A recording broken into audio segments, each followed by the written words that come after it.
afraid, then it's hard to reach that point of creativity if you're afraid. If you're not afraid, if you have the courage, then you dwell in the unknown, and the good things can happen, you know, along with the bad things. So it's like you welcome that.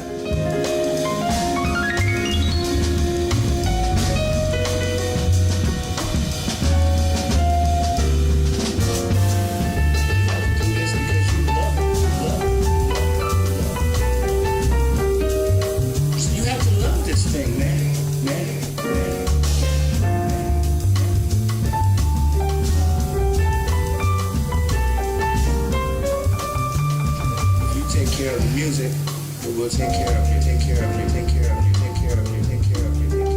care of you. I mean, I go on to jam sessions, and I play, and I play, and I play, and I play, and I play, and I play, and I play, and I play. Listen, you have to love this thing, man.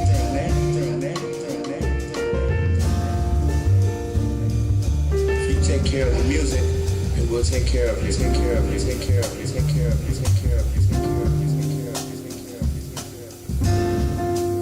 I mean, I go on to jam sessions and I play regardless of whether I'm getting a check or not a check or not a check or not a check or not a check or not a check or not a check.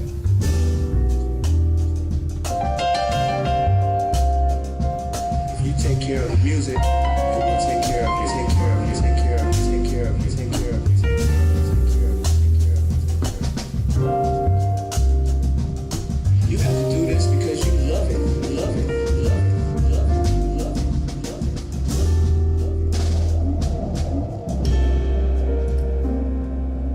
If you take care of the music, it will take care of you, take care of you, take care of you, take care of you, take care of you, take care of you, take care of you. I've lived here since 1998. I lived in Fort Greene, Clinton Hill, back and forth, like 6 different houses in that time period. So I've watched it move and grow and change, and people moving in and out, and things come up, and you know, so it's just, I feel like it's a part of who I am now. Brooklyn already has a very rich musical history, so I feel like I'm a part of that.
once again, this is Marcus Gilmore on the drums.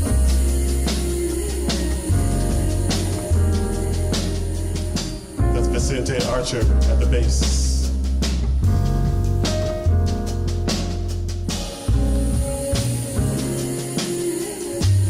Jahi Sundance on the ones and twos.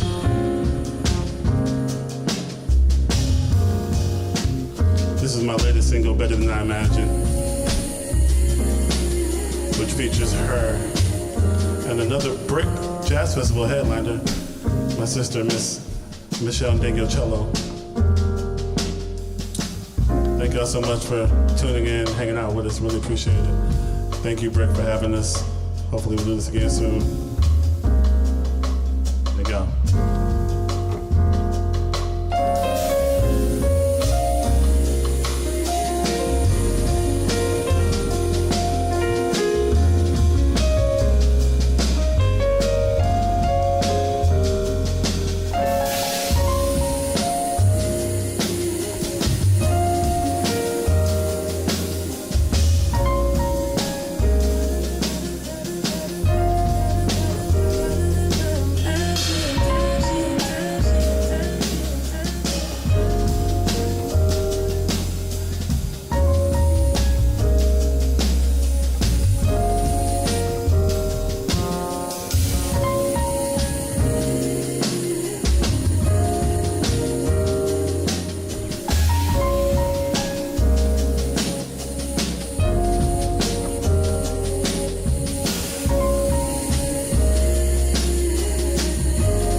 It's all right, y'all can make noise at my show.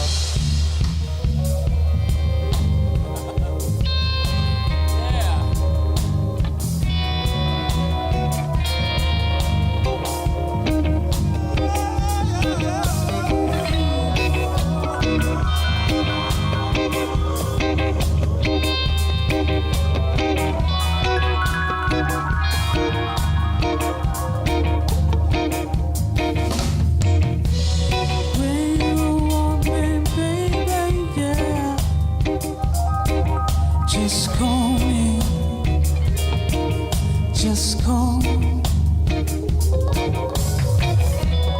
when you need me, baby, yeah. Just call me, just call me, just call.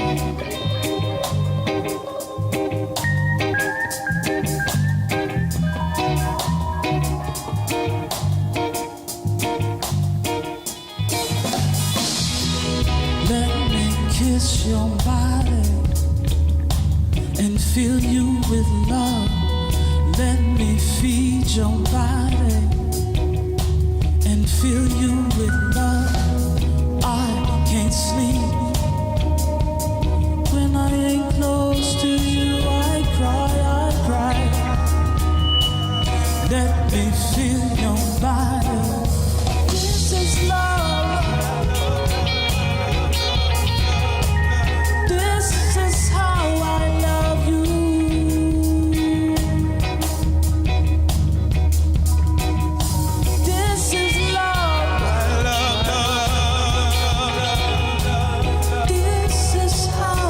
Love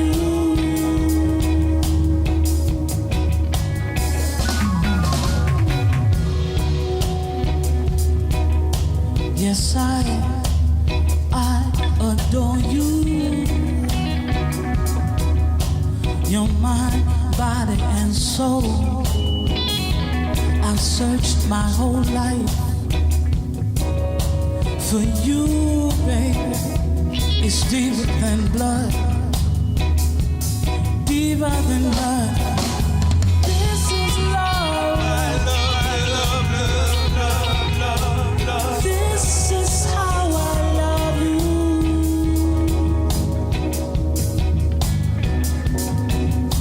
This is love. This is how I love you.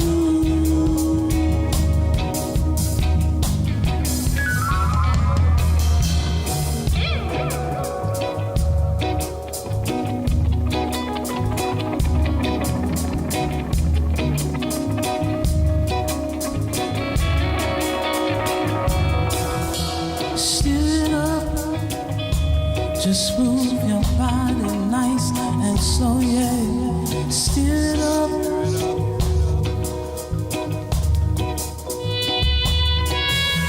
Stir it up, just move your body nice and slow, yeah. Stir it up.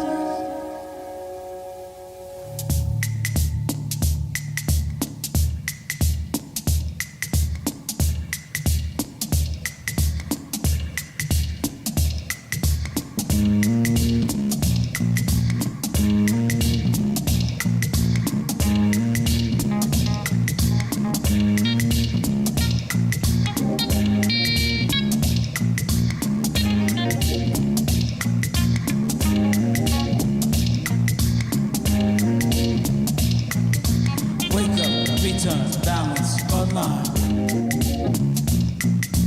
Wake up, return, balance, align. Wake up, return, balance, align. Wake up, return, balance, align. Wake up, return, balance, align. Wake up, return, balance, align. Wake up, return, balance, align. Wake up, return, balance, align.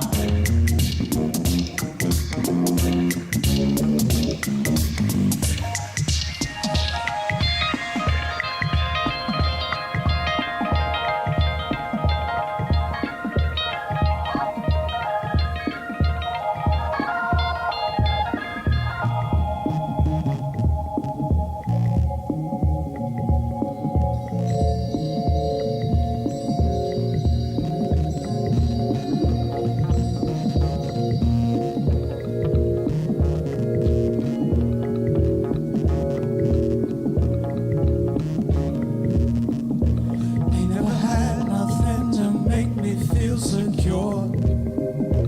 Ain't never had nothing to make me feel for sure that I'm loved.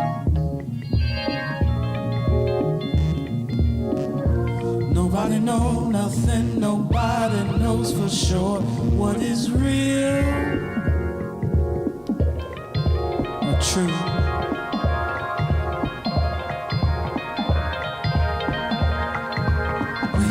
Return, balance, align. Wake up, return, balance, align. Wake up, return, balance, align. Wake up, return, balance, align. Wake up, return, balance, align. Wake up, return, balance, align. Wake up, return, balance, align. Wake up, return, balance, align.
Nobody knows for sure what is real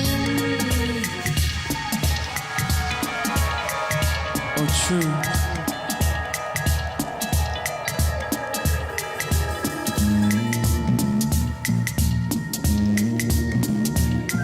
Now wake up, return balance, align. Wake up, return balance, align. Wake up, return balance, align. Wake up, return balance, align. Wake up, return balance, align. Wake up, return balance, align. Wake up, return balance, align. Wake up, return balance, align.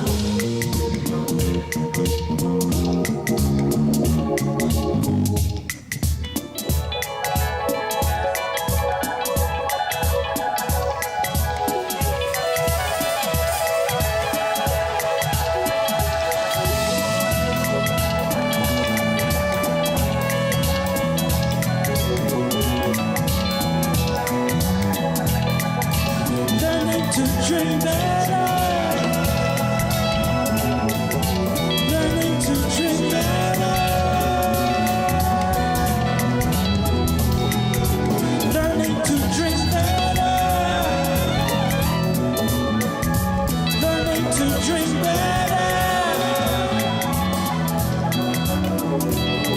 Please thank Mark Kelly. Please thank Jack DeBow. Please thank Cole Kamen Green. Please thank Adam Levy. Please thank Justin Hicks. Please thank Chris Bruce. Please thank Jake Sherman. Thank you, Abe. Thank you, Black Gatsby. Thank you, Rashman. Thank you, Allison. Thank you, Atticus. Thank you, Solomon.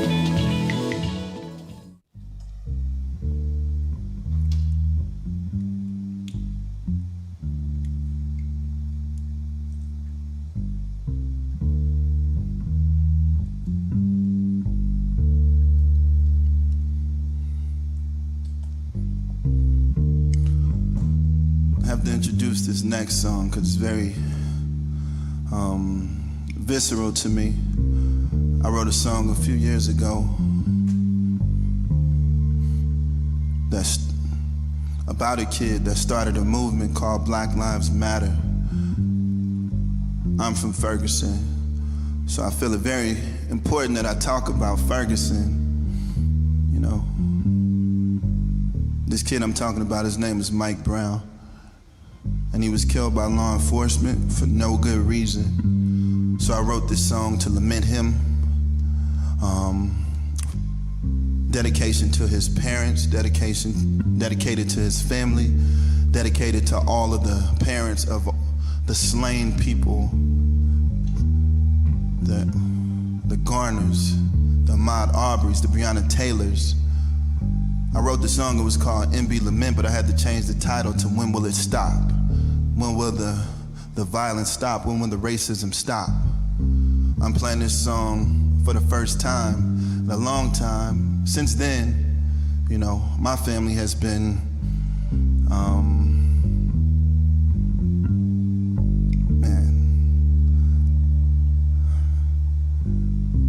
yeah. I'm playing this song, and I'm gonna dedicate this one to my son. He's still living, but racism is real, and we're gonna fight to tear it down. So when will it stop? When will the bias stop? When will it stop?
day after Christmas, my son and I made international news because it's gone all over the world.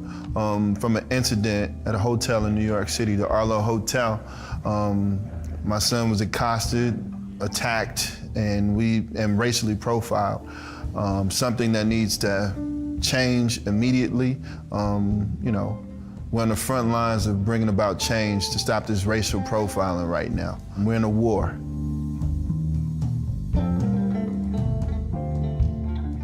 It's for the good of our nation, for everybody.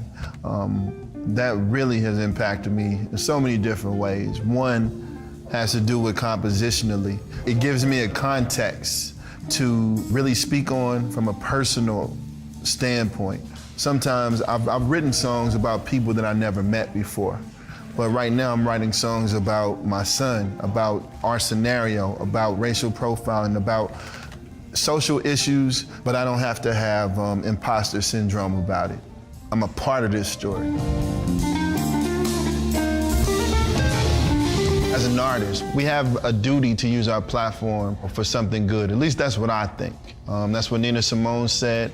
And many other artists have stood on their platform and used it for change, for social justice and everything else. I'm no different in that. I believe that music can be a force for good. Music can be a force and a conduit for change. And I don't take that for granted. So my entire walk at this point has to do with, you know, speaking for the voiceless and using myself as a change agent, using myself, using my story as a way to actually bring change for the people who aren't even thought of yet, the kids who don't have a voice.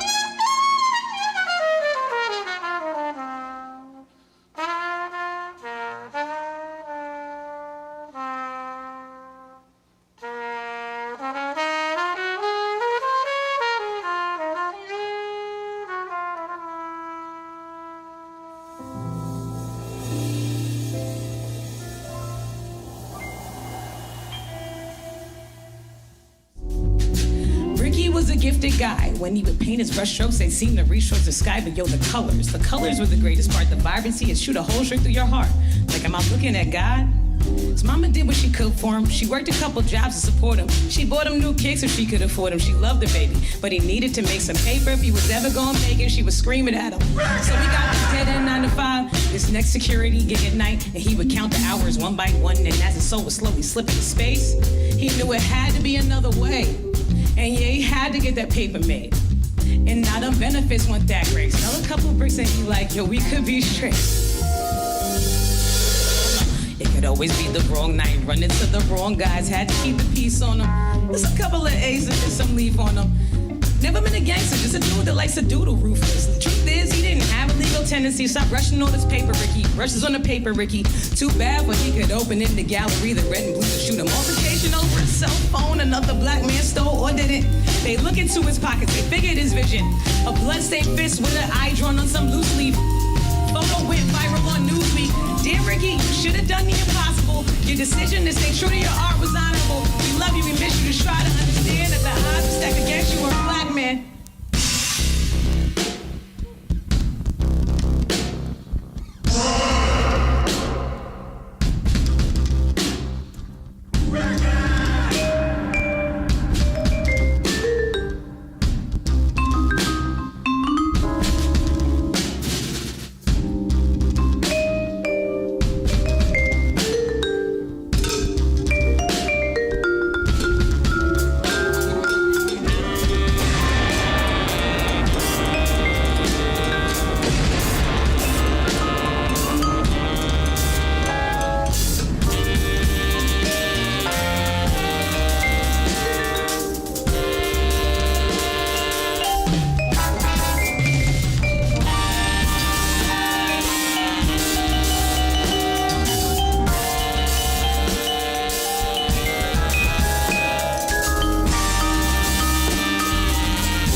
probably about 5 or 6 years ago when I started the group, it really was so that we could create some awareness around the situation, as well as to highlight the beauty and the potential excellence of Black life and Black music.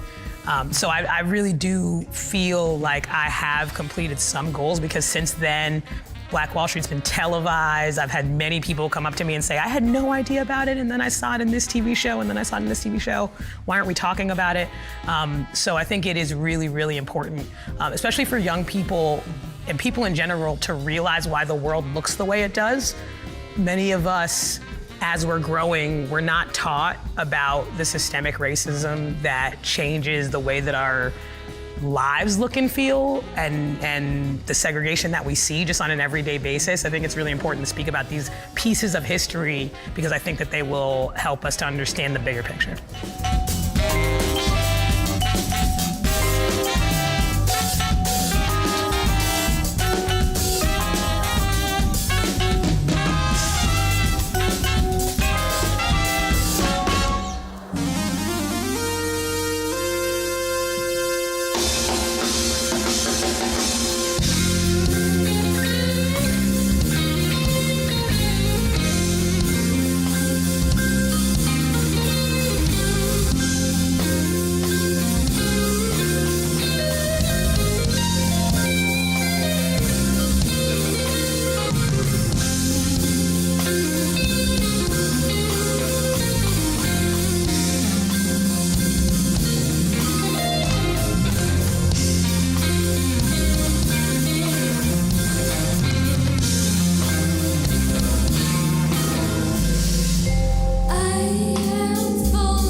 Ascending to what is meant for me.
Falling over, starting over, starting over. Love is falling, starting over.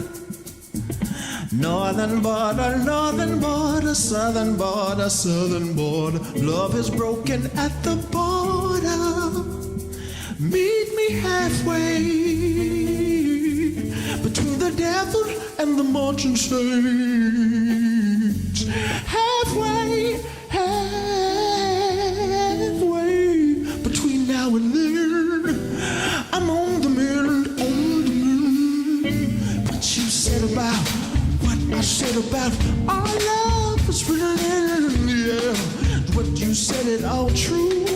What you said about what I said about our love is written in the air. It's what we said it all true. If love won't forgive, if love won't, can we forgive ourselves? Can we forgive ourselves? If love won't forgive, if love won't, can we forgive ourselves?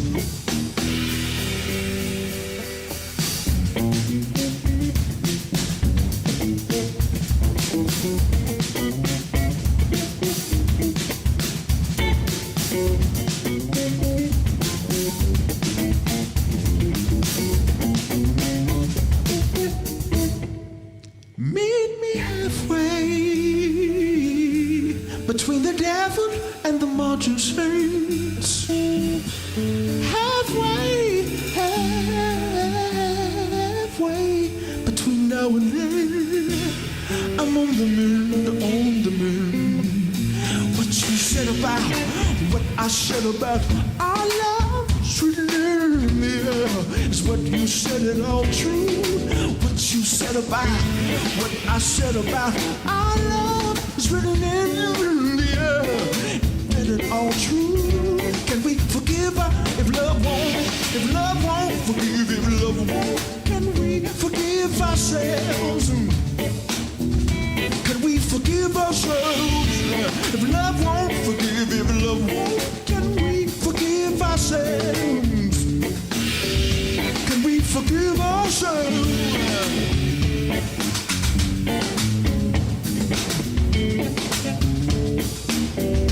Can we forgive ourselves?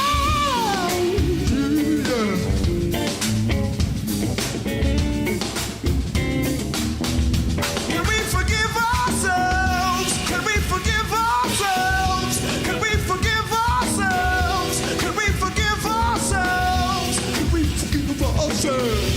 Can we forgive ourselves? Can we forgive ourselves? Can we forgive ourselves? Can we forgive ourselves? Can we forgive ourselves? Can we forgive ourselves? Love won't forgive, if love won't, can we forgive ourselves? How did we come together and establish chemistry? I reached out to Van on Twitter. That's how it started. I tweeted, I want to make a record with @Van Hunt. And then @Van Hunt replied. And he said, let's do it. And I was blown away. I was like, oh, this thing really works. And then I hit him in the DM and I shot my shot and I was like, Van, I love your music. I've got a band. Would you be down to do some stuff? And he hit me back. That was the beginning of it. And I was just like, man, these beat makers always on me, So I just thought he was a drum machine dude. But I like the name Nate. Nate's one of my favorite names. It's just so short and quick. Yeah. You know what I mean? Yeah, man. It gets the job done. That's it. Then we met, and then I found out he was an incredible musician, played everything, better than me at everything, maybe except singing Sledgehammer. I'm a little better than him at singing Sledgehammer. Yeah, I think that goes without saying. I think what makes performing in Brooklyn so special for me, it's a different vibe. The audience is a very savvy audience in Brooklyn, and it's an audience full of artists and musicians, and I think it's people who can really appreciate what goes in to making the music happen. What would I do if we were perfect? Where would I go for disappointment? Love without pain would leave me wondering why I stay.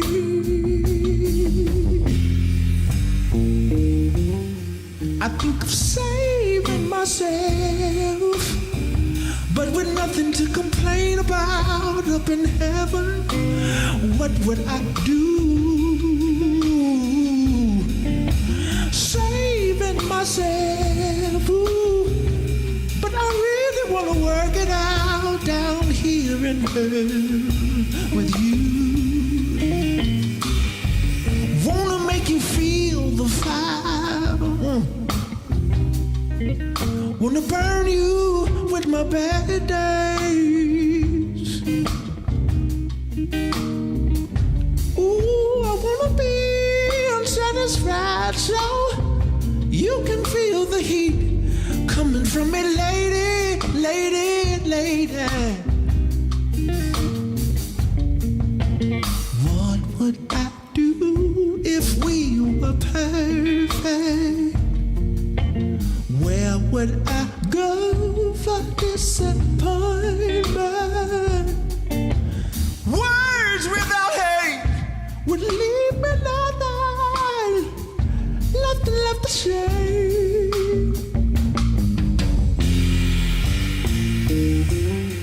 I think of saving myself, but with nothing to complain about up in heaven, what would I do? Saving myself, ooh, I really wanna work it out down here in hell with you. Down here in hell with you. Down here in hell with you. Down here in hell with you. Here in hell with you. Here in hell with you. I'm ready for that, boy.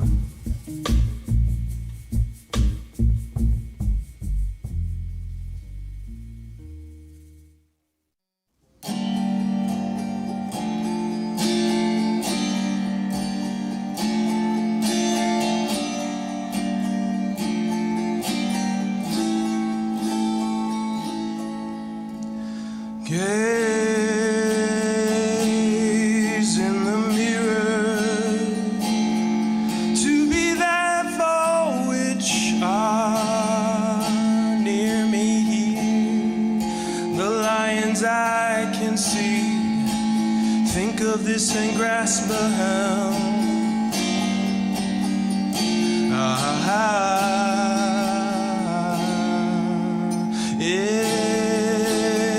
If when it's clearer, maybe time will lift the bigger fears. Fears reliable, it seems. Most of us are overwhelmed and overworked now. So it's chaos, chaos, chaos.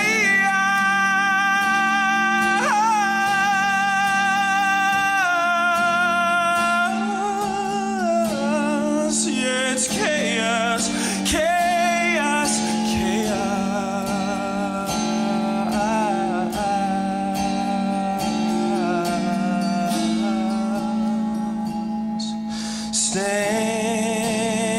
Stand and deliver, to be counted with the others here.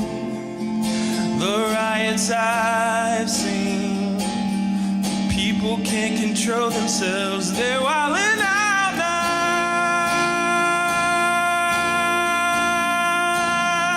Space is a mirror, but perhaps we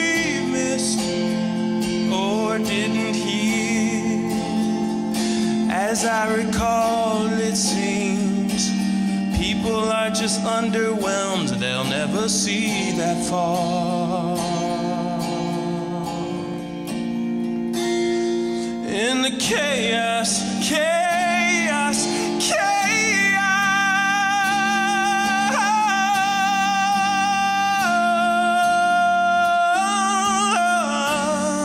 Yeah, the chaos, chaos, chaos.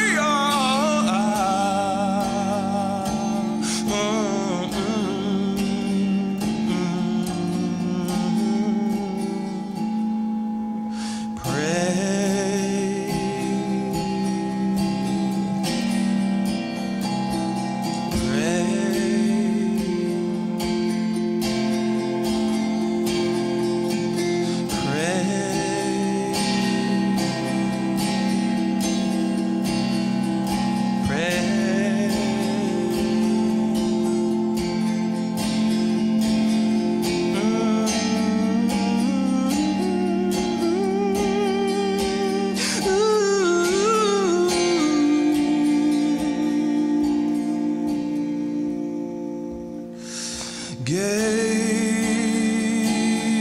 in the mirror to be that for which I near me. The riots I've seen, think of this and grasp the helm. You're on the clock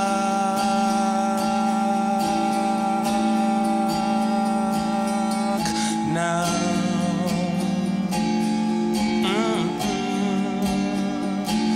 You're on the clock now.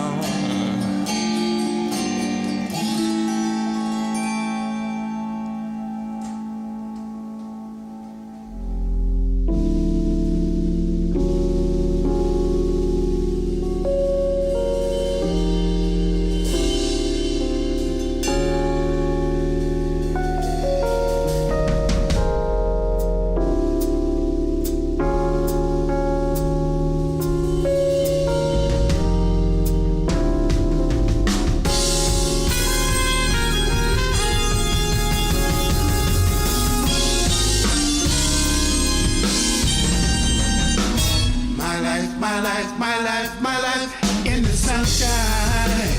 Whoa. Everybody loves the sunshine. Sunshine.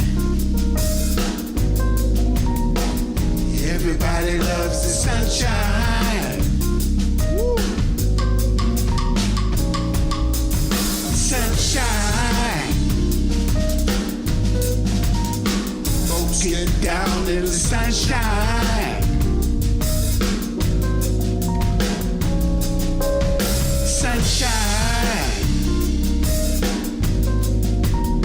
Folks get brown in the sunshine.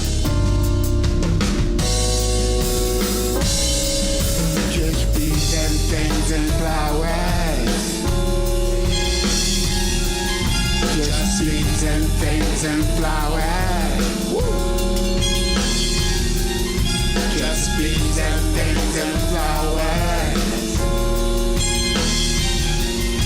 Just bees and things and flowers.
what I feel when I feel what I feel when I'm feeling.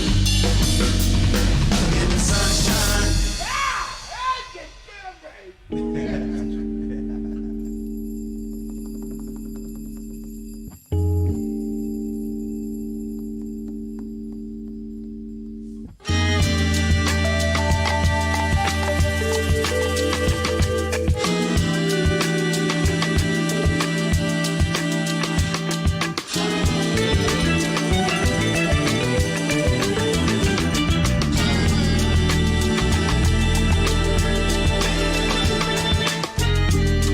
We live in Brooklyn, baby. We live in Brooklyn, baby. We're trying to make it, baby. We wanna make it, baby. We gonna make it, baby. We live in Brooklyn, baby.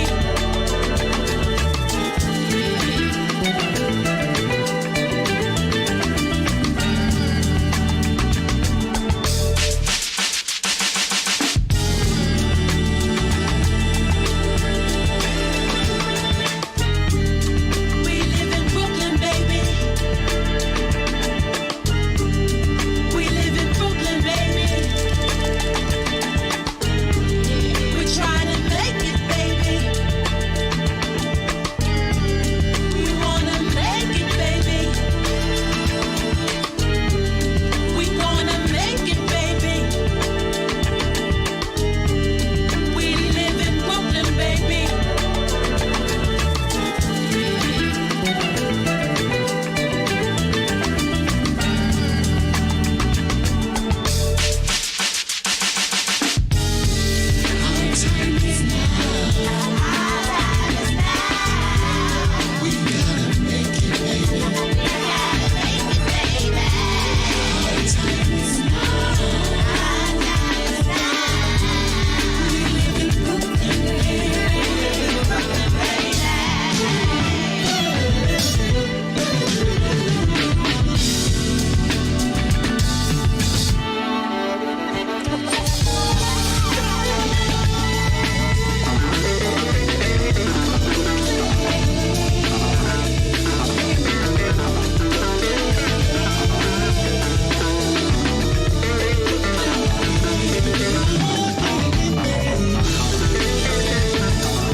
Oh, space, can you see by the dawn's early light?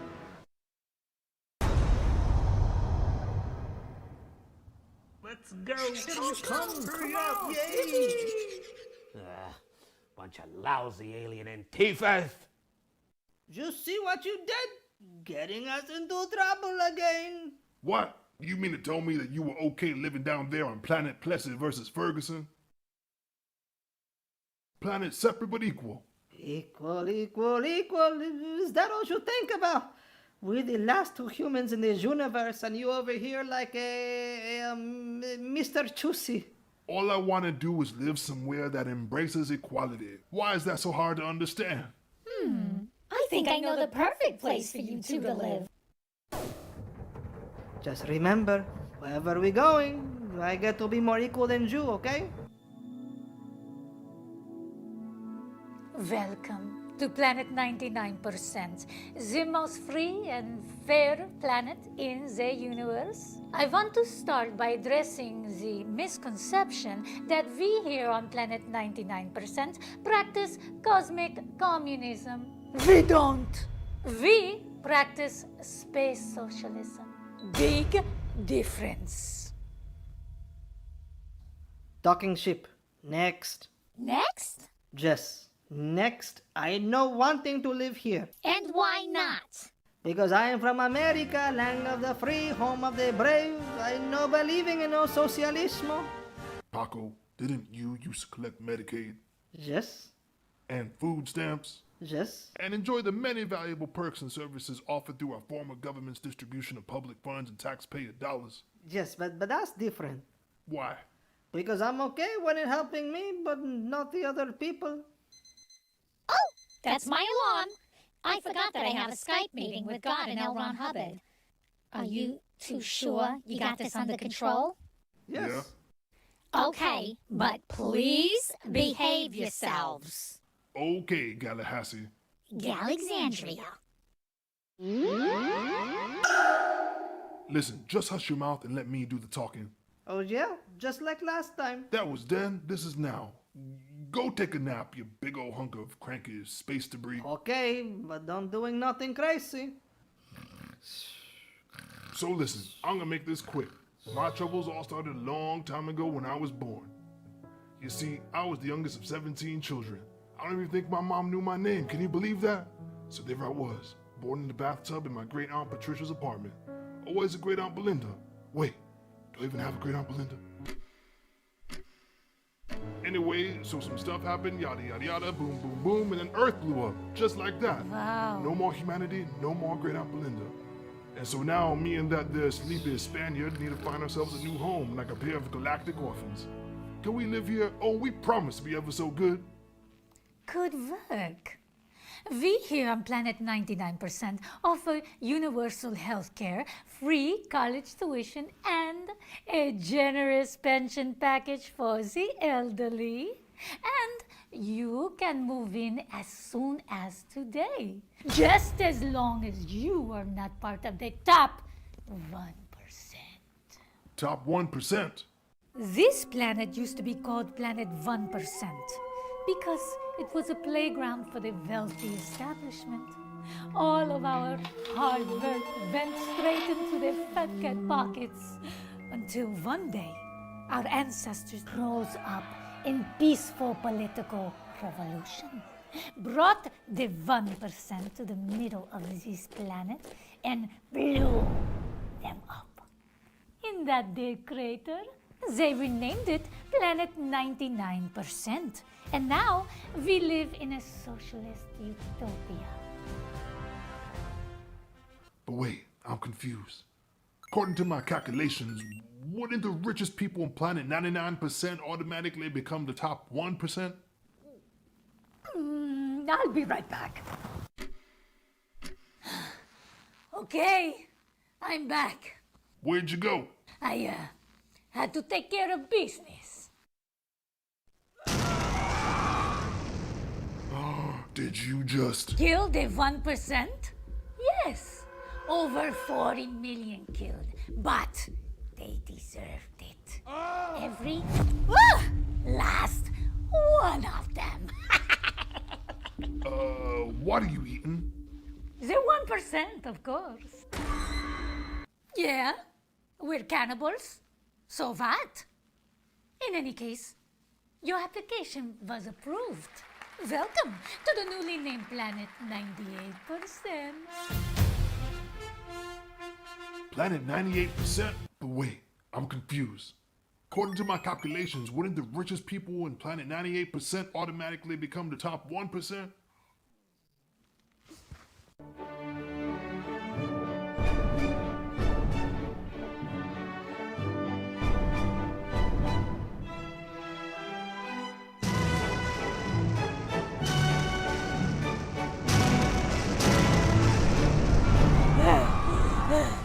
Okay. I think that's it. We've officially destroyed 99% of our population. Now, we can live in peace, proud to strictly adhere to our ideological principles. But wait, if you done kill 99% of the population, then shouldn't this planet be called... Planet 1%!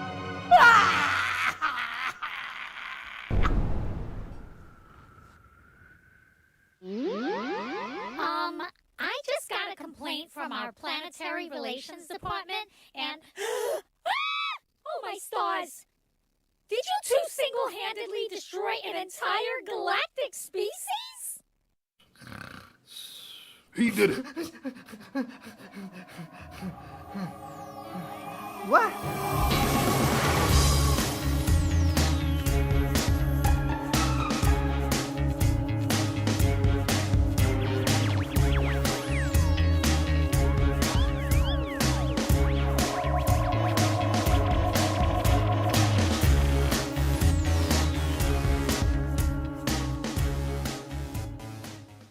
Oh, space, can you see by the dawn's early light?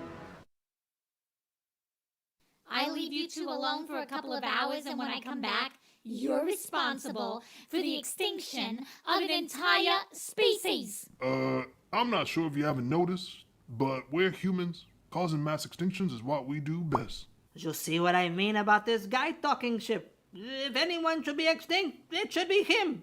What? Your greasy granny should be extinct. Ay, Your snaggletooth sister Ay, should be extinct. senor. Your stupid Ay, dog should be extinct. senor. Your Ay, ugly face should be senor. extinct. Cut it out. Your... I'm taking you two to the most loving and accepting civilization on my registry. At this point, I'm sure they're the only planet willing to take you two fools in. You just be quiet and let me do the talking, okay?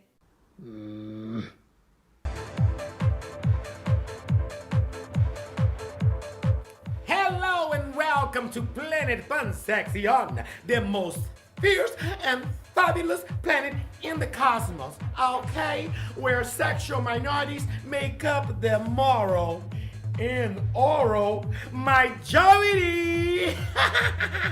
Anywho, to whom I may have the pleasure of speaking to? I'm Space Captain Cornelius Cosmosis, and I'm joined by my intergalactic social worker, Gallapalooza, Alexandria. and that there mute mestizo who goes by the name of... Goodbye. Goodbye. Just next planet, I no stay here with no Galians. Gay aliens. I'm sorry about my co-pilot's attitude. You see, he is intolerant of everything. The LGBT community, radical thinking, lactose. It's okay. We are used to being bullied and shamed for simply being who we are and loving who we love. Our ancestors were persecuted on their home planets for their sexual identity and gender expression, leaving the only homes they ever knew. They traveled the cosmos and found refuge in a region known as safe space. In a non-binary star system on the Rainbow Ring, they found a new city, Sharon Shishka. Yes! They created the most diverse and progressive society in the universe. Can you believe that? A place where one could live without fear. Doesn't that sound wonderful? No, forget it. Take me home. But Paco, we don't got a home anymore. And it seems like we never will. That's your problem, not my problem. Oh, no, you don't! What's going on? Shantae, you stay. Why, it seems like that there alien is gonna lip sync for our lives. If you are a galactic gay in the Milky Way, don't go astray, cause there's a place for you to stay. Pansexion, Pansexion, Pansexion, Pansexion, Pansexion, Pansexion, Pansexion, Pansexion. I spy with my eye someone who likes girls and guys. If you're a boy, just give it a try. Pansexion, Pansexion, Pansexion, Pansexion, Pansexion, Pansexion, Pansexion, Pansexion. If you a trans and you're in good hands, cause we are your fans, don't change your plans, I'm sure you'd understand. Pansexion, Pansexion, Pansexion, Pansexion, Pansexion, Pansexion. No more singing, okay? You know what? Forget it. I stay here, but only because I'm hungry and my arthritis is acting up. Oh, sweet salvation. Oh, thank God. I couldn't find one word to rhyme with Luna lesbian. Anyway, welcome to Planet Perfection!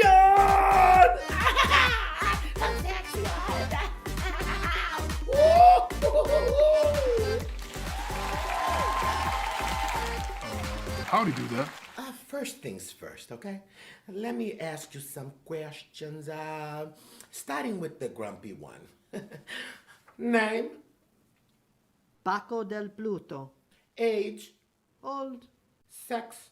Not since 1987. Preferred pronouns? Your Majesty, Your Honor, whatever.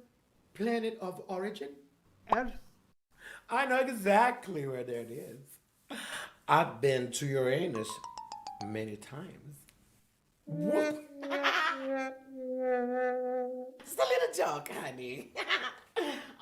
Species name? Heterosapien. What? Get it? No Homo sapien, but heterosapien. You see?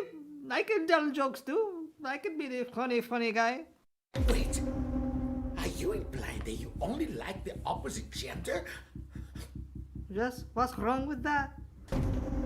You are a bunch of heteros! Don't you know that here at Planet Perfection, heterosexuality is strictly illegal? Ah! And what about you? Are you also strictly heterosexual? I mean, there was this one time in engineering school, I built a robot for scientific reasons. Oh, that's fine, darling. You know what? Robosexuality has been legal here for 400 years, okay? You can stay, but your simple partner, you need to be cured of your disease. Disease? Yes! I sentence you to 5 years of straight conversion therapy. Talking sheep. Get us out of here. Can't handle it, hetero. Wait,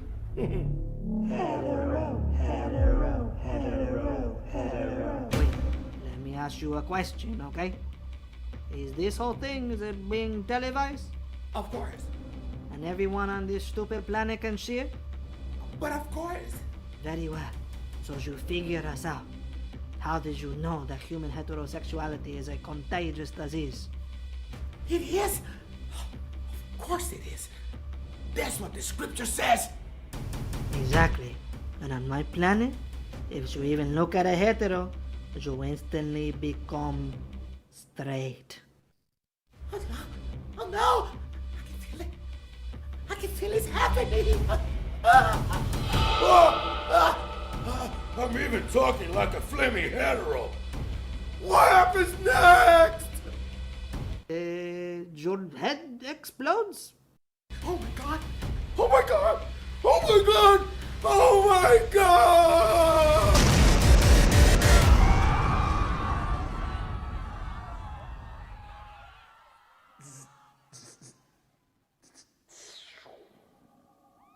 Oh, my female god.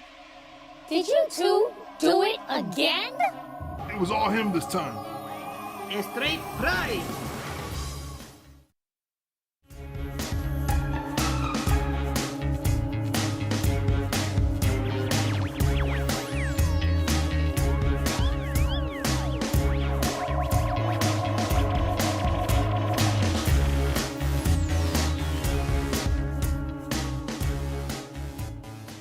As per U.S. law, any child bought or sold into the sex trade is a victim of human trafficking. Why is the first time I'm hearing about this? On the same websites where you sell a couch, there are sections to buy people. Really?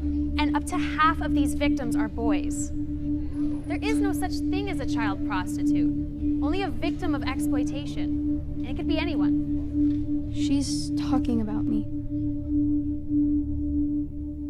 Should I say something? So we're like a collective household, and we are, of course, all vegan. So are you cool with that? Yes, of course. In fact, I haven't eaten. Okay, great. We forgot to ask you, what are your preferred gender pronouns? Excuse me? We're okay with they, or at least most of us are. What? I just think that it's grammatically weird. She. I am fine with she or her. So, love, tell us about yourself. What makes you want to be a part of an anti-hierarchical, matriarchal, cruelty-free collective household?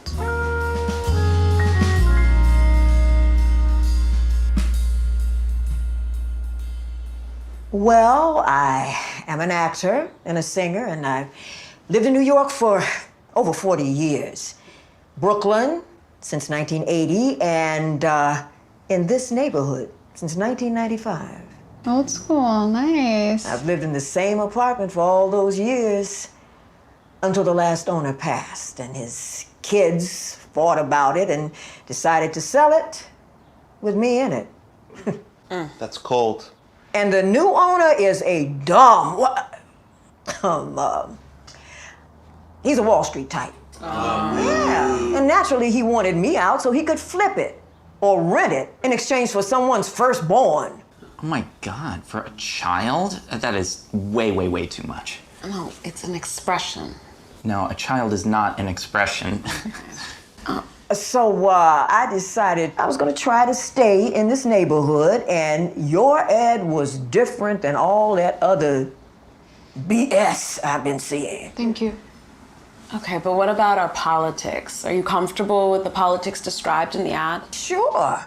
Before it was cool, I was anti-imperialist, vegan, queer positive, gender liquid. By gender liquid, do you mean gender fluid? Yeah, that too. So, be straight with us. Why do you really want to live here? Something feels off. Yeah, isn't it a little weird that you want to live in a household that's just all, you know? Yeah. I know what. Oh, just that we're all... Yeah.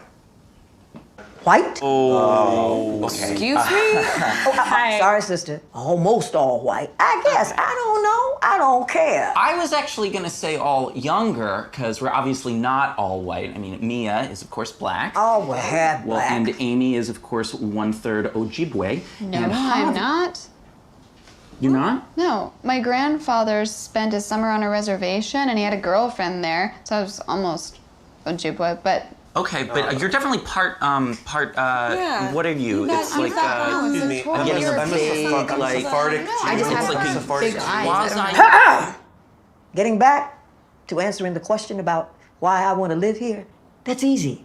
It wasn't the political stuff that caught my eye. It was the $650 rent. So were you lying about all of your politics so far? If you must know, I debated the role of feminism in the Black Power movement with Angela Davis. Yeah. And drank 1 too many mojitos with Asata Shakur in Cuba. Come on. Oh my God. Young people, I can talk the talk and walk the walk. But can I be straight with y'all? Yeah. If you wish. Please. All this political stuff is cool, but all I want is a room with no rats that doesn't cost 2 weeks' salaries. Yes. Well, okay. Our household is a consensus-based household. Therefore, all decisions must be consented upon by the group openly and transparently. So, we're gonna do that and we'll get back to you. Mm-hmm. Sounds great.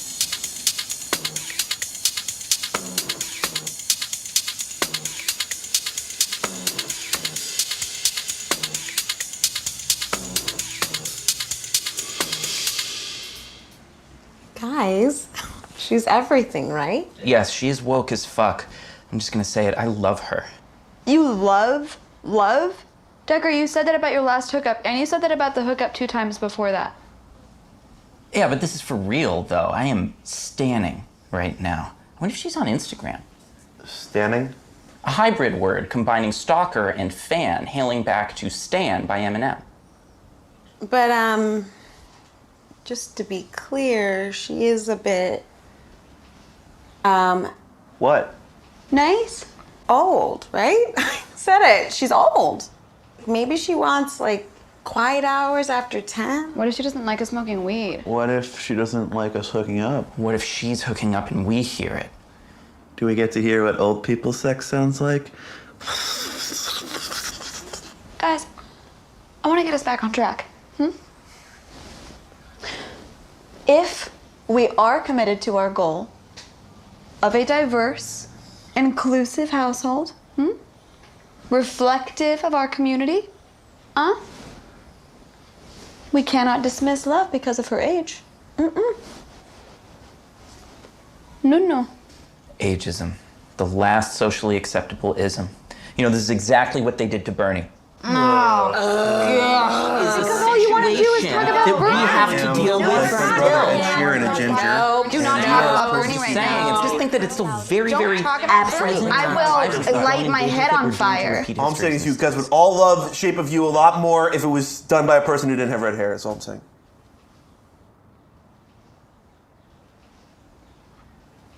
It's a good point, though. I say we do it.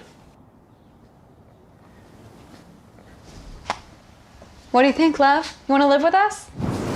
You know, I could have stepped out of the room while you had your little powwow. We're a transparent collective. There is such a thing as too much transparency.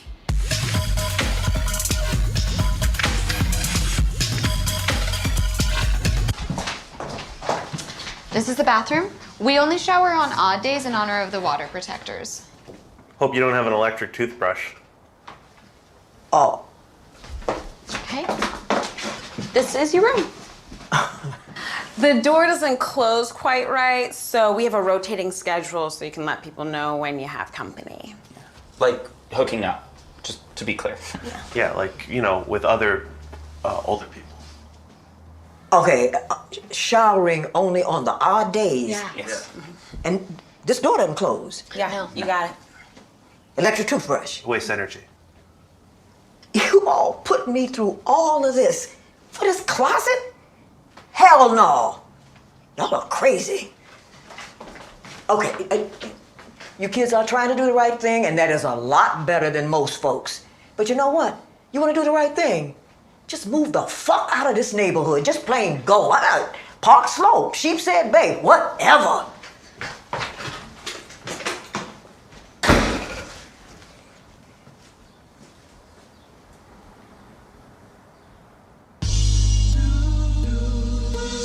Now listen to the smooth sounds of Bric Daddy's music. Young Ace. Skyzoo. I just really feel like being listened to right now is ultimately like its own form of validation, which at the same time is like making me listen. And that's so nice. Wow. I'm just pointing out there is such a phrase, redheaded stepchild, if you guys have ever heard of that. It's a derogatory term. Everybody gets so mad when I talk about Bernie. All I want to do is talk about Bernie. The side of me that's fighting for things that I never had. Never tired though my physical speaks differently. Optimistic though the opposition tries to get to me. I see a spirit that reminds me of innocence. My mind.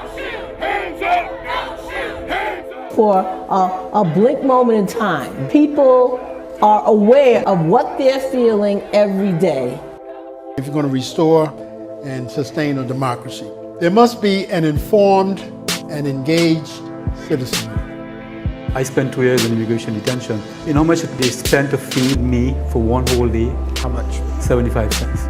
Immigrants as a whole, migration as a whole, is associated with lower rates of crime. Immigrants make our communities safer.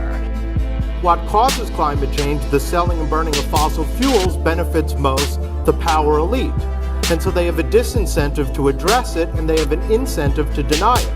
They're not gonna funnel more money into our schools. They're not gonna do it unless they have to, right? And the way they have to is by our participation, our organization, us taking accountability for our actions.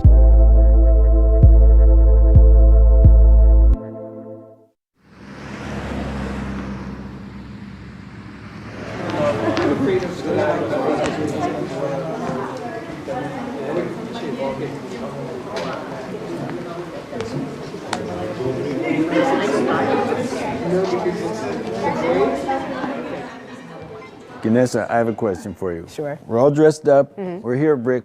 What are we doing here? Well, we're here to hear some music from two really distinct but very interesting bands that are here in New York. Fame, which is a Filipino traditional-based ensemble, and bombayo, which is Puerto Rican traditional-based music. And we're just really excited to see what's going to happen when all this music comes together. So the two groups are meeting each other for the first time. They're hearing each other's music for the first time. And then we're going to put them together, and that's the 21st century. We're going to see what happens.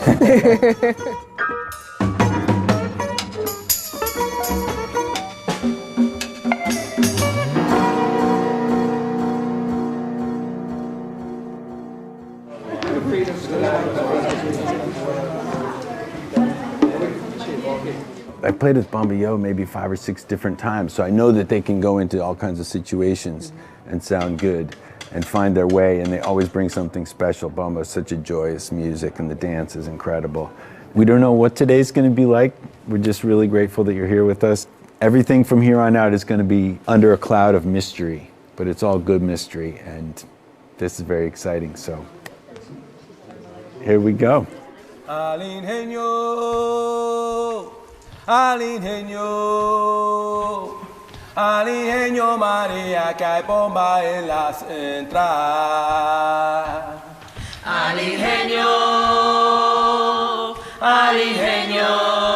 eso. Al ingenio María que hay bomba en la central. Ay, en la central, en la central. Al ingenio María que hay bomba en la central. Ah. The yo in bombayo, it means myself or self in Spanish. So for me, it starts from within. I think that transformation, that connection to culture, that rootedness, that all starts from within. For me, it was more about identity. When I saw bomba for the first time, I think I was about 40 years old.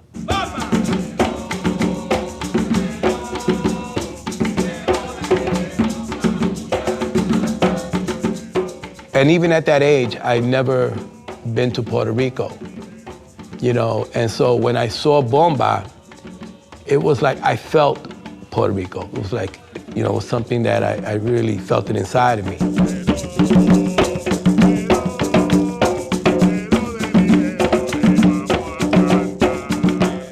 It's a music, it gets, you know, goes over 400 years, you know, the oldest African-derived music in Puerto Rico. It came from a group of enslaved Africans that was brought to the island. Something about bomba helped me connect with something that I think taught me a little bit more about my own history.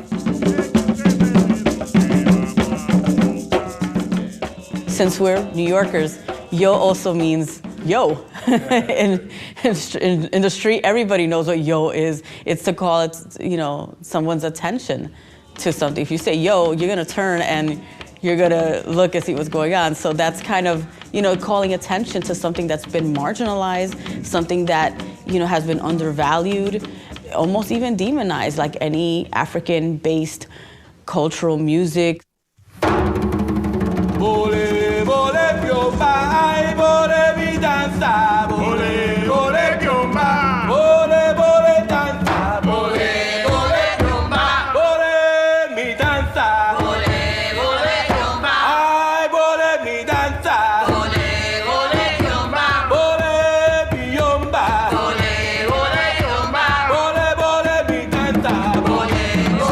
You know, what we're talking about is a music, a tradition that stayed alive during the African diaspora.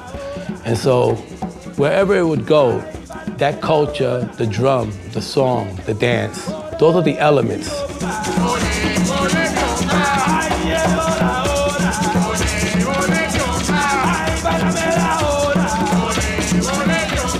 The most important piece in the bomba for me is the dance.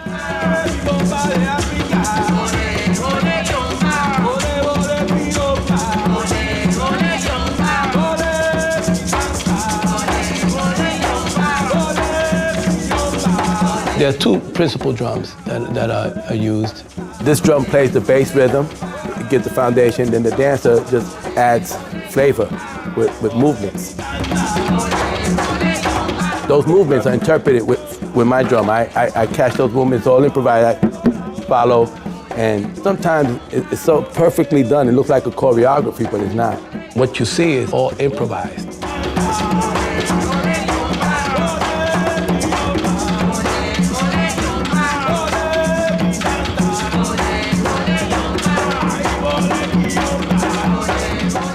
It's sort of like a conversation, you know, as you talk, and maybe when you're talking to your friend, you know, you start talking on top of each other, your voices start getting higher and accelerating.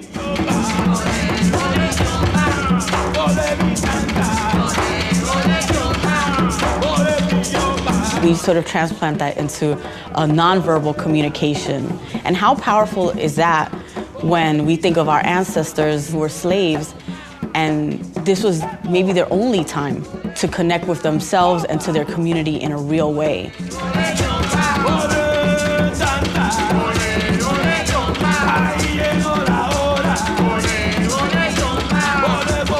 When we engage with bomba, we know that there's a deep, deep roots to that. And there's power in holding whatever you have as a tool to communicate.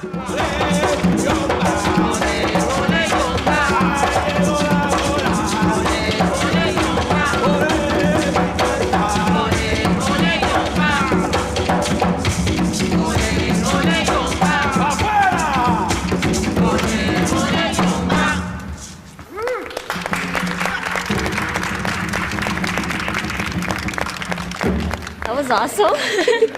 That was really, really good. I liked it. It was unique. I never heard it before. I liked when they harmonized and then all of the voices came together and sounded like one. And it's only going to get even more musical because we have with us a very special guest, FAME, the Filipino Arts and Music Ensemble. The participants here are youth, ranging from elementary school all the way up through high school. And we're really, really glad to have you with us. Hector Martinez, thank you so much for being here. Can you tell us a little bit about the group, how long you've been going, and how the music works? Is it improvised like Bomba Yo? We've been going on for 10 years now, and most of the arrangements that we do are all written out. So all these students read music, and we come together, they go home, practice their music, they come together, we put everything together. Great, well thank you, I can't wait to hear it. Sure, thank you.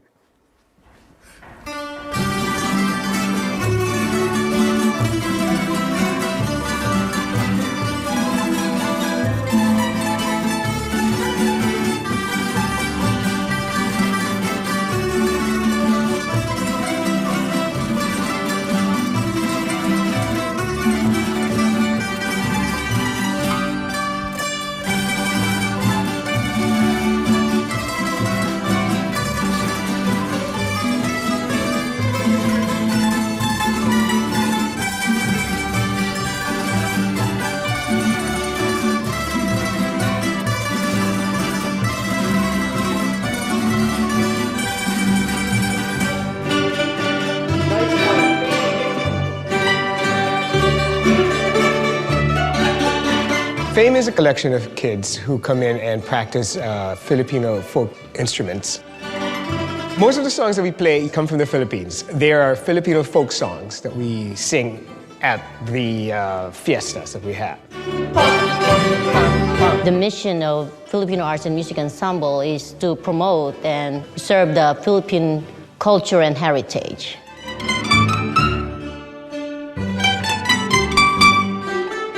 The Filipino folk music comes from Spain, especially the instruments that we have over here. We have a guitar, we have a double bass. This is a bandurria. Usually the bandurrias play the melodies. We also have an octavina. They do play melodies as well, but more of counterpoint.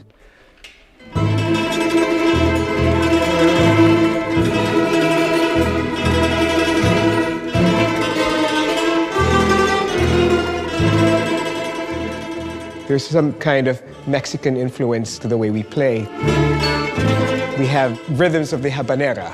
Although it's slower, we make it into a love song. We play polkas.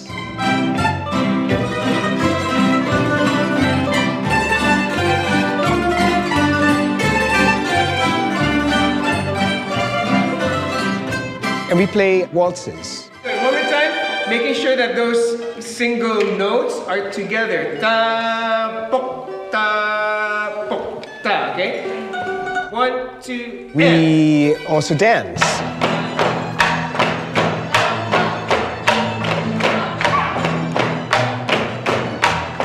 There is a sense of focus for a group, especially kids, because sometimes kids nowadays, it's very individualistic, especially in America.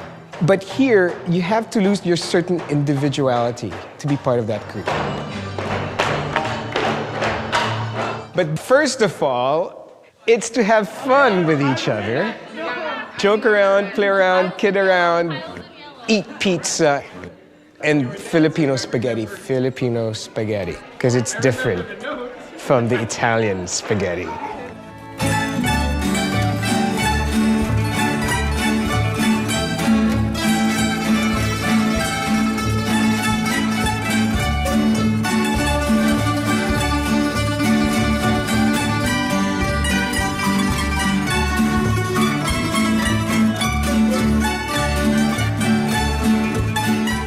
The kids learn how to play this instrument.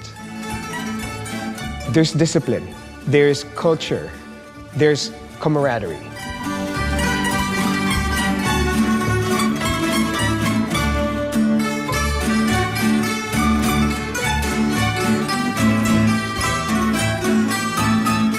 When all is gone, when they're in their own lives in the future, one of these days, they'll take up that instrument, start playing again, or if not, lead a new group.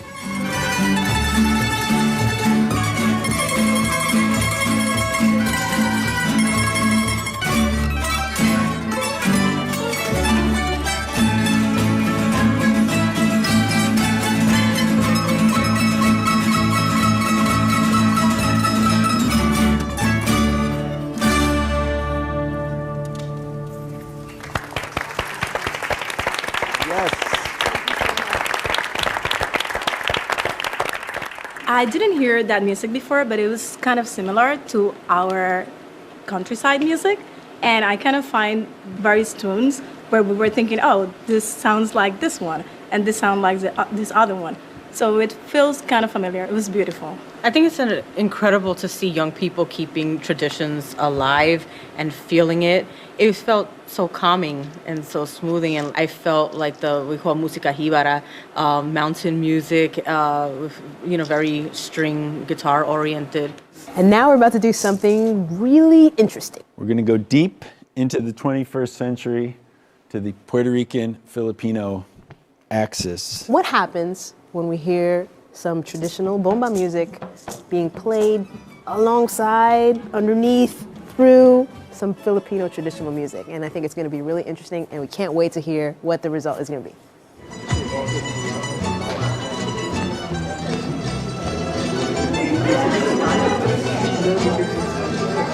Based on that familiar sound that we have already, we're going to try to blend it in with what we know and kind of go back and forth with the sounds that they're bringing up. I think it's gonna sound great because their beat with our melody, I think it's just gonna sound really good. I'll trade you. I want to try yours. Oh, try this one. All right. There we go. What's this called? Octavina. Octavina? Yeah.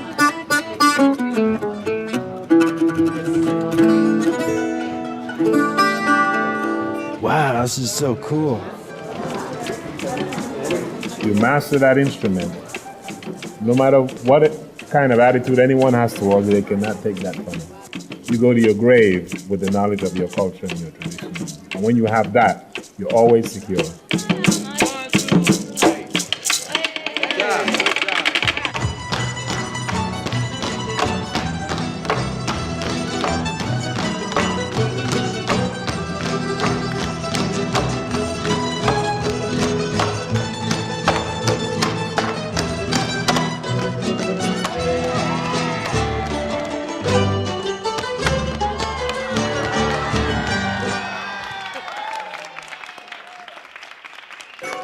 That's it.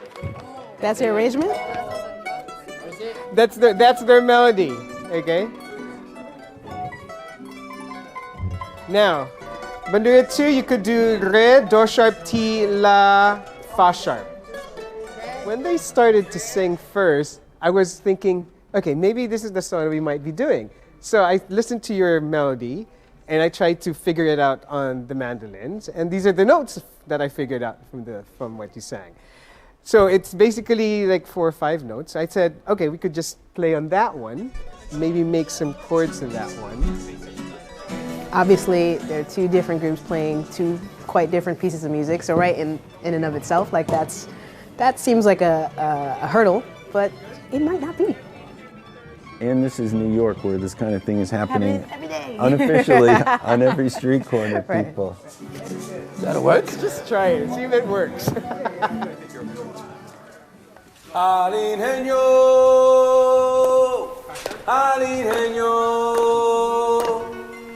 ingenio, María cae bomba en la central. Al ingenio, Do you need them to change the key? Because there may not be anymore.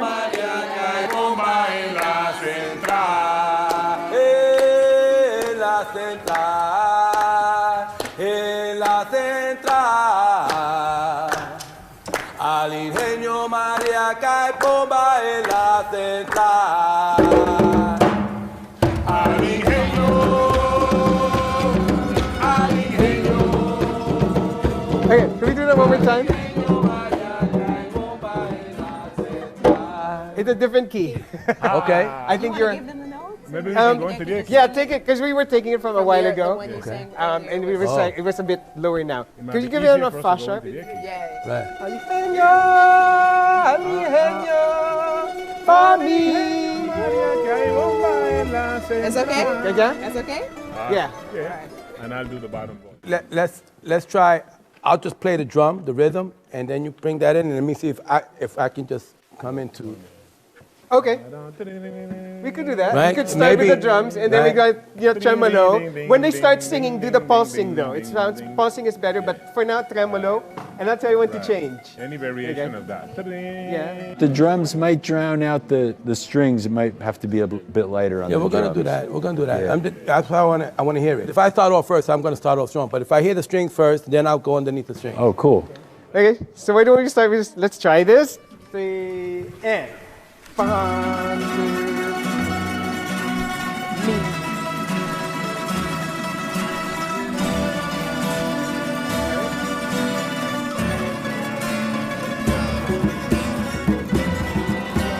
Wait, okay. Yeah, the second.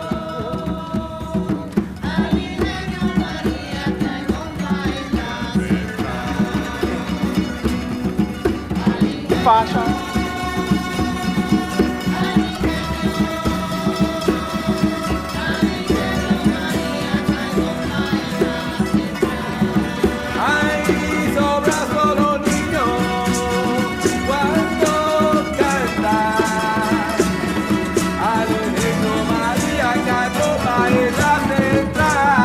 More creative with the rhythm that you're playing.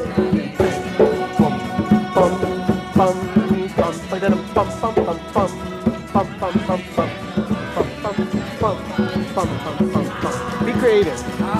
Vamos a cantar, vamos a celebrar nuestra herencia africana y ellos vamos a bailar.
taxes.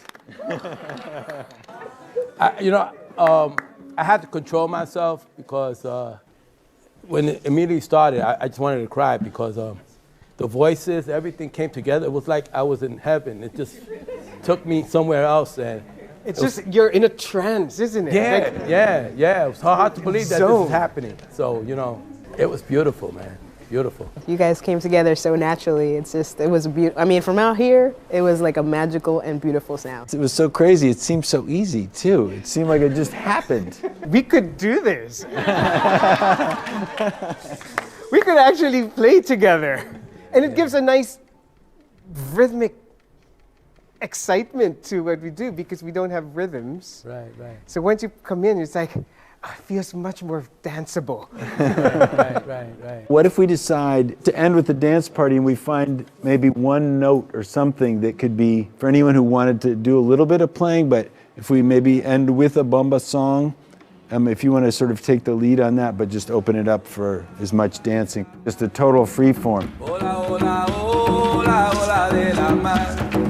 El pueblo se está quemando por falta de agua. El pueblo se está quemando por falta de agua. Hola, hola, hola, hola de la mar. Hola, hola, hola, hola de la mar. El pueblo se está quemando por falta de agua.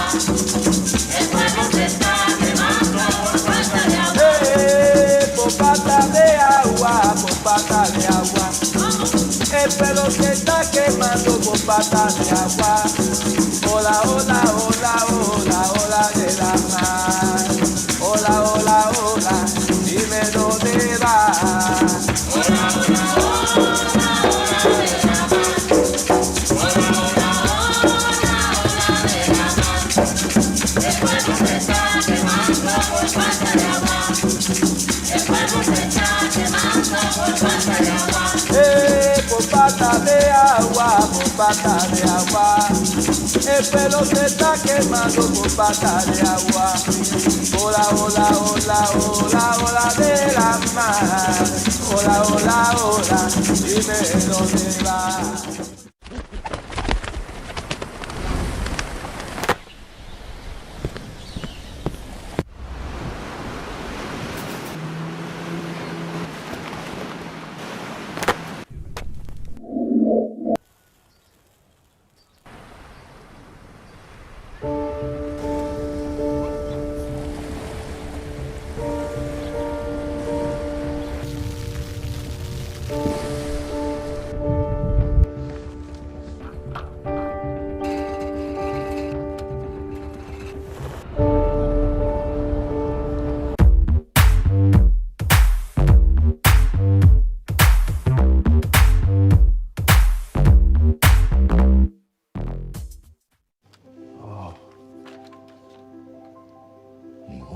Qué bonito.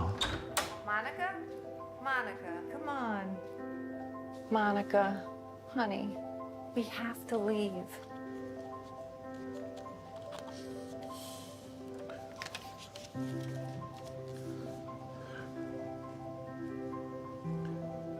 Where you go, I go. See you next summer. See you, Monica.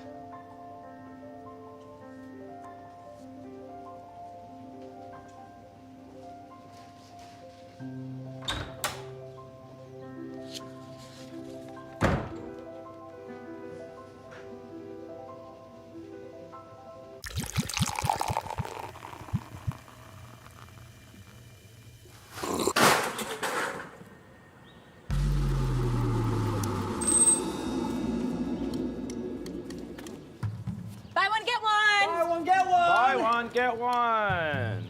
Buy one, get one. Buy one, get one. Buy one, get one. Hey. So I noticed you're in food delivery? Yeah, I bike up and down BK like 20 times a day. You know, not to brag or anything. That's so cool. Do people ever like try to special request you because you're so good looking and then you scoot up in your bike and hand them the food and your eyes meet and you fall in love over pad thai? No, I just do what the app tells me. Oh. Oh. Yeah, you all right there, bro? Yeah, just like my mom's veins are getting so thin that they're getting harder and harder to find, so it's hard to give her shots. So the nurses keep having to squeeze her tiny little wrist to make one pop up. Oh my God. Nice spike though, really, really hot. Mom, just tell Donovan to go fuck right off. We can't all be geniuses, and you already had me, so. Buy one, get one. Okay, so I have an idea, but you have to promise not to laugh. I don't foresee myself ever laughing again in this lifetime. Buy one, get one. Hey, you hear that? Buy one, get one. So, as you know, the restaurant has fallen on hard times. Oh yeah, really? Yeah, but I, like all great leaders, have thought outside the box and consulted with various folks on how best to handle Hey, this. that's a sexy fanny pack. Fuck off. Mom, just tell Donovan I love you, but I will rip the skin out of your body if you ever do that again. Just because you live 30 minutes away from us doesn't mean that you still have to do his laundry. Monica, you can't let us down! We need to fake a holdup. What? I'm serious. Buy one, get one? Wait, are you crazy? We could all get arrested. That's illegal. Okay, I know it sounds a little wild, but like, just hear me out. Well, if one of us play a robber on a Monday afternoon, like how many guests have we had on Monday afternoons in the past couple years? Since 2017, we've had 7 guests on Monday afternoons. Great memory. I used to do AP Physics. That ruined my life. Designated robber will walk in. I'll be behind the cash register. You can't use that thing.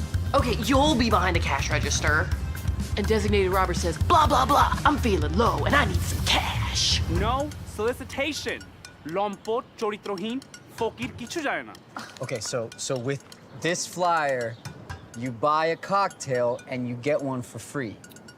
Say it again in Spanish. I don't think you'll understand it.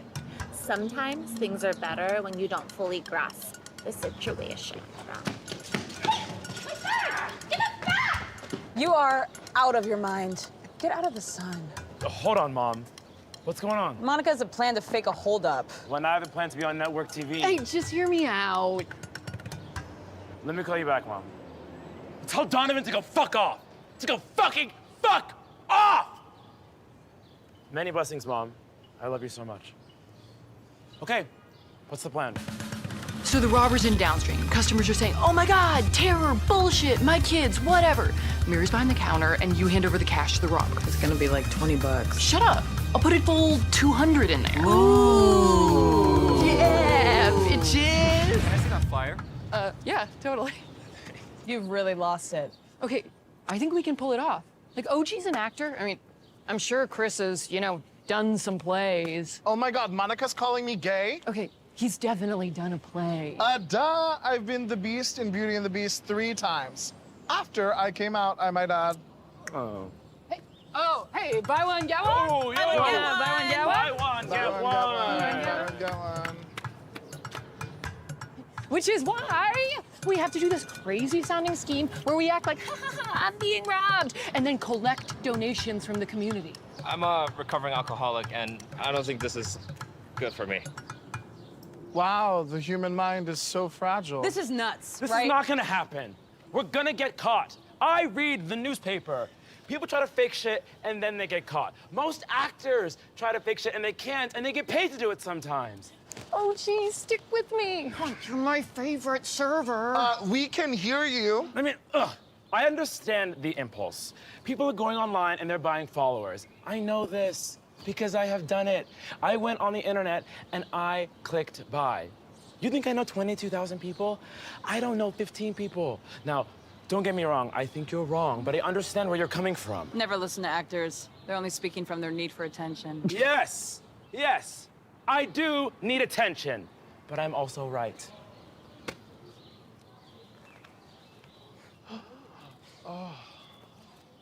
Buy one, get one! Buy one, get one! It's all for the good of the company, Mary. Okay, I'm going inside. I can't listen to this. Wait, Mary, come on, just hear me out. No, you're gonna get us all into trouble. Accept it, Monica. It's over. Jorge, it's all going to be boarded up in a week.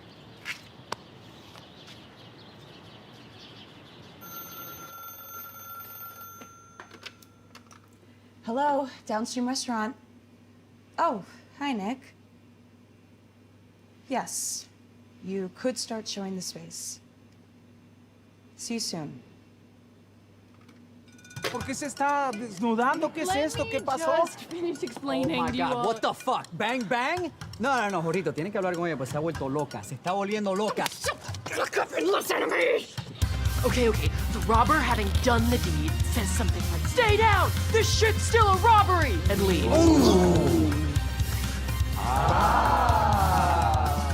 And our customers will back us up. Easy peasy. Okay, but what if a celebrity happens to be there? Yeah. Or what about a casting director? Yeah. Or like someone really cute who maybe wants to date you. What about the police? The cops can't get anything done in this district. That's true. I'm still waiting on like 3 wallets. I mean, this is totally morally wrong. I can't believe I'm the one that's saying this, but it is. Okay, like, in the olden days, when there was a fire, people would line up with buckets of water and put the fire out. And you know what? When there was a sewage issue, people would line up with buckets and take the sewage out. But it is not like that anymore. No one has loyalty. And I can't give up on this. Please. Please. I can't let my family down. I can't let us down.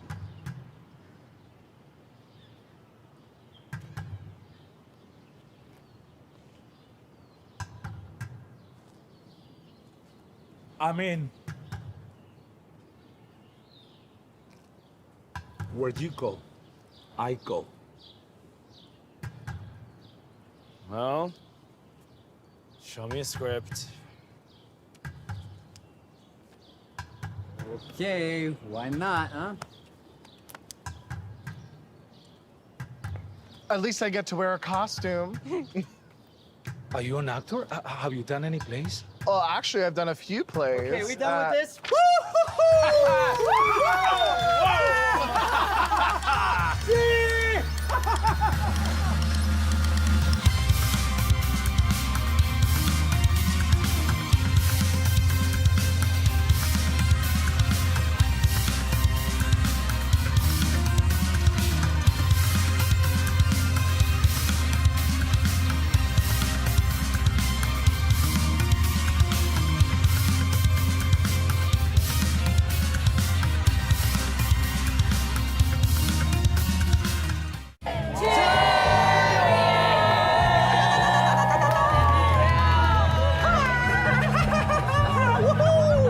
Yeah, congratulations on your first drink ever. Bebida número uno, baby. Oh, sí, mami. So what's your story? Shut up, Omar. She's my friend from college, not yours. Oh, sorry about her. I'm Mary, and I live a few doors away. Oh, wow, I live in the same area too. How come I haven't seen you in Prospect? Well, I've lived here my entire life. You've probably seen me, you just don't remember. Oh, I would have remembered you. Mary's gonna start serving here this summer. Oh, wow, great, yeah. Well, very nice to meet you then. Happy birthday, baby girl! Hey, just start giving her cranberry juice. My wife. I love you so much. Okay, all right. We're gonna be together forever. Okay. Daddy, like.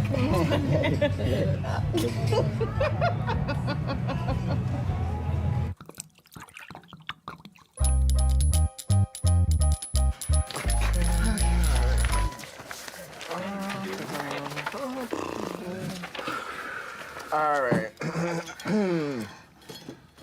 If not for the debtors' prisons that I have been in and around the surrounding U.S. territories, baby, I would not have been forced into this. I would not have had these birds of prey upon my head.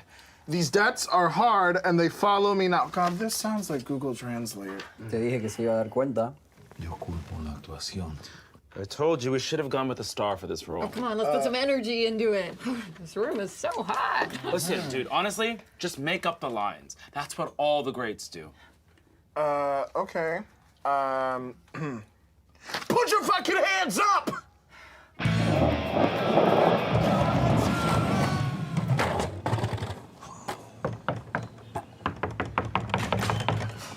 I'm here from Vira Colony to check out the property. Viral colony?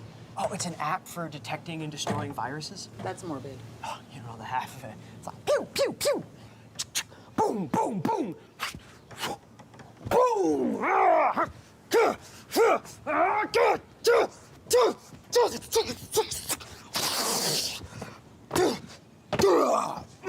Oh, say something. Yeah, you don't know the shit that I've seen. Sorry, can you come back in a couple of hours? There's a. Oh, and I'm it's gonna stop you right there. I actually have to see it right now. Oh, Open the register! Open it, jerks! Bueno, pensé que podría guardar algunas de mis palabras. I said it before and I'll say it again. Put your hands up! Dude, you're sweating. I know, and not acting well. Look, it's just that my mom got put on respiratory yesterday and she doesn't speak English very well. Oh God, just take me too! Open the register, fuckers! Can you give Kelly or whatever her name is a rest, Omar? Dude, if I would have had more lines, I wouldn't be so bored. God, Mom, I just need to find someone before you die. I was very lucky and found love early by falling in love with my next door neighbor. She was female and very lovely. Well, good for you, Jorge. Okay, you guys, as the unofficial acting coach on this project, please focus up! Oh, gee, you're my favorite server, but like, take it down a few. Everyone get down on the fucking floor! Now! I'm feeling good. Take the money out of the register and put it in this pillowcase. No one moves till I say so. Oh my God. You too, bub. Please, sir, I have a son. I have kids too, man. Tommy, Lacey, Georgina, Fred, Jackie, 5 kids. My son's name is also Tommy. Well, I'm not fazed by that information. Put the money in the sack. Everyone, take him seriously. He may have a gun. Don't test me, bitch. I'm gonna haul off and freak out and lose my shit. Fuck, fuck, fuck, fuck, fuck. I'm gonna go out for a sec. You can't leave, this is rehearsal. Oh, be right back. He's probably gonna go talk to Mary. Fuck her. Please, just take the money and leave. I just want this to be over. That was so good. Oh, gosh. How's it going, Mary? Hey, hi, great. Yeah, totally. Oh, the dust driving me nuts. You okay? Yeah, what? I don't know, you seem nervous. What's his deal? I don't know. I don't know who that guy is. Like, what is anyone's deal who eats here? I was just asking. Oh my God, no. Thank you for asking. Yeah. Thank you. Yeah, I'm just being polite. I just want to let you know how much I appreciate you. Yeah, I like you too. What? I appreciate you too. Yeah, I probably have to go. I have my line coming out. Yeah. So. Yeah. Okay. Okay. See you later. Yeah. Ooh. I'm gonna say like 38 inches. Absolutely. Oh, it's just a robbery? Well, I mean, I don't. We're just people. Yeah. Oh, thank you for joining us, Omar. All right, are you ready to start? Yeah. Hey, hi. Sorry to bust in like this, but I'm a concerned citizen of the U.S. While in my top-down 1946 convertible, I was changing gears, I heard something strange and pulled over on the side of Flatbush and Ocean. Get down! Jorge, that's so good. Yeah? Bien, hermano, yeah. Thank you. I thought of my cousin when he ran over my toes with his car. Oh, I'm sorry. Hey, jerk. Who the fuck are you? Let me answer your question. I am a teacher at a Montessori school in Bed-Stuy. I am married with 2 kids. I have rosacea. Now the question is, who the fuck are you? I'm robbing this store, motherfucker. Motherfucker. Well, I can't let that happen. I am a citizen that happened to see something and say something. I'll rework that. I'm sorry. I just have to answer this one person. That's it. I'm sorry.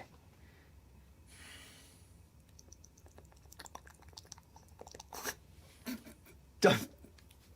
Okay, that's it. I'm done. I promise. Oh, my one line. No!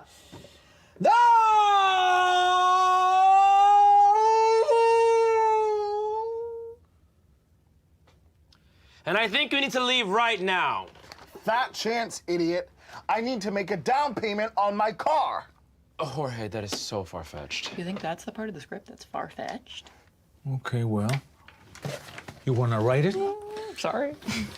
My mom! I mean, my car is dying. No matter what the reason you want to rob this place, I can't let you. This is a great restaurant serving American breakfast food at all hours, which at one point had a 3.5-star rating. Oh, my phone's off. I turned it off.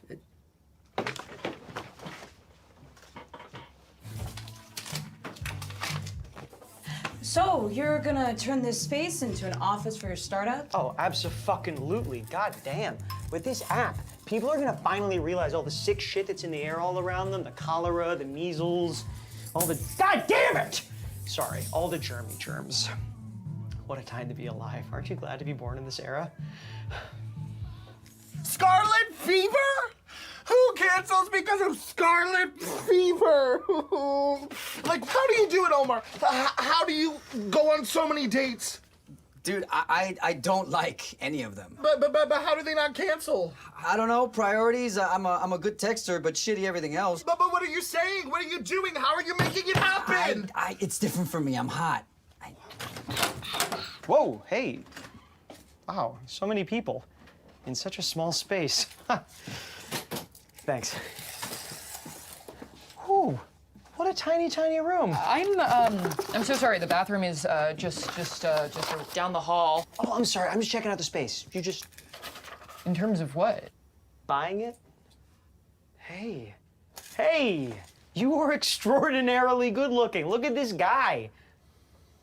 I'm so sorry. There must be some mistake. I mean, we're not leaving. Oh, hey, there's no need to get tense. Your landlord said that your manager could show me around. Might be. I'm not trying to cause any trouble. I'm just trying to make an app that'll help the world. I'm so sorry. You talked to Mary? There was a woman, but I don't remember anything about her. Women are also similar to me. Hey, hi. I thought you were going to the bathroom. Well, he wasn't going to the bathroom. That's what he told me. I feel like I'm turning this party into a wake. Ooh. I am just gonna see myself out. Adios, amigos. Gracias.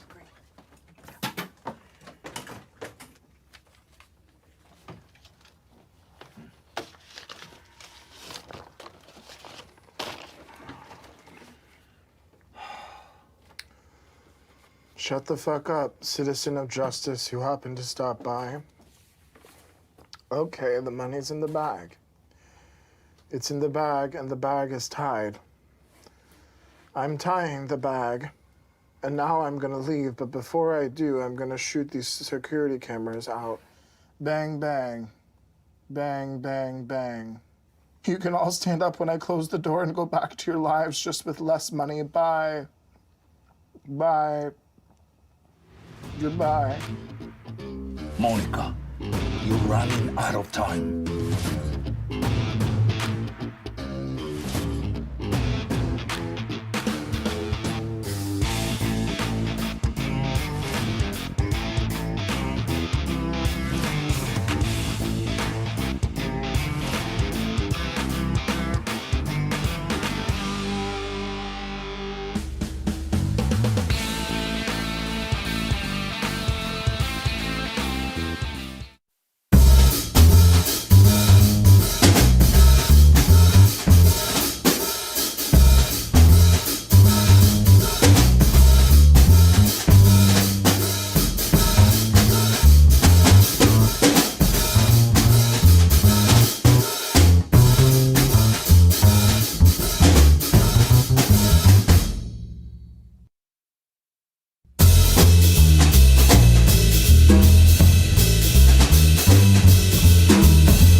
I had this girl come in. I had two of these, like, I think we were younger, but from LA, and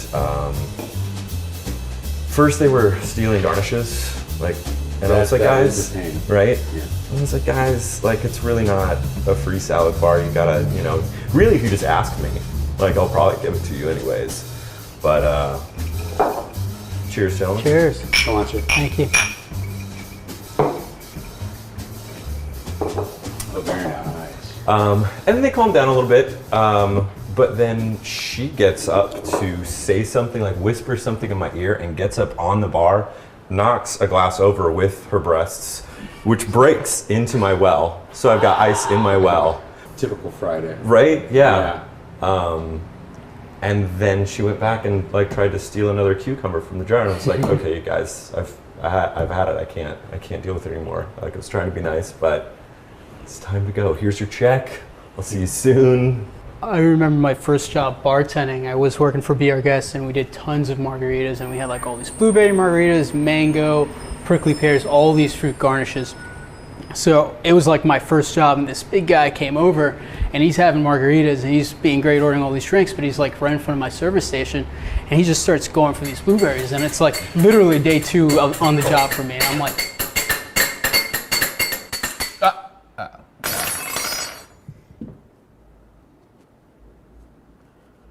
Are you kidding me? And I go to my boss, I'm like, what do I do? What do I tell him? And he's like, don't worry, I got this. He goes over, he's like, dude, this is a service station. You can't be eating these fruits, and this isn't kind of like a buffet. But he said it in a nice way. Right. The guy's like, sure, sorry about that. And that was great. But to tie it up, I went to a bar the other day, and I was actually standing by the garnishes. And for a second there, I almost felt like that guy. So I just literally, like, because I got like the urge, I was like, wow, those oranges look really good. So I just ended up standing on the other side of the service station. I'm like, I'm not allowed to be by the garnishes. I'm having drinks. Situation. I'm not going to stand by the garnishes. I don't want to be that guy. I think that's the biggest thing for me too. It's just that like self-awareness and just a little, you know, being thoughtful. Hey man. Yeah. Can I get an extra olive? Yeah, absolutely. You know what? Have 3. Cheers, brother. Thanks. Yeah, you got it. You know, it's all those little things of like, it changed, like, those are the only things that really bother me, is if you're not being considerate, you know? I don't know, like the guy who comes up to the bar and wants to close his credit card after every round, and you say to him like, Nate, if you're gonna be here for a while, you know, just leave it behind the bar. It's easier. And then it's like, oh no, I'm just gonna close it this time. This is my last one. So what can I get for you? Yeah, can I get a vodka tonic? Yeah, do you want to just keep that open? Nah, you can close it. I don't want to forget it. Okay. Another vodka tonic? Yeah, you want to keep this open? Nah, this is my last drink. Okay. Another vodka tonic for you? Yeah. You want to keep it open this time? Nah, this is definitely my last drink. You sure? Yeah. Okay. I swear, and then 20 minutes later, he's back again. Right, ordering the exact same drink. Thing. Right, and he says, close it. The amount of paperwork that you have to do, and just paper itself that you've just wasted. Exactly. In, I had like, a buddy who going would be through like, save a tree, dude. That's what he would say. He's like, really? Save a tree. Have you ever had anybody that's like actually like reached over and like grabbed you or like given you like, hey, like, I think the worst was the snap. That's always. Those are weird. That's only because you don't really know how to. It's like, did you just snap? Am I a puppy? Yeah. You're like calling me Hey, over? Hey, bro, hey, bro, what's your name? Hey, what's how your are you name? doing? I'm good, man. Can I get a dark and stormy? Absolutely. Yeah, we'll get you going. Thanks. I don't know. I guess I kind of understand when people have money or credit cards that they're like I was just trying to let you know that I'm still working ready, that out. but like, I still don't. I don't wave like it 50 at on all. the fence, yeah. Right. You know when people like wave money at you at the bar? Right. You know, I feel like I'm in a strip club. It's just, I don't know how to react. It's like, I see you, I know you want a drink, I've turned around, I've said, I see you, I'll be right with you, and they're just like, hello. But part of me just wants to take the 20, put it on the till, and go back to work and be like, I'll get to you No, in that was 1 just second. for me, Yeah, apparently. exactly. Yeah, that's a nice little tip for me. I'm still working that one out. Yeah. Okay, how about this one? When you get somebody on the other side of the bar and they want to let you know that they bartended in college or somewhere in the past Right. for 3 months somewhere, and it's like, great, I'm happy for you. I'm great, you know. But anytime I go into a bar, even though I work behind the bar, I never tell the guy I work behind the bar. It's just, you know. It takes a while before that would pop up, and I appreciate when it's slow and there's the one guy who's, you know, in by himself. It's like, I don't really have anything going on. I know you're here by yourself. Let's rap. Let's just chat and we can talk about whatever. But it's that point when you get busy and you've got 5 more people came down and sat at your bar, and he's still just like, Yeah, so basically I graduated from 2 colleges, and I broke up with both those girlfriends. After that, I started splitting time between DC and Seattle. That was around the time my mom needed knee surgery. Or actually, she's my stepmom, but we're really close.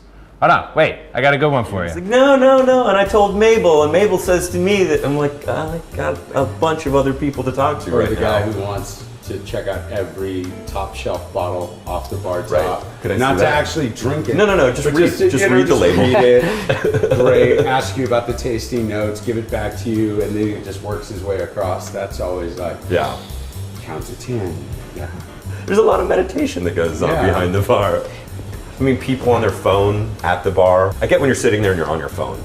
I think the thing for me that's like the irritating part is when somebody comes up to the bar to order and then is like talking to somebody. I'm like, what are you doing? Like, because I'm not going to talk to you if you're just sitting there on your phone, literally right now. Like, hey man, what can I get for you? Yeah, could I get 2 red wines? Yeah. Yeah, all right, just give me a second though. Hey, yeah. Okay, do you have tequila sunrise? Yeah. All right, one of those. Hold on, one sec. Yeah, what does Joe want? Yeah, do you have Incredible Hulks? Yeah. Yeah, okay, one of those. One sec. Yeah, hey, what does Nancy want? Yeah, okay. Do you have absinthe? Yeah. Okay, yeah, just give me 1 minute. Be right with you. How are we doing, man? Can I get a Corpse Reviver number 2, 2 rye old fashions, and 2 dark and stormies? Absolutely. Let me get that going for you. Great. I'll be right back with you. It's such simple little things to be that person at the bar. Yeah, people that you who want just to, get it, and the moment they realize it's a dialogue, not an order, but like they work with you, it's like perfect. You're golden. Hey, thanks for a great night, man. Yeah, absolutely, man. Thanks for coming in. Hey, you want a little shot on me? Sure. Awesome, man. No, it was great having you come in. Good talking to you. Come back anytime, man. Definitely. All right. Cheers. Cheers. Hey, man, I've been here all night. How about 1 on the house? You know what? Here's your check. You have a great night, buddy.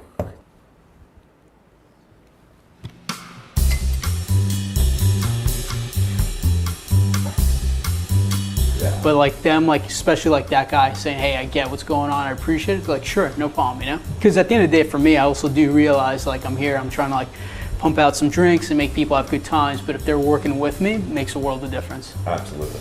Yeah. Well said. Cheers to that.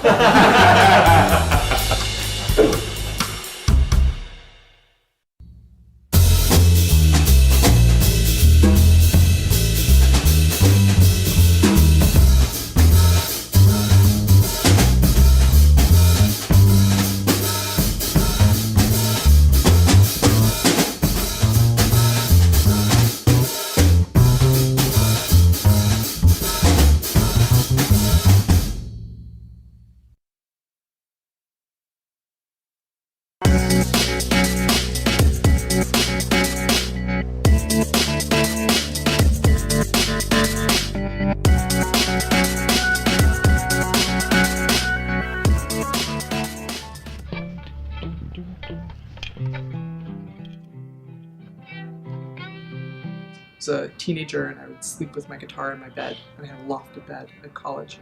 I had one of those dreams where you're dancing, and it was a ballroom dancing experience, and I threw a leg out and I kicked my guitar out of the loft, and it woke me up by hitting the floor, and then it had a giant crack in it. So I researched it and I fixed it, and it worked. That was the first time I fixed a guitar. I'm Chloe Smontner. And I'm Mamie Minch, and we co-own Brooklyn Luthery.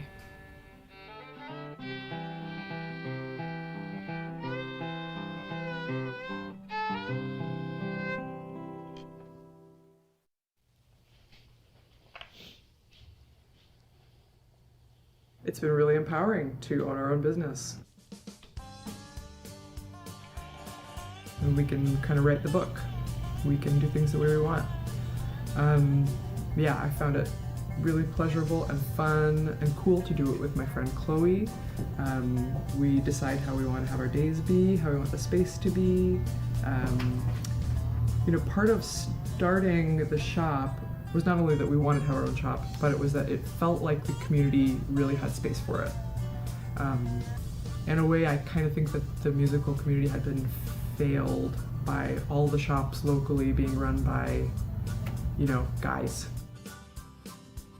I think on a whole, it's felt like starting a small business, we felt like we've had a lot of support, you know, whether it be from, you know, our immediate friends and community, you know, or our clientele or the other shops that exist. Yeah, it hasn't felt like too much of a struggle. Good. Right. It's the difference between doing something by yourself in a basement and being part of a community. You know, people come in here, they know us, we know them, we've developed these relationships over the years. We've been open for 4 years, and before that we worked at other shops around town. So it feels really good to be part of people's circle in that way. I really like the analogy of like a doctor's office or some, maybe even an ER. There's a whole, triage that happens. And it is often like dealing with a person's loved one. You know, people are very attached, and if something comes in with a big injury, they're kind of freaking out.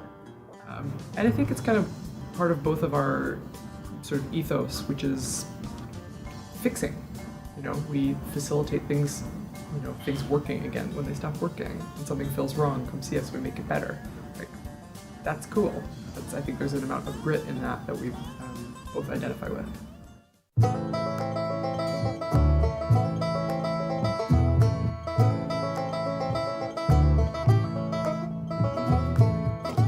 I think of craftsmanship and the kind of craftsmanship that we would like to do here as being something that you develop. You know, if you do our job well, I've heard someone say, it's impossible to tell that anyone has touched the guitar. Just sort of a downer in a way, right? If you do a good job, it's totally invisible. It looks like the break never happened, but it's really satisfying. And when I think of craftsmanship, I also think of like the history and tradition of a particular trade. Almost like a society of people kind of information sharing, and you know, there's a whole history of technique and development. So yeah, I think of that. I've really enjoyed meeting working musicians, working across the board, different kinds of music and different capacities. But I've been surprised how like rewarding it's been to work with amateur musicians. Somebody who's learning, somebody who's a kid, people who pick it up after years of having put it down. I really like that. People get a lot of pleasure out of it, and it's a way that kind of anybody could have access to art or something creative or something, you know, that maybe feels a little bit bigger than day-to-day life. Brooklyn's music scene, yeah, I feel like it's, you know, bubbling away. Yeah. There's a lot going on, and particularly, I mean, from what I've seen, in kind of the roots music scene, right, and folk music, yeah, which has always been there in New York, but Brooklyn, yeah, there's a few just kind of like roots and world music stronghold venues like Barbez and Jalopy Theater and Sunny's that just, you know, have jams and open mics and just kind of community hub. Yeah, I think the music scene is really accessible and it's really varied. She said it. I don't know if I need to say anything else. It's actually like kind of a high pressure situation, you guys. They're looking at us and expecting us to be brilliant.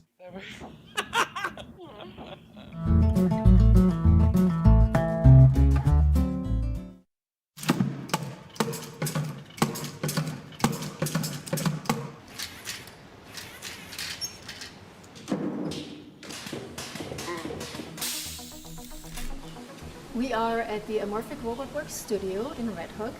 It's also known as the Robotic Church.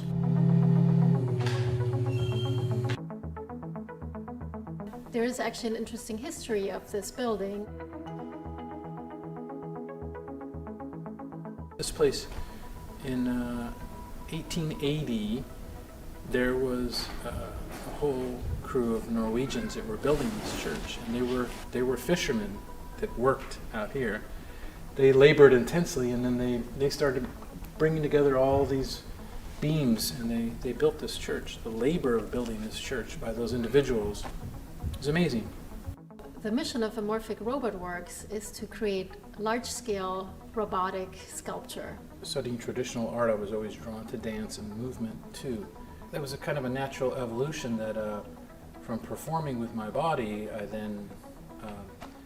I abandoned my body and I began to animate the skin that I would wear in my performances. The mission was to find an expression in these robotic machines that is close to communication. How would they communicate with each other?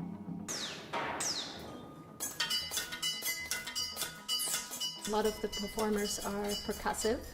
They're string instruments, chime instrument, some, they play their own body, but there's a lot of rhythm.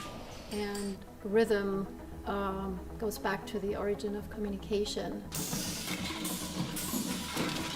They struggle because they're machines.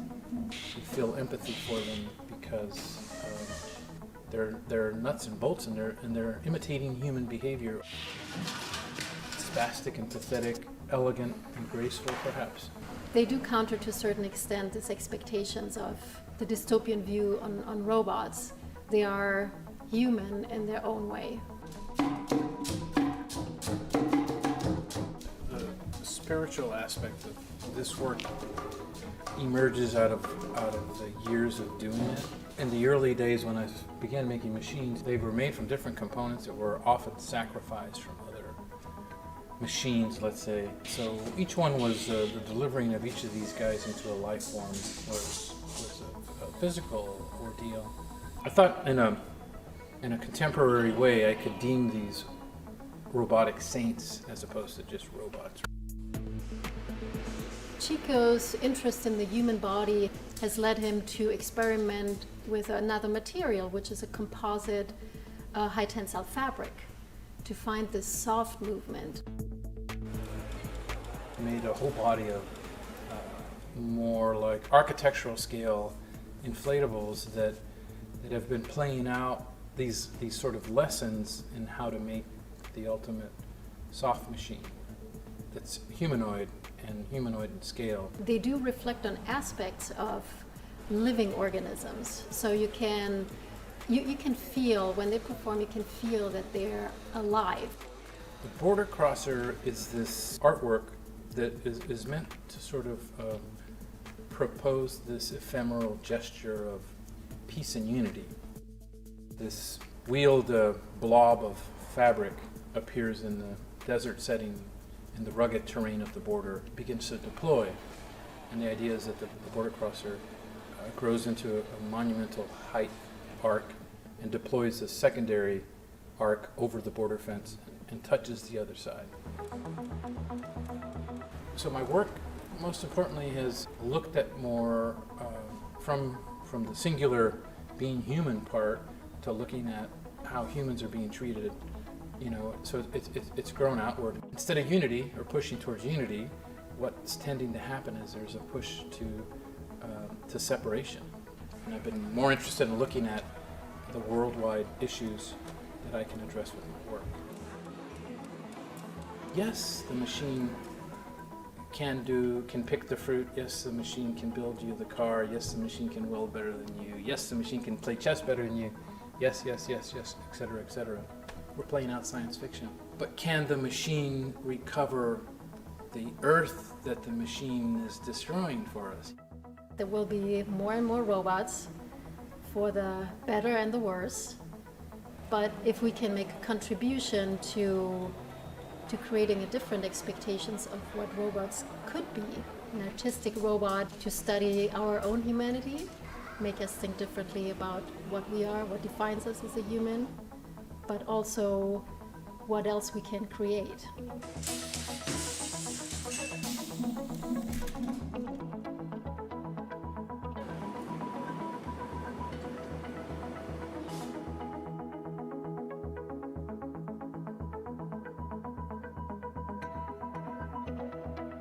When you make art, we cannot do it to please others. We have to do it to make them think. And some people are going to love it, some people are going to hate it, but at least you're making them think. And that's really what I want. My name is Grimanesa Moros. I'm a multimedia artist. I was born in Peru, and now I live and work here in New York City. Growing up in Peru is quite interesting from many different areas. It's because we have what is the coast, the Serra, and the jungle. In my case, I grew up by the ocean, so I think that water has been a very great influence. This brought a lot of bubbles that they accumulate all around, the shore. So I think that since I was very little, I got very interested in the play of light and water. I discovered light on a trip that I went to Iceland, and many, many years ago. I can't recall exactly, maybe it was 2000, and I couldn't sleep. And so I woke up and I encountered this unbelievable sky, and I truly didn't know what it was, but I couldn't stop saying, wow. And then obviously later I realized that it was the aurora borealis. And so since then I said to myself, wow, if I could only share this with others, this moment, what I felt, wouldn't be amazing. The project and the fee, for example, in the case of Hedera, has been thought about the community. The park itself and the architecture, how the piece was going to be responding to the environment and with the people. And what I want is to activate, the community. When they go, they're going to have different, thoughts, concepts. They're going to experience the work differently. And that somehow activates them. It inspires them to be more creative, and many wonderful things will come out from it. To build a piece like that, it requires a lot of collaborative team effort. Building the piece there, being on the field for 3 weeks, that's an amazing magical experience as well, to see how from nothing gets built. How many tubings I'm going to be using, how many domes, because that requires about the amount of LED lines and the electrical hardware, power supplies, and all the goodies that it goes with it. I truly have to know what I want, because each lines are 240 feet, some of them more, and so it requires a lot of manpower to hold them. Some of them are thick, they're heavy. So I cannot improvise that much, because to put each tube takes maybe 3 hours, sometimes more, depends, right? So imagine if I have to, okay, I'm sorry, I don't like it now, it goes down. So it is pressure for me to perform. You require confidence to truly know what you want. And I think in my case, I have got it through time. Hedera is a 360 all around. So you constantly have to build the piece, having that in consideration, that it has to make sense, to me, from all these different angles. But obviously, my intention is truly to grab my viewer. So if I'm able to take you into the piece for seconds, then I think that I have been successful.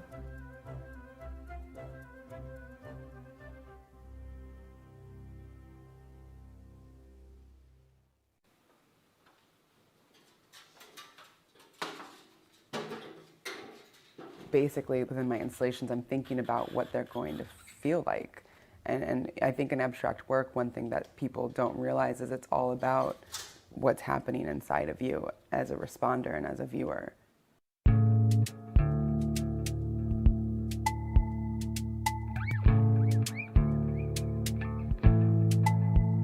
My name's Kennedy Yanko, and I'm a sculptor and painter. I feel as an artist, like my biggest struggles that come up are just always getting over the hump to the next step. You know, like it's kind of like creating a new project. There's a cyclical nature to like what you're doing. There's the beginning where you're like conceiving it and thinking about it, and there's a lot of blocks there. And then there's the building of it, not knowing like what's going to happen next, and there's the blocks there. And then there's this kind of the climactic moment of when it's installed and it's ready to go and you get to share it. And I think, you know, that frustrating part in between of not really knowing what's going on is definitely challenging for me.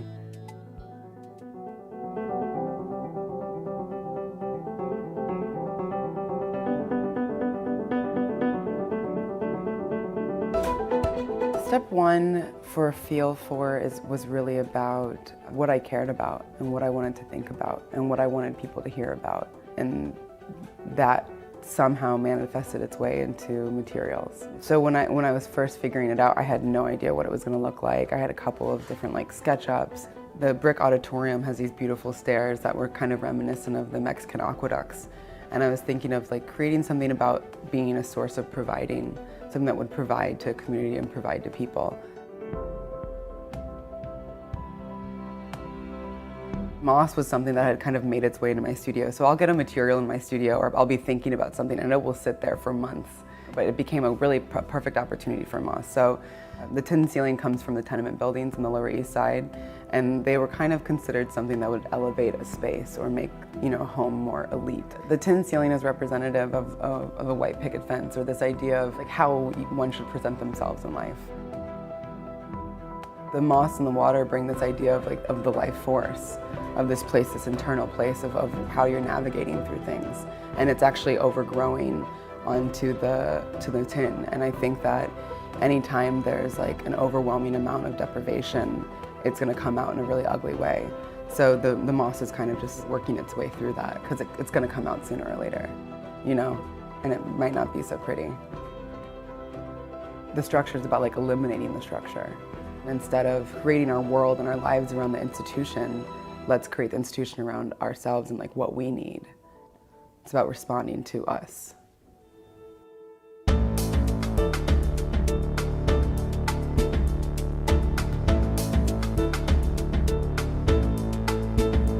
I certainly feel that there's a signature that weaves its way through all my pieces. Even if there's not a skin on it, or if there's not a particular shape that it takes on, I think every artist has their own flavor. You know, if you take two artists that are doing something really similar, they're still gonna taste completely different.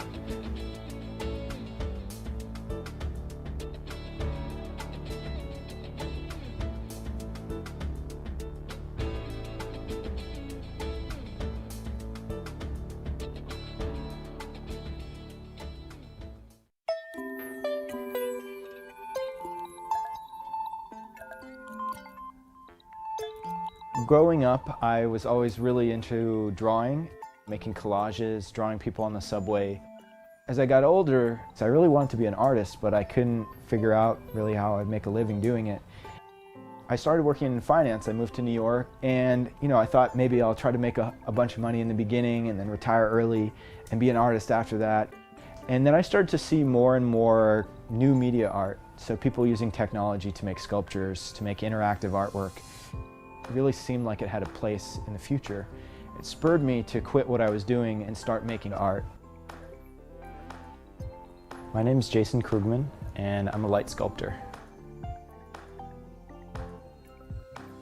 I call myself a light sculptor because I primarily work with LEDs, and it's almost like weaving with electricity, and then I sculpt with it. This sculpture is called Basket. There are about 3,000 LEDs and is using much, much less than a single 40-watt incandescent bulb. That got me into thinking about the way that electronics relate to the natural world. It's inspired by these tiny little microscopic creatures called diatoms, and also radiolarians. They're incredible because they have these beautiful symmetries. The way that I first learned about them was by looking at drawings by Ernst Haeckel. Haeckel was amazing because he documented many, many different types of species, kind of on par with Darwin in terms of his contribution to documenting life.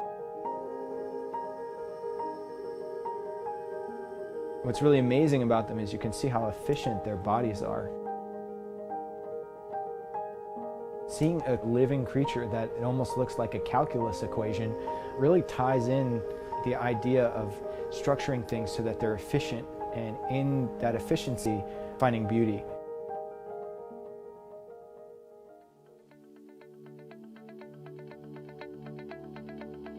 Right now I'm sitting in my studio, which is housed at New Lab in the Brooklyn Navy Yard. New Lab is a platform for scaling frontier technologies and champions the world's most forward-thinking entrepreneurs. We recently expanded into a new fabrication workshop here, where we will build huge sculptures that weigh thousands of pounds. So this is the new fab space. We're building 20 light sculptures here in about 2 months. And we're going to start cutting, gluing things now. We were lucky enough to find a great warehouse space across the street at the Cumberland Packing Corp, where they used to pack all of the sweet and low and sugar in the raw packets that people like to put in their coffee. It was a great space, a little weird because sometimes when someone would sweep the floor or move something, you could get a very faint taste of a sweet and low. It was pretty gross.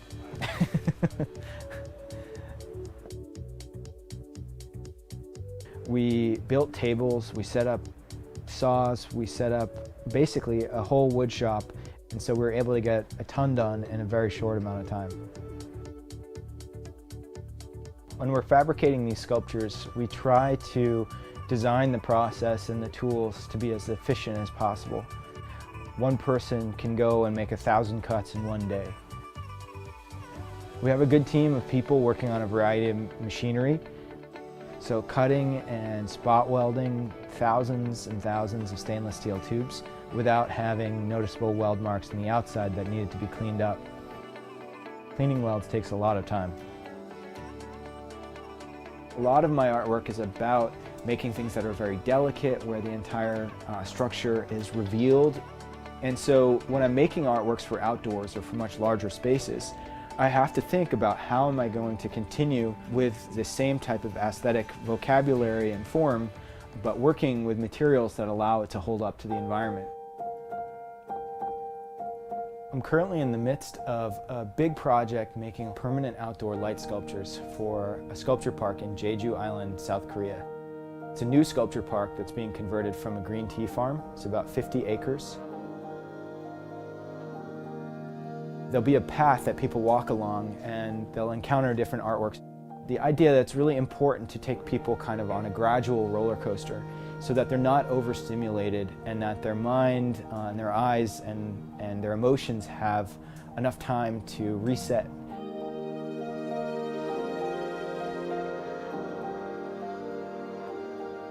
One of the sculptures that I'm most excited to see, it's a light sculpture, but it's entirely based on reflected light, which I think is a really elegant way of making light artwork that lasts really well outdoors.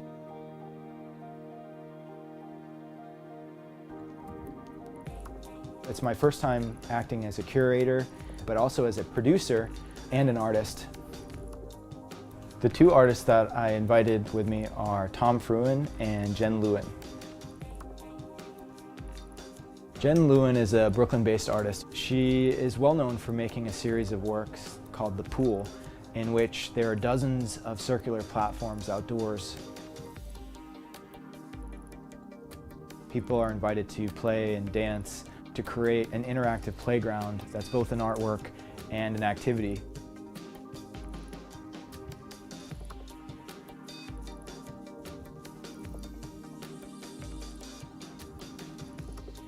The other artist who I brought in is named Tom Fruin, and he has some really beautiful big light sculptures that he makes in the form of stained glass water towers and greenhouses that I think are some of the nicest pieces of public art that I've ever seen.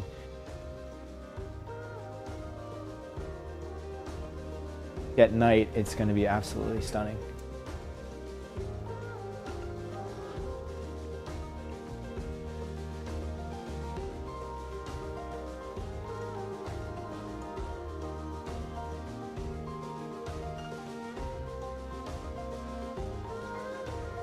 The whole thing is about creating these amazing, interesting spaces that people are going to really want to fly to Jeju to see.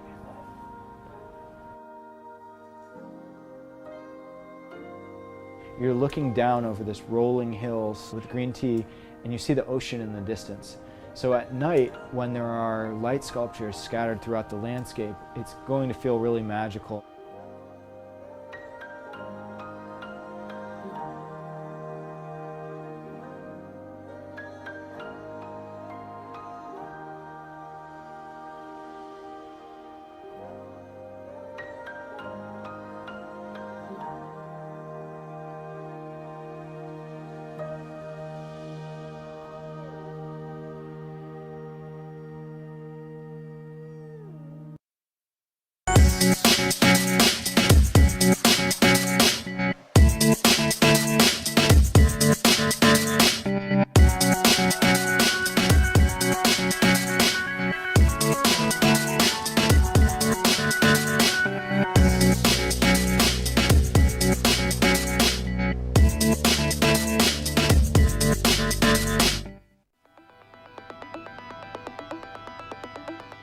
This is all I know, but it's in my heart.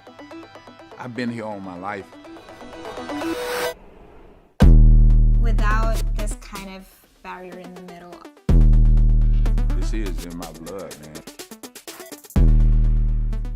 You know, my thing is more about the image. It brings joy to my life. Applying them to the world seems really important too. I love the neighborhood. A type of storytelling you don't really hear about.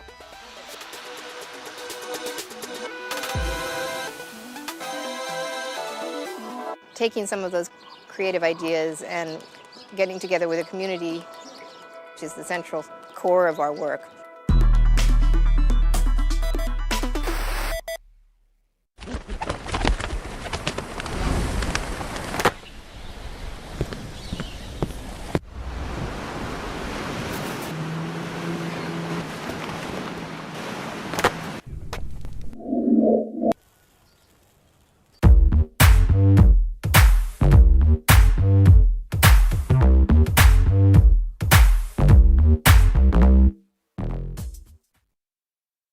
All right, y'all, we starting, y'all.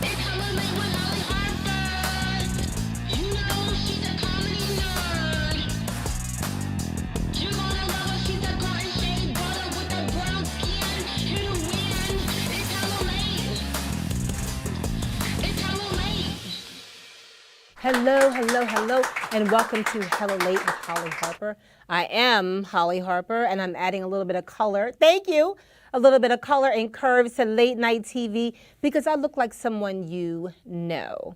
Now today, thank you, we have a very nice episode in store for you called Mad and Bougie because I grew up pretty bougie adjacent. Like I really did. And it's funny because I look back and I be bougie adjacent. I remember it being called bougie was a bad thing. Like you didn't want to be called bougie. And I actually was so against it. I was supposed to be a debutante and I dropped out of my cotillion at the last minute just in resistance when in hindsight, I could have used all of those connections. Like the adult in me was like, that was stupid. Like I really just blocked my own blessings. I really did. And it's weird because I don't do struggle well. I really don't. I don't. Like I cry easily, you know what I mean? I'll take an Advil if my feelings are hurt, like straight up. But the thing that really gets me is that I don't do struggle well. I dropped out of that $10 a month fitness club, and I don't want to name them because that's not very nice. They know who they are. But too many things. The straw that broke the camel's back. I was in the locker room one night, in the shower, obviously butt naked, and the whole place just went pitch black. Like all the lights shut down. I freaked out. Like I instantly started crying. I was like, this is how it goes down in prison. And like my whole behind, all 3 holes just shut down like nope. And when I told my husband this story, he was like, there's 3 holes? Like, yes, there's 3 holes. Like, what do you mean? Yeah. I'm like look at that, I'm giving the audience an education. You didn't know that. But seriously, let me tell you something. I've never gotten dressed so fast in my life. I got dressed so fast, I didn't moisturize. Okay? And thank you. Like, you know that. Let me tell you something. I'm a black woman. I did not moisturize. Cocoa butter is an essential worker in a black home. Okay? That's like the 11th commandment. Like, there's thou shalt not steal, thou shalt not kill, thou shalt not be, starts with an A. What is it? Ashy. Thou shalt never be ashy. All right. I was shook. I was fighting my morals, but I was alive. Okay, that's all that was really concerning me. But listen, you guys, we have a great episode in store for you. Mad and Bougie, thank you. But let me tell you something. As we get going, I have a friend named Heather, and she loves to ask questions. So let's visit Heather on the street.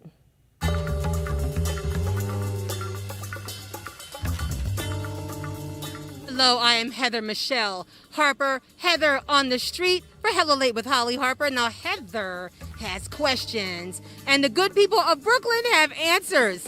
So y'all gonna come with me right now for Heather on the street. How bougie are you? Let's see. Do you do the milks? Okay, which ones? Almond, rice, soy, sheep, or goat? Oat. Not even any of those. All right, almond, rice, soy, sheep, goat, or oat? Cow milk. Cow milk? I'm bougie and I like the oat milk. I'm not mad. It's the best oat milk. Almond and oat is a favorite of mine. Oh, great. Yeah. I like almond milk. I like it when it's like flavored with vanilla. That's nice. He's like, I'm not with you. How bougie are you? Oh, not at all. Okay, but I got some questions, ma'am. Okay. I got some questions. Okay. Okay. Do you love Whole Foods? Hell no. No. Do you love farmers markets? More than Whole Foods. You drink rosé? No. No. Y'all too young for that rosé life. You need another decade of disappointment for some rosé. Summertime. Do you live through summer or do you summer? Say that again. Like, do you summer? Like, we summer in the vineyard. Do you summer somewhere? No. Or you just have June, July, and August? June, July, and August. Coney Island. Coney Island. What's up, Coney Island? Do you belong to a country club? Nah, just a nation. Oh, what's a what? Just a nation. Is brunch an event in your life? Is it an event? It happens, yeah. But any women in your family a debutante, or were you like an escort at that cotillion? I don't know. I don't know what they doing, the women in my family. All right. They might be out there whoring. Don't worry. Sorry about that. Were you guys or anyone you know a debutante in a cotillion, or were you an escort at a cotillion? I was an escort. You were? I love it. Okay, what about you? No. Any kids in your family named Preston, Bryce, Madison, or any of the Aidens? Aiden, Jaden, Caden, Braden? I have a lot of cousins. Okay. There's a Jaden. Ding, ding. Ding, ding with the Jaden. Okay, were you or anybody in your family a debutante? No. Okay, and here's the last one. Did you go to any kind of private schools? Nah, public schools all day. Elementary, middle, college, grad school. Go to a public university. All right, so you know what? You're not bougie adjacent, but you in the suburb. You in the burb. I teach at a very prestigious university. There's an element of bougie, but I still keep another community of students in Brooklyn that I also support. So 1 foot in, 1 foot up. Heather had questions and Brooklyn had answers. Some of them. The answers are the answers, ma'am. Anyway, thank you guys. Bye. It seems to me that we see the world as young or old. But what about the in-between? Please enjoy this funny lady I call Mama, Holly Harper.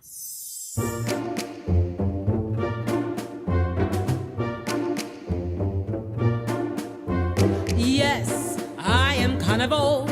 I'm near the hill, yet I'm not over it. Still my back hurts. It's hard to sleep. Menopause knocks on my door and that bitch is in heat. Cause I still have all this, but I walk with a crown. And when I go to clubs, dear, I want to sit down. Where's the chair? Where's the booth?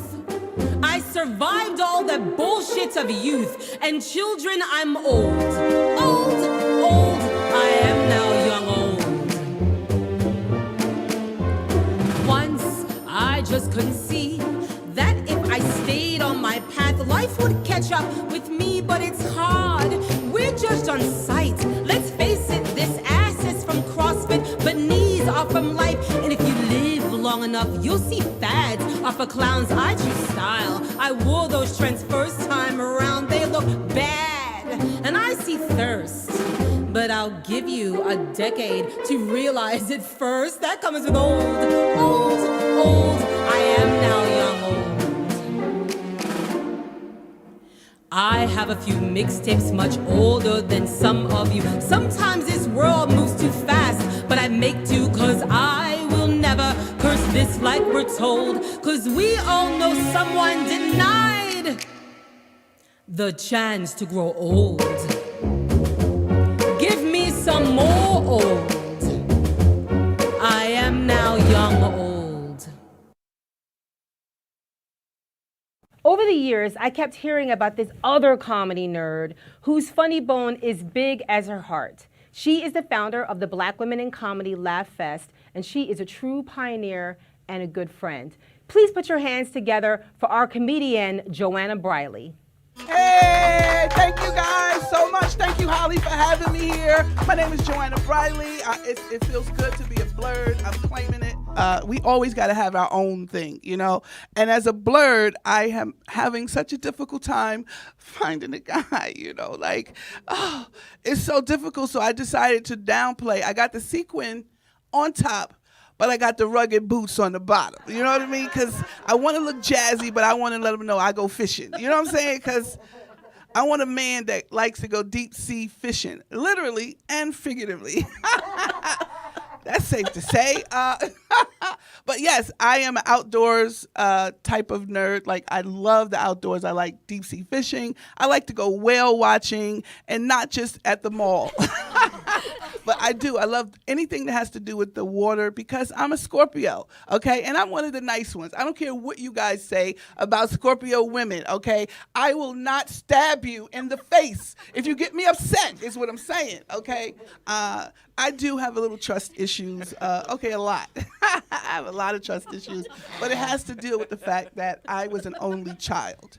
Okay, my mother had 5 other kids, but I was an only child, you know? That's what I felt like growing up. I knew I was different. I guess I was destined to be a blurred. I went to live with my dad in Connecticut, and I joined the cheerleading team, okay? They kicked me off. They kicked me off because I had too much rhythm, okay? I was jacking everything up. They was like, this girl is too good. At least I learned how to swim, okay, while I was there. One of the things my dad taught me when we were driving was how to drive drunk. Yes, oh my God, if you didn't know how to drive drunk, you was not his kid. I would say this, my family's family crest is a bottle of Henny and OE, okay, because they're alcoholics is what I'm saying. But no, seriously, I'm not an alcoholic. I go to meetings with my girlfriends at the bar, like, because that's what we do. That's what you do. You go to meetings. But yeah, you know, just during this pandemic, I come to realize that being a single woman is hard to date. So I was ordering so much stuff from Amazon just to see the delivery guys. I would dress up in little lingerie so when they deliver in the package, you know, they could deliver a package. You know what I'm saying? Because that's how it works. UPS, FedEx, post office, and then the new guy in the block. I don't know if y'all ever seen the DHL Express dude. Oh my God, he is so sexy with that bright yellow and red. Oh my God. I was like, oh my God, let me keep ordering from China. All my credit cards are maxed out because of Amazon. Because I turned into this, what they call it, urban prepper. That's somebody that preps for the future, the doomsday. I have a ton, a case of beans. You gotta have beans. You got rice. You gotta have rice. These are all the things, and I got tons of water. I told you I have a 3-bedroom apartment, so one of the rooms is just filled with stuff. Because I know I got batteries. I got batteries that need batteries. because I want to make sure that I am prepared for doomsday. This COVID is a test. This pandemic is a test. It's coming, people. When they get rid of cable, that is when all hell is gonna break loose, okay? So what I did, I stocked up on DVDs. I got me a DVD player, okay, because I know I'm going back to the roots. Because that's what you have to do. I have an old computer, right? Because I know Neo's gonna come and he's gonna need that computer pieces. So I was like, I'll make sure I got the computer pieces that Neo's gonna need. Because you know, in all those movies, right, they find an old computer and they just need that one piece. And then they connect to the world. So I got that at my place. So listen, if y'all need to find me, my name is Joanna Briley. I'm from Brooklyn, New York. Thank you so much for having me on Hella Late with Holly. Yes, thank you. Now, as you saw with Heather on the street, she loves to ask questions, and I love to ask questions. And I have been blessed to know the very best people. Many of them are blurs. So please enjoy 20 to 1.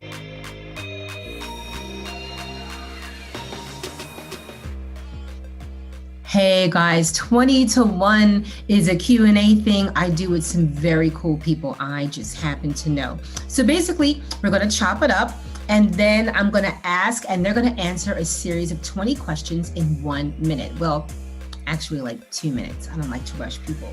So here we go. Hey everybody, we have Eugene Ash with us. Hey Gene, how are you? Hey, what's happening, Holly? How you doing? I'm doing great. It is so nice to see you. You are fresh off your win. What, like a day and a half, 2 days? Fresh off your win. Yeah, a day and a half. And Oh my- NAACP, the National Association for the Advancement of Chocolate People. That's right, for the chocolate people. And you won Outstanding Director, didn't you? Outstanding Directing. I did. Everybody, I've known Gene for a long time. I have to say, like, it's actually one of my most healthiest friendships. Wow, that's very sweet. We're family. It's all We good. are family. We are family. That's why I'm like, all right, we gotta make this short for him. I know this brother is busy because family will cuss you out too. Okay, 20 to 1. Here we go. Who was your best friend when you were 10 years old? At 10 years old Yes. was Pilo, Pedro Rivera. He was a Puerto Rican dude, lived across the street from me, and I liked his sister Wanda, so I became his best friend. You had ulterior motives. Okay. What time were you born? 9:52 AM or PM? in the morning. Okay. Have you ever helped someone in mortal danger? Yes, I did. I snatched a dude out of a window. He was climbing into he was climbing into someone's window with a knife in his hand, and it was a woman who I knew. She lived on the first floor of my building, and I said, "Brother, you can't go in through there." He was like, "Man, you know," he was like, "Something like that," and I was like, "I'm not gonna let you climb in the window, man, and you got a knife in your hand." And he just was like, he just punked out, came out of the window and left. But I think he was going in there to, you know, they had broken up and he was, I don't know what he was gonna do. Okay, have you ever had a crush on a teacher? Oh yeah, Miss Centeno in the 3rd grade. Have you ever been to a shitty wedding? For sure. More than I have, let's just, they didn't serve alcohol. That was the problem. That's the problem. No, that's a real problem. Yeah, That's I don't mess with dry weddings. How old were you at your first kiss? 7. And the last question is, what cartoon character would you date? Ooh, would I date? Mm-hmm. Anne Margaret from the Flintstones. Oh, because that was Anne She had Margaret. that song, I Love You, but I Ain't Gonna Be a Fool. She was sexy. I'm gonna wake up in the morning, baby, I'll be. Oh, she was. Remember that? Yes, and there was a tambourine guy. Yeah, she was like, I love you, but I ain't gonna be a fool. You can do it. I'm telling you, you can find it on YouTube. I defy anybody to say she wasn't hot. Oh God. Well, listen, that is our time with you. This with Eugene Ash. You did our 20 to 1. We found out wonderful stuff about Eugene. But what's going on now? What's up for you next? Like, what are you doing? What's happening now? What's going on? You know, I'm ready to put more amazing Black content out into the world. Absolutely. Stay tuned. It's coming. It's coming very soon, but stay tuned. Well, we are waiting. We are excited, and just congratulations, because Sylvie's Love is about as dope as it comes. And I'm just so honored to have you here with us. Thank you so much, Jean. Appreciate it. When I was a teenager, I went away to a pretty awesome Quaker boarding school. And it was there that I saw the differences between the haves and the have-nots, and that I was somewhere in between. But the haves, oh my God, they are hella funny. Please meet this perfect mom. Blair, welcome to Perfect Mom Studios. So lovely to have you. Hello. I forgot your name. I'm sorry. Malaika. Oh, 4 syllables. You're almost a gypsy. Wow. So why do you think you were nominated to be a perfect mom for MBS This Morning's Perfect Mom competition? I'm always so shocked when my friends have time for these things. Was this Eva? We go back to Spelman. No, it was actually... Oh, Vanessa from Jack and Jill? It was... Oh, Stephanie from Lynx. No. Rennie from Girlfriends? No, it was Leslie. I believe that the two of you are deltas. Oh. Hush, 4 syllables. I'm an AKA. Leslie and I, well, our children are besties. We bubble together, our 2 families, with my Madison and Bryce and her Preston and Penelope. She had lovely things to say about you. Of course she did. I will sue for defamation. I'm kidding. I'm sorry. Actually, not really. Not at all. I just operate off a team ethos. Ethos? Potato, potato. So it really does take a village, huh? Oh, I'm not too fond of villages. You know, dirt, lack of Wi-Fi. My team keeps me centered. Well, family is everything. Oh, not them. My life coach, my therapist, my business mentor, my housekeeper, my trainer. I said him, I'm sorry, and my dog walker. I can't scoop. Okay. Yes, but see, my therapist, he hears things that my trainer can't understand. He's from New Jersey. I think he served time for something. I'm not really sure what. I hope it's nothing violent. I should check up on that. But see, my trainer, he knows exactly what part of my ass needs to curve for my costume birthday party this year. I'm gonna be a Playboy bunny. I know, problematic, #me too. But we live one life. Anyway, my business mentor, he is so smart. And he summers with us at the vineyard. And his husband doesn't mind doing all the cooking. All the cooking. Good, helpful people are so hard to find. Teamwork really is everything. So tell me more about your core beliefs. Oh, struggle. Girl, Is yes. for the birds. One must simply marry correctly. It's lovely in here. Lovely. Well, that's my show, folks. I hope you loved it as much as I did. Thank you, and I will see you next time on Hella Late with Holly Harper. Good night.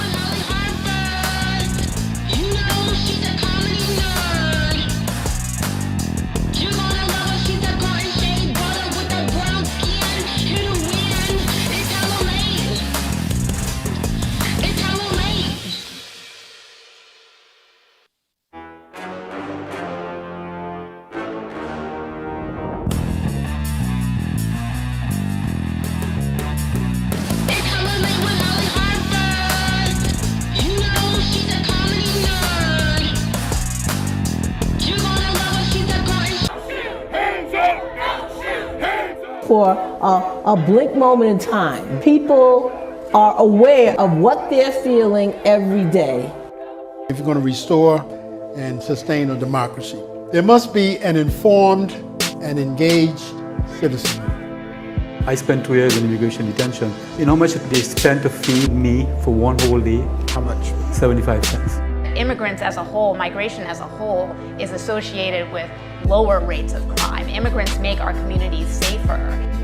What causes climate change, the selling and burning of fossil fuels, benefits most the power elite. And so they have a disincentive to address it, and they have an incentive to deny it.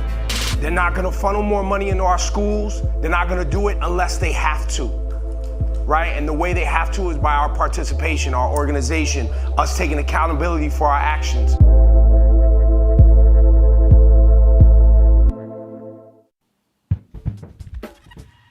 It took me years to find community. Once I did, I knew that that's what was gonna carry me and help me to be who I was. And once I found that, I knew that I wanted it to be something that other people could experience and share. And so in 2009, I founded with a partner of mine, a collective called Brooklyn Boyhood.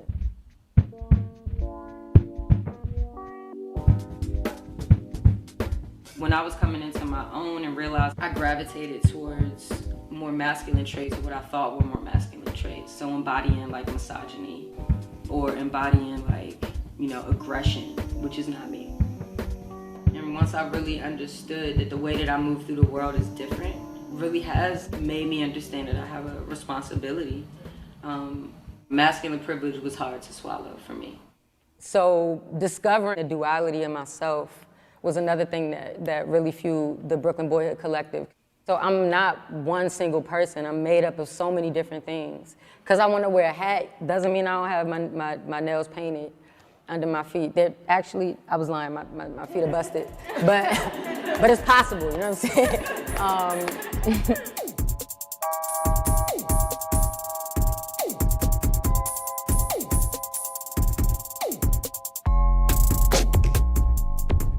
We kind of offer a voice in the LGBTQ community that is really focused on like uplifting values around masculinity that are positive and kind of redefining what that means, building healthy spaces for us, for ourselves and for our communities.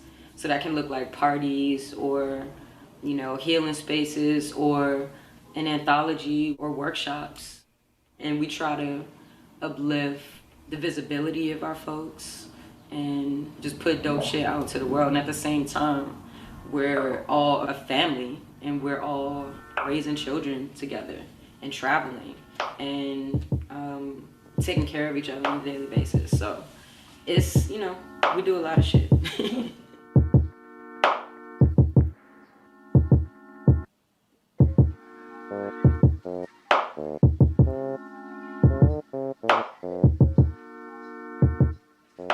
Especially now after like all the Orlando stuff, it's always felt urgent, but more recently, like I've been feeling called to like do so much more in regards to, you know, what we try to bring to the world as a collective. Or at least like spend my mornings crying about it and trying to figure out how to just keep going for myself. And so it feels like the work is just me getting up every day. It's just been like emotional few weeks. And just, I guess because of just who we are as a collective and everybody individually just going through their own shit. It's been even more trying and difficult, but also beautiful. I mean, I got like so many texts and phone calls and like all this other shit around that time, and people have just really been like uplifting us and really being like, yo, we know y'all have been like doing this nightlife thing and organizing and like all this shit for so many years, and really thank you. And how can we continue to do this? Because that shit's hard sometimes. Having to, you know, like we see a lot of shit, like the beautiful stuff, but also the terrible stuff. So, you know, I spend a lot of my time just really trying to be creative and make people feel like they have a space to be, that they can feel like they can be themselves and be like really living their lives fully, which we have to struggle to do, which is crazy. I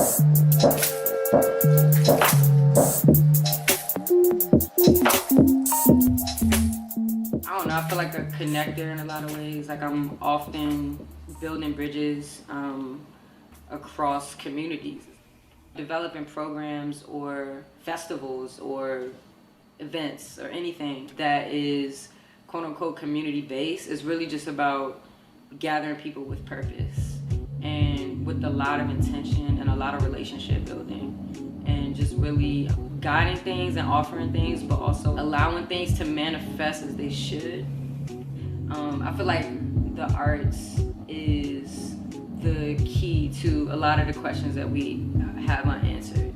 You know, the artists in the world, the poets, the writers, the folks that don't even know that they're poets and writers. We have so much to offer, so many assets and so many things that are getting co-opted all the time.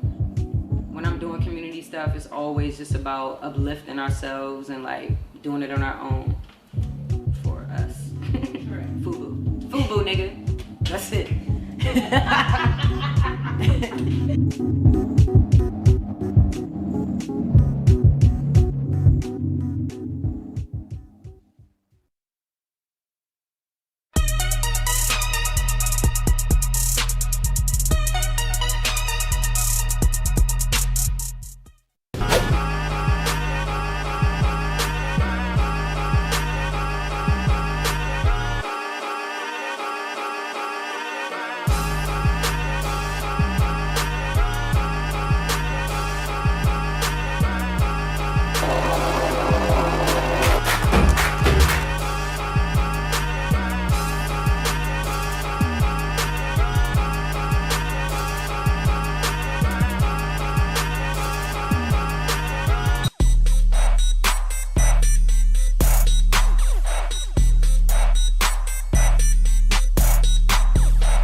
Clickbait headline about an 88-year-old nun who washes homeless feet underneath the Brooklyn Bridge. Do you only cover nuns now? They're really big though. It's a good beat. Clickbait about nuns. What's your clickbait headline so far? So this is what I have at the moment. 88-year-old nun who washed homeless feet under Brooklyn Bridge shares incredible life story about washing homeless feet under the Brooklyn Bridge. I don't know. It feels quite long. And also, is it homeless feet? No, it's probably the feet of the homeless. Okay, this nun's story of service will inspire you? Yeah, it's not very clickbaity. And I do think you need to get the feet in there. Okay, I just don't really know how to get it in. Okay, this woman's service to homeless feet will inspire you. Yeah, like one woman's service, she cleaned Brooklyn nun, life of service. Now she shares her story. Something like that? No, Nora. I think I should just leave out the feet. No, feet are what makes it clickbait.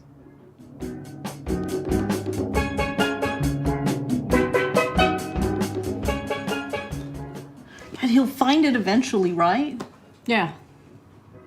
Wait, we'll find what? I got Cook a used guitar for his birthday, and I put a little bow on it and wrote a note and hid it in the kitchen. But it's barely hidden. No, he'll find it. When's his birthday? It was 2 weeks ago. He hasn't found it yet. He will. Unbelievable. This woman I'm not even dating just broke up with me via text. She looked like that babysitter I had, Amanda. I gotta stop messing with these young chickadees. I need a mature woman. Wait, who's Amanda? Amanda, with the pigtails. She'd be like apple juice or grape juice. She was 14 years old. I was an 8-year-old butch. I knew I wanted grape juice. Wait, she was offering you apple juice and grape juice from her boobs? Right. Why wasn't she just offering you milk? It was about sucking her titties. Oh, it wasn't about what liquid. Okay, she was pretending. Yeah. Okay, so some people are so imaginative. Up, no. Back. No. Wait, no. Done. Ow. Oh, this is good. You, Inga, how's this? Is this good? I don't love it. She doesn't love it. I'm sorry. It looks wrong. Am I wrong? It's your diner. Do what you want. Yeah, right, yeah. Well, let's just move it back that way. We already tried that. No, she needs to get up and come help us. I'm already sweating. And where's Cook? Why can't Cook help us? Look, it's too big for this space. I told her that when she bought it. Can we just put it in the storage room for now? Hey, the storage room is out of commission until George comes by to fix it. Cook got stuck in there last week for a couple of hours. The door immediately self-locked. You can't get in, you can't get out. It's totally busted. Cook was so embarrassed. He was drenched in sweat by the time I found him. But don't mention it to him, okay? Got it. She needs to come put her hands on this table and help us move it. Hold on. So, this Brooklyn nun, she served the feet of the homeless. Now she's serving you her story by sharing. Still long. Okay, how about... What about... Yeah. Woman shares incredible story about... Celibate woman. Celibate woman, that's interesting. Or just say none.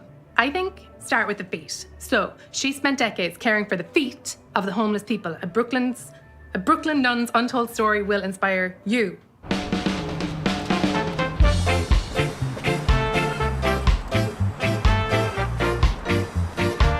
Very funny. I get it. You're doing a pirate bit? That's good. You know, who says men aren't funny?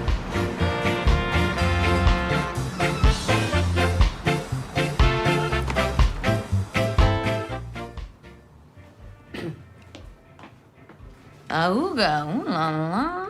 Sweet tits, right? She just broke up with me. We weren't even dating. What is this? What? Scratched cornea. Interesting. And by that, I mean not interesting at all. What? You know, this nun. What? So slower, go on. Brooklyn nun, got it? Brooklyn nun washes homeless feet. Read all about it. You're welcome. No one says read all about it. Oh my God, when you think about what people do, like, you know, I need to do more for the world.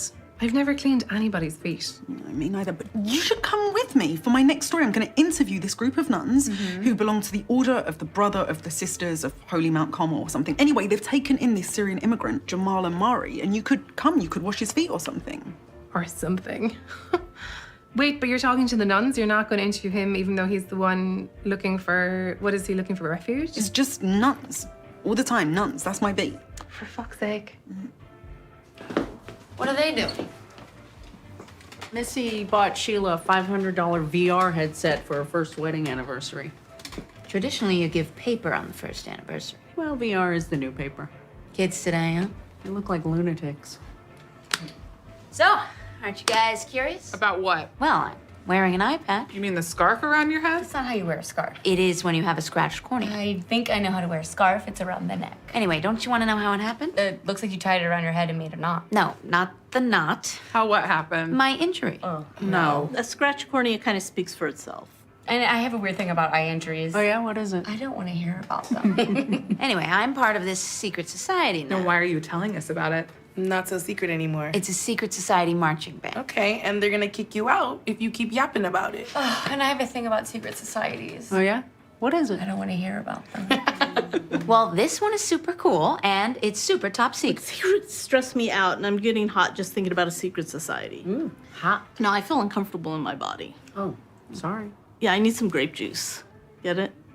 When I get back, we'll resolve this whole table business. Anyway, it's really cool. We do impromptu marches. Oh, God, impromptu. No, it's fun. It's exhilarating. I carry a baton. Oh, so you don't really contribute? Well, you need someone to carry the baton. Do you? I don't think I've ever needed anyone in my life, ever. Not once, to carry a baton. I could have used a baton this one time. So, do you twirl the baton? No, I just carry it.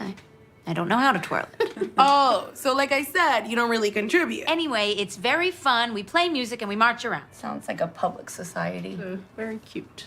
Thank you. Oh, God, Jack, what happened to you? I scratched my cornea because I'm in a secret society marching band. And what's the punishment? You need to dress like some kind of archaic pirate? It's not a punishment. Does it look that bad? Just own it. I'm glad you found a community to be a part of, even if it is a super nerdy community. They're not that nerdy. Actually, they're pretty cool. Sure. For sure. Anyway, I was at this girl's house the other day. Woman's. I feel like I can't say girl anymore. I was at her house the other day and...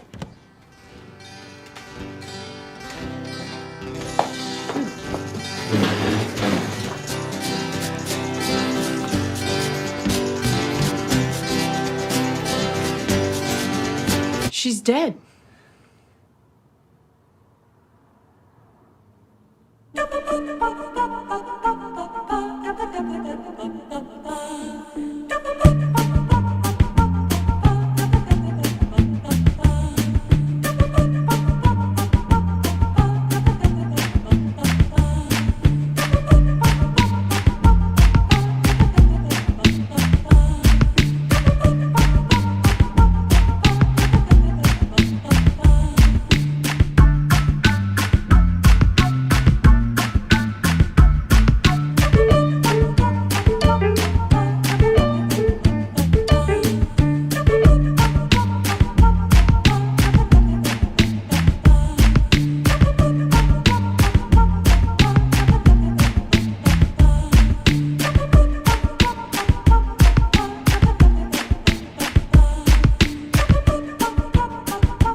How do you do this? Just kneel down like this, look. Oh. It's kind of tough on your knees. I know. But that's part of it. Now make I don't know if you can lean. You can lean on it, it's fine. And just do like a sad face and look at the dead body for a while. I am sad. I don't need to do a sad face. Okay, well... I'm always scared of her. Shh. She actually does look peaceful. Yeah. Nora. What? I dropped my ring in there. What? It was when you told me to do the prayer hands. I'd been playing with it. I put it in my Don't hand. blame me for it. Get it, Lucy. It's bad luck or something. No, just fish around inside. It's fine. Can you do it? I'm not going to do it. Please. No. Lucy, just say a prayer and under cover of the prayer, reach in for the ring. I only know Islamic prayers. Do not say an Islamic prayer. Okay, I think I know one. Our Father who art in heaven, thank you for this bread that we are about to eat. It's crooked. No, it's not. Hey, stop touching it. Okay. Oh, hold on. You gotta invest in a quality clip-on so I don't have to go through this every single time. Clip-on, please. I wish this was a sex party instead of a wake. You and me both. I'll take one blowjob, please.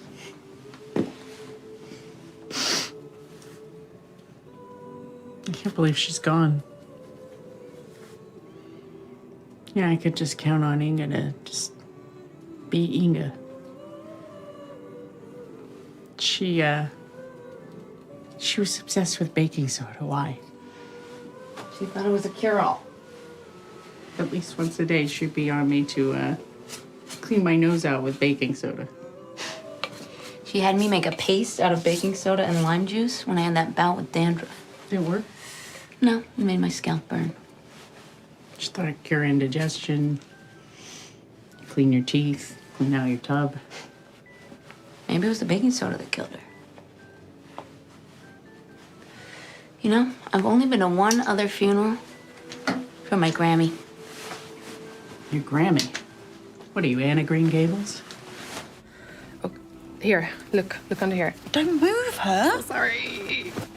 There's nothing there. There's nothing there. Put it back down. Are you sure? It's awful. Just put it back down. Check in there. I'm not going to check in her crotch. Oh, God. Making me shout next to a dead body. Try her hand. Underneath. Okay. Just feel around on her little hand, Inga. She's frozen cold. She's supposed to be, though. You girls. Hey, Lucille dropped her ring and it's underneath Inga somewhere. We can't find it. Oh, God. It was an accident. Are you kidding me? I said it was an accident. No, look, that's my sweater. Oh, no. I lent it to her last week. Well, who dressed her? I don't know, but that's my sweater. I wasn't giving it to her. It was a loaner. I don't think you're going to be getting it back now. We wore it once. It's a lovely sweater as well. Yeah, I like the pattern. It kind of looks like vaginas, right? Yeah, it's unique. That's why I bought it. I mean, she can have it. She looks great in it. First Inga. Now my sweater. Oh. Okay. I mean, it's just a sweater, right? Like, she can have it. All right, ladies, let me try. I'm actually really good at finding small things. Thank you. I'm like one of those truffle pigs, you know, but instead of truffles, I find small things. We look good. We look like James Bond and, well, James Bond. I've always enjoyed studying a new tone. What is that? It's a Bond quote. If you're gonna do a Bond quote, shouldn't you do Bond? James Bond. That's a little obvious, no? Well, I never saw a Bond film. What? I don't bother with that masculine bullshit. Look, let's just forget about it. Oh, no, just 1 minute. Hey, ladies, what's all the fuss? Lucille's lost her ring. It's somewhere in this coffin, and this is Dee's sweater, which she only lent to Inga, but now it looks like Inga's gonna be buried in it. Oh, my bad. Wait, this is your fault? Well, the coroner asked me to provide an outfit, and that was the first thing I saw. I didn't know. It's a lovely pattern. That's what I said. Looks great on her. She'll be buried with your ring and my sweater. Last minute gifts, yeah. Hey, while we're here, why don't we take a selfie? Okay. Hold up, are you guys taking a selfie? I want to be in it. Oh, you can see her kind of little double chin. Okay. She won't I care. keep on expecting her to smile. R.I.P. Wait, take one with my phone too, guys. Okay. Say Inga! Inga!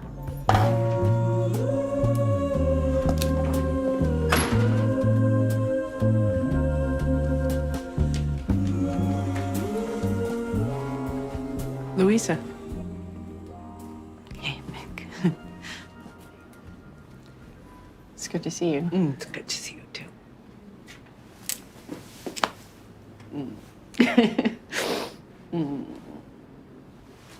I'm sorry, it isn't under happier circumstances. Me too.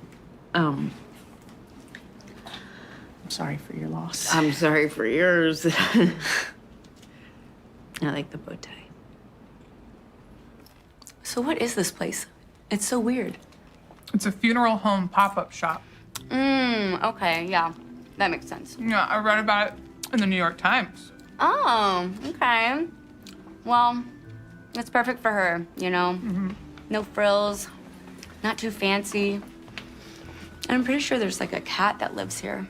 Yeah, I smell that too. Lucille, you shouldn't have your phone out at a funeral. I know, but my nun article is trending. Is it? Yeah. That must have been that clickbait headline that we worked on. I actually think it was. Now the editor's given me the beat, but he's calling it none the wiser. That's brilliant. Oh, it's awful. I think it's good. Really? Yes. Before we get into this, I'd like to see everyone up on their feet. Yes, come on. I think we need to get into our bodies. Inga was always in her body. She had 2 left feet, but she was always in her body. Let's do some hip swivels.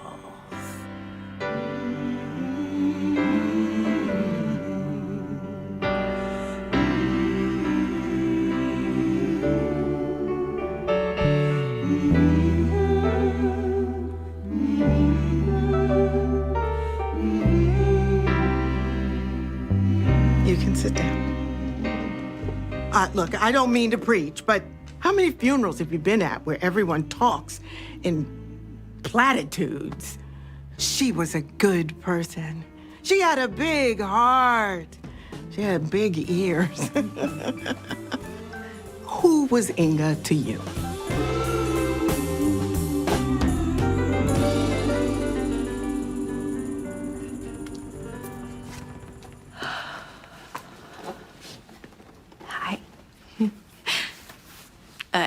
I don't know a lot of you, but we all share this extraordinary human. There's always been parts of myself that I have kept hidden. And she always made me feel like so loved. And when she asked me to invest in the diner so she could get a bigger space, I said yes, because I felt like if she could make me feel like that, she could make anybody feel welcome. She challenged me to be more me. I guess she's challenging me again, because technically I now own a diner and I will be taking over. So you did it again, my friend, growing me even beyond the grave. I love you, Inga.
Put your hand in your pocket like you have a gun. What? You know, that scene from The Godfather. No, I don't know. When the Godfather's in the hospital? No. And Michael Corleone, that's the Godfather's son, he's there, and he sees Enzo coming down the hallway. And he's like, "Who are you? Who are you?" And Enzo's like, "I am Enzo the baker. I come to see your father. He's in the hospital." It's not ringing a bell. No? And Michael tells Enzo to wait downstairs, and he comes outside, and he pops the collar on Enzo's jacket, and he tells him to put his hand in his pocket like he's got a gun. And then the bad guys drive by, and they see Enzo, who's really just a dopey baker, standing there with Michael. And they just keep driving. It's a great scene. So, you want to try it? Sure. Put your hand in your pocket like you have a gun. You'll be all right. I'm Enzo? I don't know about that.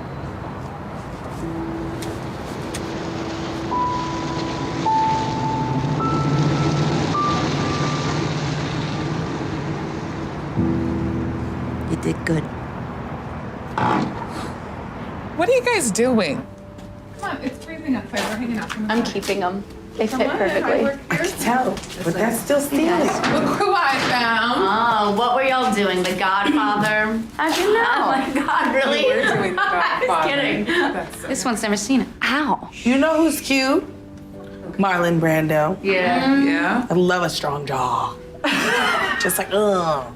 Plus he has big juicy lips, which is a good thing because most white guys have thin lips. Thin lips Boobs don't bother me, though. It's a thin dick I got a problem with. No, I wouldn't know about that. I was just gonna say the same thing. I've never had that problem. Y'all never had a thin dick, or you don't have thin dicks? I mean, neither.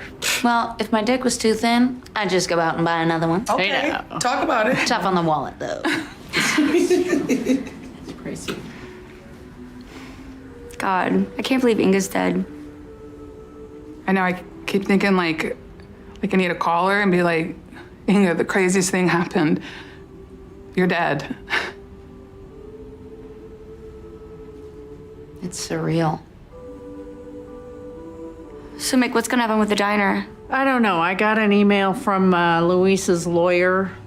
They're gonna have a meeting. A lawyer? Okay. She's not playing any games. Is Luisa gonna sell the place? Mick, should we be worried? No. Oh my God, she's gonna sell the diner. We're gonna be out of jobs. All right, everybody, just chill out. I know how to play Luisa. I can play her like a trumpet. I have before anyway. What about the lawyer? I know how to handle a lawyer. You do? You get a lawyer? What do you know about lawyers? Plenty. Okay, well, that makes you feel better. I would like to know what the name of this freestyle group is you've got going on. Is that the vibe we're giving right now? Maybe you could call yourselves gentrification? Not me. Okay, grown-up Destiny's Child. So like, you know, Destiny's... This is Destiny's mistake. Yeah, Destiny's mistake. Yeah, Destiny's mistake. What about new shoes? Just like simple, new shoes. There's actually a group called New Shoes. I didn't know that. New shoes? New? Like new? Like what's going on? No?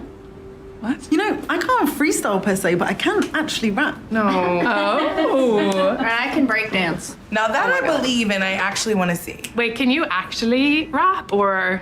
Yeah, I was waiting for you to invite me to do it. I wrote two of them while I was in the 4th grade. Okay, so the first one is like, my name is LL Cool F and I'm here to say that I'm very special in a very special way. Yeah.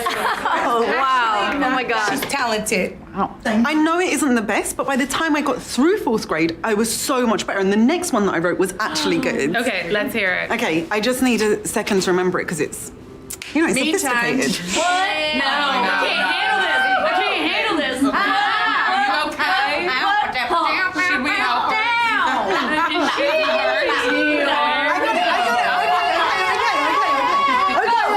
Okay, it's me. Now I know you're sweating. Put your hand under the blanket. Let's get to ping. But I ain't got no patience, so don't go slow. I'll be like chop chop, lollipop, hit the flow. I know. She said hit the blow. Wait, you wrote that when you were in 4th grade. It was the 90s. I was highly sexualized. Wait, I got more. Not now. We are. Yeah, wait. Give me a beat. Okay. Yeah. Now before things fickle, let's hit the switch. I'ma make things sizzle. I'ma do it like this, and then I grab my crotch.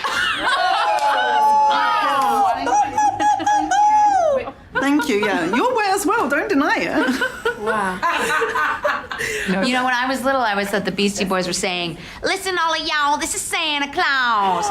I can't believe they haven't made a Christmas parody out of that song. Well, not yet. Listen, I need to head away before this turns into a whole, you know, secret marching band incident. So I'll see you later, okay? I'm gonna come with you. Okay, good. Bye, love you guys. That was awesome. Bye. Wow. Looks like the party's over, ladies. Should be. Shall we continue? Is that taking this party on the road? Yes, it's him. It's a trumpet. Like, But y'all good? Yeah. Oh yeah. All good. Okay. Love you. listen up, y'all. This is Santa Claus. Farewell, ladies.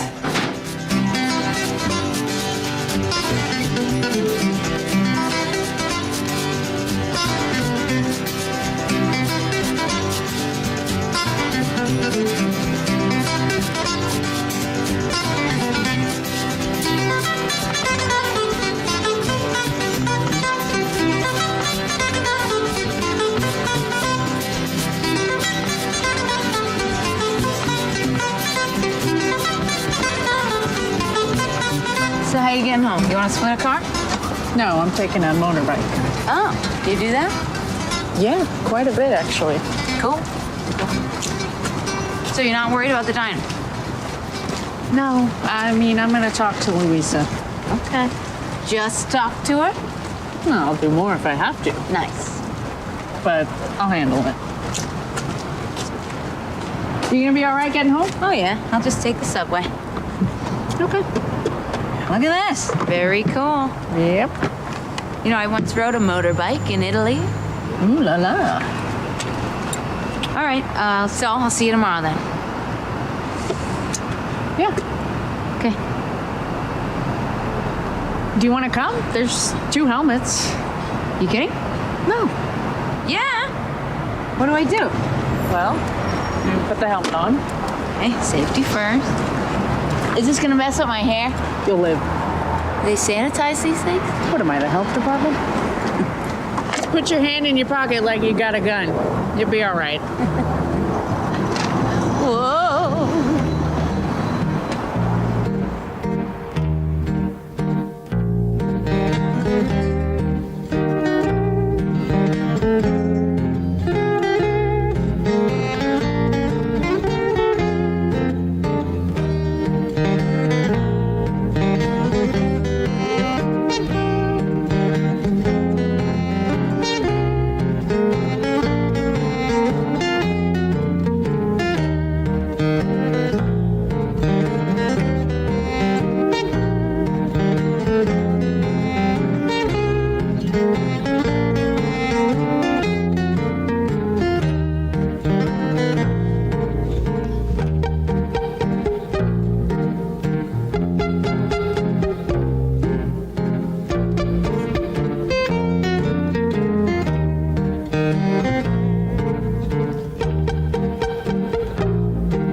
What's up, guys? I'm Ray DeJean, host and producer of Lapaholics Live, brought to you by Bric TV.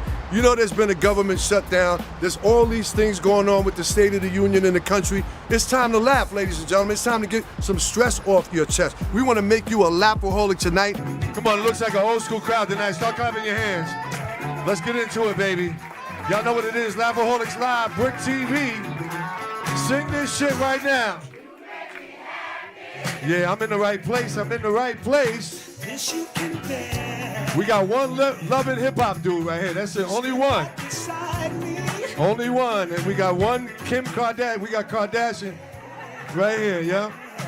That's it. The rest of y'all, pussies are expired. Yep, the rest of them. Got that. Hold it up. The rest of them got vaginas that are hanging on the goddamn ground. I know yours is nice and young and healthy and perky and shit. Hey, what's up, everybody? Hello, hello. Everybody good tonight? Let's find out who's in the building. Is there anybody in here from Queens? Anybody from Queens? Anybody from Queens? All right, we got one dude from St. Albans. Paid $36 for his Section 8 house. Fuck out of here. Queens people always think they're better than Brooklyn. Is anybody from the Bronx or Manhattan? Bronx or Manhattan? We got 3 people that live in an abandoned building. You know, there ain't no goddamn buildings in the Bronx. They all burnt down. I know one thing. We got one guy in the front row with corduroys on. Come on, y'all, corduroys. You get drunk, you hear yourself walking with them pants on. Yeah. And they got creases in them. Come on, zoom in on these pants, please. And he got the jail creases. You know how you put it under your mattress? He got creases. Son of a bitch. And he got Playboy shoes on. Look. This dude is stuck in 1976. He ain't never come back. Ah. Damn, and he got the upgraded cookout shirt. He's just... Oh, man. You know, it's so great for all of us to come together in a time like this, because you know the State of the Union is just horrible right now. Horrible. I don't know where y'all living at, but where I'm living at right now, boy, it don't seem too promising. Right? I'm Haitian and Puerto Rican. They're going to deport me twice. Because Puerto Rico is no longer a part of the country. God damn. Yep, the only thing I liked about Trump is he's like, grab him in the pussy, grab him in the pussy, grab him in the pussy. So now it's legal to grab him by the pussy. Tanya's celebrating her birthday tonight. Where's Tanya? There you go, Tanya. Tanya is celebrating her birthday. She got her long Peruvian, Malaysian, Dominican hair. Yeah. This brother right here celebrating his birthday too. He got the last do-rag. How you doing, bro? He got a rag that ain't doing shit on top of his head. You see this shit? Do-rag. That rag ain't doing a goddamn thing. Trying to hold down them D'Angelo braids. You see this shit? Son of a bitch. I tell you, your shirt is cool now because he just topped it. He got the flannel cookout shirt. That right there could withstand lighter fluid and charcoal. Bernice, how you doing, Bernice? All right, I like that hat. Y'all looking good. Is this the big titty section over here? Cause like titties is all on the goddamn table. I thought the titties was eating the sweet potato fries a minute ago. Listen, look, you already got to take a shit? What's wrong with you, Tanya? She got on a fishnet, whatever that shit. She gonna show part of her little titties and shit, you know. She got the little underwire pushing them up. You pull the wire out. There you go, all right. Itty bitty titty committee. Who's this? Colin Powell's cousin? How you doing, bro? Salama Bacon. He gonna come in here like he the shit, right? You doing? Walking in here like he's Smokey Robinson manager.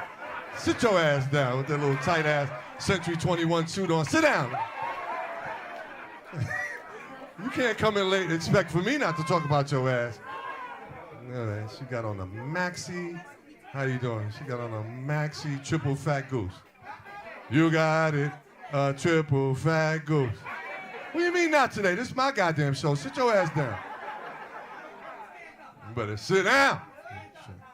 All right, well, security. I'm gonna throw you out. All right, we gotta get a picture of this on camera because this is the thing I'm talking about with black people. You know what I'm saying?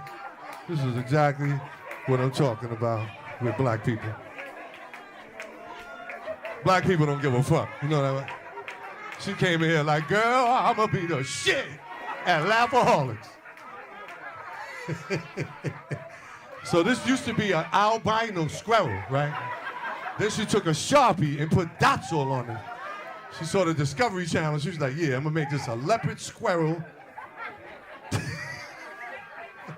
Did this come with a flea collar?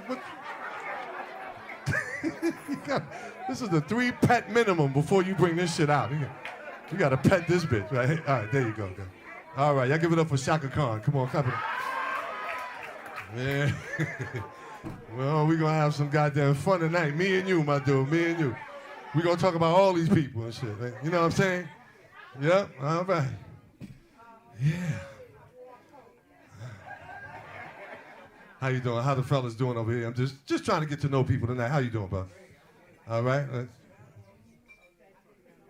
You getting them residual checks? Y'all know who he is, right? That's Jimmy Walker from Good Times. Come on, look. There he is, right there. Getting them residual checks. How you doing, brother? How long you been married to your wife there, bro? Almost a year. Oh, okay. You just got out of prison, huh? You just... welcome to the show. Welcome to the show, everybody. If you're from Brooklyn, make some noise. Brooklyn, make some noise. Yeah. How many people live in the gentrified areas, the areas that are becoming? That's pretty much all of us. Yeah, there's white people living on the 3rd floor in Building 6 in the pink houses. White people. Ask the guy by the camera. Ask Steve. He'll tell you. Yeah. White people are everywhere. They're walking Yorkies at 3 o'clock in the morning with money hanging out of their pocketbook. I wish you would, yeah? Now you see that governor in what state he got caught? He had a picture from years ago when he was next to a Klansman and he had the black face. Did y'all see that? He said that wasn't him in the picture. He sound black to me. It wasn't me. Looked just like you. Wasn't me in the picture. That was the black shit. Because at first he claimed it. Then he was like, all you got to do is say it's not me because at least there was makeup on my face. How they gonna be able to, right? How they gonna be able to tell that it was me, right? And everybody's asking him to resign. You know how long ago that happened? 1970 something. Like, oh no. No, actually 80 something. 1980 something. That happened like 30 whatever years ago. People ain't playing now. The temperament in society now is you can't do a goddamn thing. You will get fired or whatever it is. That's why the hashtag #MeToo movement, I don't even compliment women anymore. No. I write it down and pass it to her on a piece of paper. Mine? Not me. Right? As soon as you say something, that's it. Hashtag #MeToo. I'm like, not me. I ain't fucking around. I'm not saying shit. Why I ain't compliment you? Because I know if I do, you got something on me.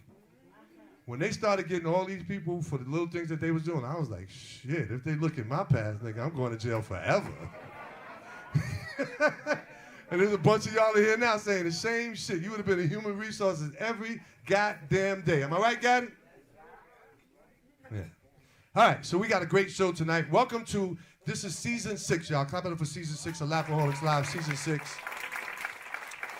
Anybody ever travel overseas to Amsterdam, Holland, or anywhere in Europe? Anybody? Anybody, you know, any dudes in here ever travel overseas? Pretty much none of y'all, because you ain't got no passports because of child support, right? You can't even go to the fucking Bronx. You know you fucked up. Well, you got to show a passport to go to Harlem, right? your child support. I'm so glad I'm off that shit. God damn. Please give me a round of applause. 5 kids and 2 possibles. Come on. Yeah, I got kids like a badass spades hand. I love my kids to death, though. 5 children and 8 different baby mamas. I'm still trying to get them tested to find out I am not the mother. Could you imagine if that shit existed? No. So the reason why I asked you guys if you ever travel overseas, because we have a special guest tonight. He's all the way from Amsterdam. Amsterdam. And this is his first time actually coming here to New York performing stand-up. He's accustomed to performing in Dutch. Most of us barely know English. So this is his first time, you know, by coincidence, he was on this side of town, and he's here tonight to bless the stage, to give us 10 minutes of his experience. He's filming a Netflix documentary right now, and he's gonna bless us tonight with a few minutes. Please put your hands together, make him feel welcome. He's a special guest from overseas, all the way from Amsterdam. Come on, y'all, give it up for Jandino. My name is Jandino. I'm live from Amsterdam, here in Brooklyn, Laughaholics. It's gonna be my first time. What's up, Brooklyn? Oh my God! Keep the hands up! Put the hands up! Oh shit! Oh shit! Oh shit! God, oh my God! Ah! Oh my God! I'm so happy! I'm so happy! Oh my God, Brooklyn! This is my first time in Brooklyn. Give me some love! Give me some love! This is the first time in Brooklyn. Oh my God, listen, I'm gonna tell you guys, this is my dream, being here. I'm gonna tell you guys, because I put myself in uncomfortable positions just to grow. I'm in a place right now, I'm trying to grow, and I'm filming a documentary. And let me tell you just a little bit about myself so you guys understand who I am. Overseas, I have my own late night show. It's called The Dino Show. I just did an interview with Kevin Hart. I just did a show in a stadium, 40,000 people. And yeah, thank you. Don't, yeah. I see some niggas looking, oh, you got money? No, it's plastic. I know where I'm at. So, yeah. I'm from the projects too, blam, blam, nigga, blam, blam. So, they told me, like, you can get a little bit cocky. When things going good, you get a little bit cocky. And so they told me, the Netflix called, he said, listen, Dino, do you want to go to New York to film a documentary about comedy? I said, oh my God, of course, this is my dream. And then they said, okay, we arranged something for you, it's very special. You can, you're gonna have 10 minutes, play in New York. So I started crying. I'm gonna tell you why I cried. Because I'm from Curacao. I was born in Curacao, on the island, and we were broke. Like, we didn't have no money, sleep on the ground. If you have to go to the bathroom, like, we didn't have no bathroom. Like, you had to shit in the bushes. And, like, we had, like, one shower a day. Like, we used to fill it up in, how do you call that? No, not bad, like the other one, like a big bucket, like a bucket. A barrel, thank you, bro. I know him, it's my uncle. And shower, like one barrel, 11 people, same water, like 11 people, same water, just to go in the water, a cup, water on your head, soap, then the same cup, water, like same water. I was the smallest. I mean, like, I had to go as the last one, like the last one. You know what that means? I'm not black because of my mom. I'm black because of the water. Let me tell you. So they told me, listen, Dino, you're gonna come to New York. I started crying. I was like, oh my God, I'm going to New York. But then I became cocky. So I was trying to call my mom and said, listen, I'm big in New York. She said, they know you're in New York? I said, yeah, I'm going to do a show in a stadium. In a stadium? I said, I don't know, in a stadium. Which stadium? I said, Laughaholics. I called the stadium as Laughaholics. I called my wife up. I said, listen, Shirley, you can go buy those bags. He said, yeah. I said, yeah, go to the Chanel store. But you know what? Buy 2 bags of Chanel store. She was like, are you sure? Because you know what? Because I was poor, I'm greedy with money. I don't want to spend money. I was like, you know what? I'm big in New York. Buy those bags. So I came to New York. They picked me up in a black Escalade over here. I was giving homeless people's money. You know why? Because I'm big in New York. I said, you know what? I'm going to do a show in a stadium. Where? I said, in Brooklyn. I'm going to do a show in Brooklyn in a stadium. And then the motherfuckers brought me here. Oh, shit. Don't get me wrong. I'm grateful. I'm great. Don't get me wrong. I'm grateful. But I called my wife. I said, you better bring those bags back. Bring them back. I don't think these motherfuckers going to pay me shit. But I'm grateful. I'm learning a lot of things, man. I'm learning how to be a black man in America. And I'm telling you guys, like this is my dream. Like the whole world looks up to you guys. The whole world, like everything about me, like just dreaming about doing a movie is because of you guys. Just doing a stadium because of you guys. Because I'm looking at you guys, I'm like, you guys work hard. I want to be just like you guys. So give yourself a round of applause, man. You're an inspiration for the whole world. But it's not easy being black over here. So, like 2 days ago, I had an appointment. So we went to dinner, and I forgot my phone. But as I was walking, I saw this girl, like this white girl, small white girl, just coming up to me, and she passed me. But I thought to myself, oh yeah, I forgot my phone, because people can give you that feeling, that strange look. Like they can give you like that strange, they can make you feel black over here. Like, and I know I'm black, but they can, like she gave me that look and it made me feel black. But not Oprah Winfrey black, it was more like R. Kelly black. It was more like, I was like, something's wrong. So she passed me, this white girl, she came, like she was walking my way. She passed me and I thought, oh my God, I forgot my phone. So I turned around. So now I'm walking behind her, she looked back. She looked at me, looked in my eyes, and I'm looking at her. So I thought, okay, let me just wave. I waved at her. She kept on looking at me, and she didn't wave back. I thought, okay, that's odd. Okay, whatever. She kept on walking. I kept on walking. But then she turned around one more time. And then she looked at me.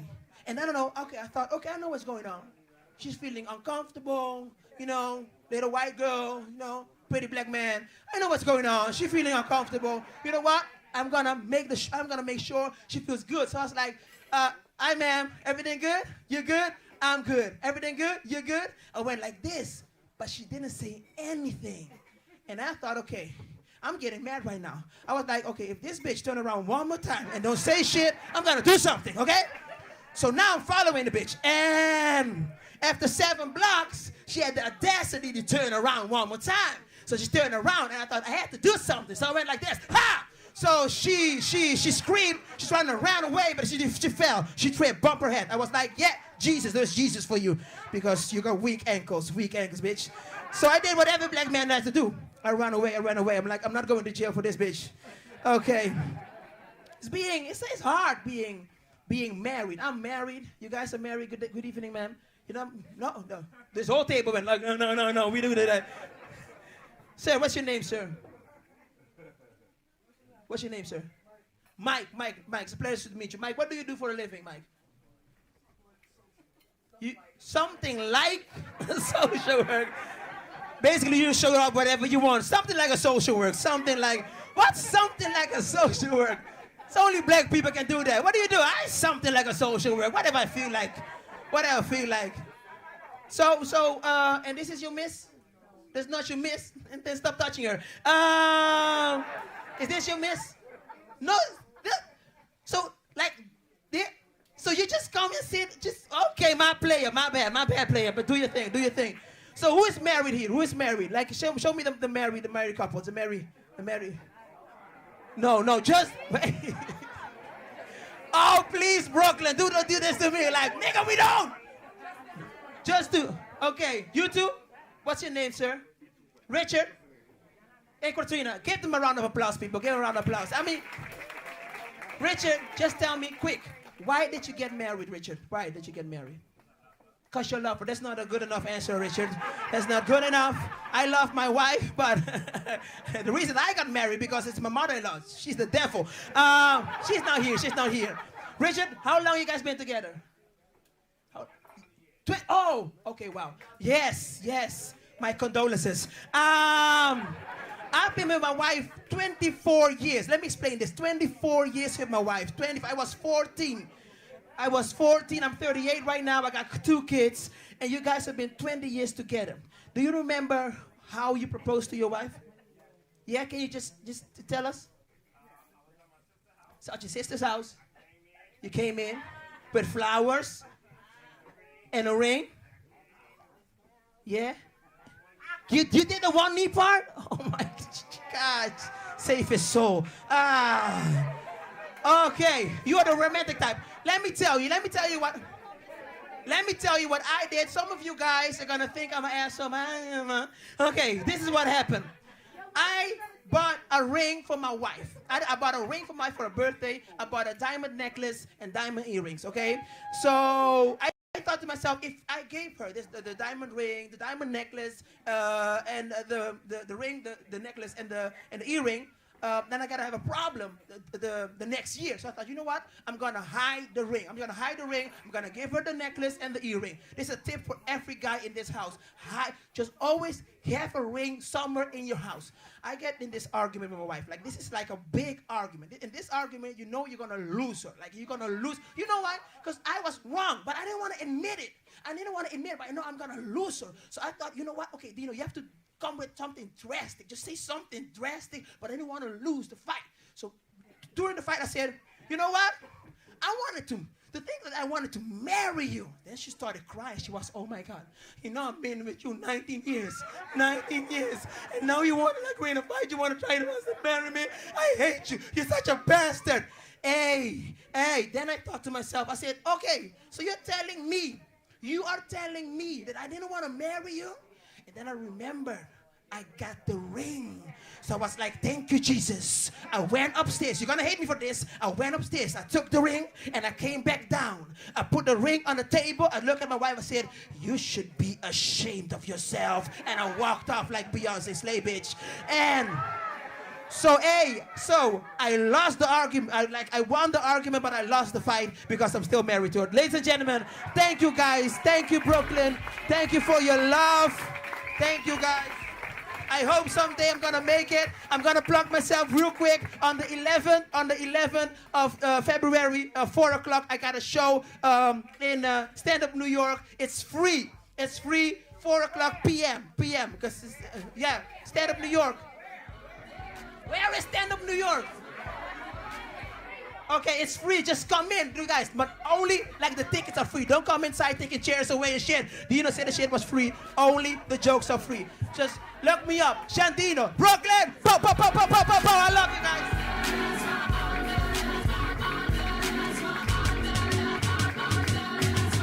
guys. Hey, Jandino, hold on a second. Yeah, these people, they're too old. They don't have Google, so they can't. They don't know how to fuck to Google. She's like, what block is it on? The fuck you live at? What? He told you the name of the goddamn place. But what is it in between? What streets is in between? It's in between your weave and your knee. That's where the fuck it's at, goddamn. Come on, can we give it up for our special guest from Amsterdam? Can you do me a favor, Joe? Call him back in here for a second. I got to ask him a couple of questions. So, who's familiar with Amsterdam? Y'all heard the rumors about Amsterdam, right? No, you can buy pussy illegally. Hey, Jandino, is it true that you can buy pussy in Amsterdam out of a window? Yes. But they have, like, the pussy is at the bodega. You could just go get a Snapple iced tea and some clitoris, yeah? Fuck out of here, like, yeah? So you can smoke weed in the street. Is it true that the police smoke with regular citizens weed? God damn, I need to be in Amsterdam. One more time, Jandino, all the way from overseas. So Jandino, hold up, Jay. So Brooklyn Mike was over there explaining to me who this guy is, right? So, you know, they come in, I'm like, yeah, well, you don't want to sign a release, you can't do my motherfucking show. So Brooklyn Mike was over there like, yo, dude, man, this dude is like Eddie Murphy overseas. This dude is doing stadiums like Kevin Hart does over here. That's who he is over there. So, you know, I'm booking. I was like, I don't give a fuck what he's doing over there. I'm just playing. One more time, Jandino, y'all give it up. Could the jeans be any tighter? Jandino, God damn, he had on some spandex jeans. You see them? I seen his pulse and his heartbeat in his calf. I took his blood pressure from over there. I was like, yeah, this nigga's 130 over 95. I see coming right through this part of this fucking. I thought my shit was skinny. His shit is fucking taped on him. All he needed was that hat. We're going to keep the show going, man. Put your hands together for the next comedian, all the way from Jersey. Am I correct? All the way from Jersey, ladies and gentlemen. Give it up for Gerald B. Give it up. What up, what up? This is the J, the E, the R, O-L-D, Gerald B. at the Laughaholics Live. What up, what up? How y'all doing tonight? What I'm talking about. Holland. Pussy and a blunt. Fun going to Holland. I like pussy. I do. I like going down. I like to go down a lot. I stay down when I go down. I am an Olympic swimmer when I eat coochie. I'm serious. I go down for an hour. I eat pussy. I love to go down. I love beautiful older women. These gorgeous women. They give it up for yourself. Women just sexy, beautiful, delicious older women. I like older women. You can multitask with an older woman. You lick her feet and her titties at the same time.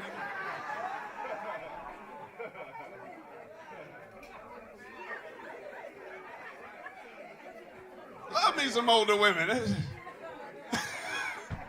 Look at sexy as shit.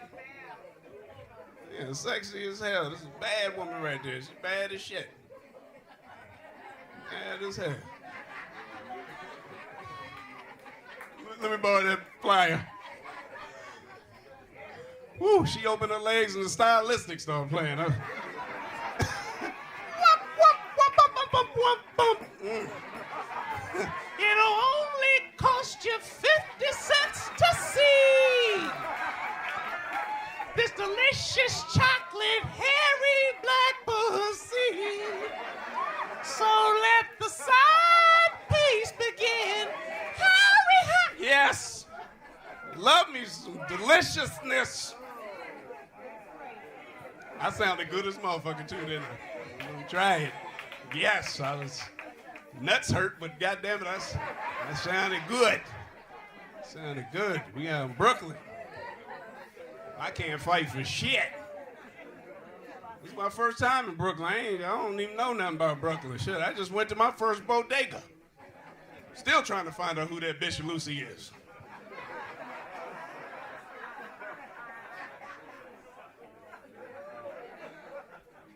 I can't fight for shit. My boy said, you better be careful. Motherfucker might start some shit with you. I can't fight for shit. I carry a weapon with me. I carry laxative and Viagra. If you start some shit with me, I just need 22 minutes for that shit to kick in. Because you ain't gonna fight me when my dick is hard.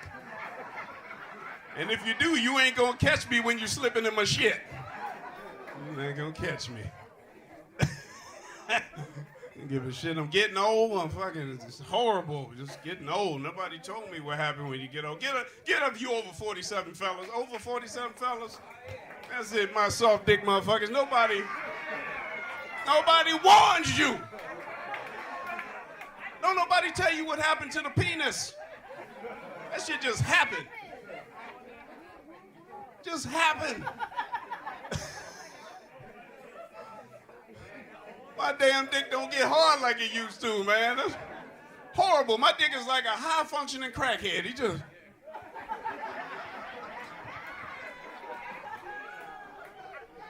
Nobody told me about this shit. I'm telling you, when I do get a good hard on, I use that shit. I got a hard on the other morning at 8:02 a.m. I went straight to my woman's job. I said, bitch, you need to take lunch right now. I don't know when the fuck this gonna happen again. I'm telling you, my dick used to be the man back in the days. Back in the day. My dick was like a Marine. That motherfucker woke me up in the morning. What are we gonna do today, sir?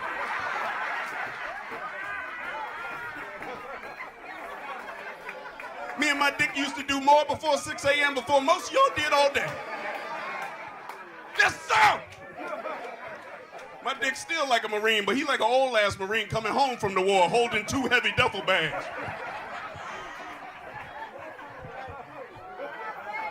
Nobody warned you what happened to the penis. You haven't lived until you fucking masturbated with a softie. Don't leave me up here, fellas. You ain't lived till you masturbated with a softie. I masturbated the other day. My dick looked like that balloon you see at the gas station.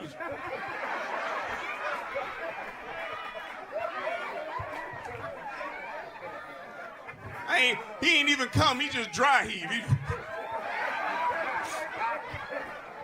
Then he grabbed the balls and went back to sleep. It was over. Nobody tells you. Happened to the penis. I miss being in my 20s. Give it up if you're in your 20s, fellas. Where my 20 fellas? They at home fucking. That's where they at. 20-year-old penis. Remember that 20-year-old hard-on used to have?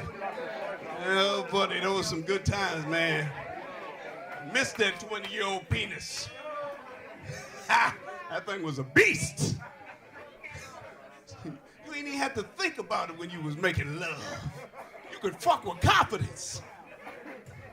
You could. You just be banging your woman. You ain't even think about what you're doing. You be like, yeah.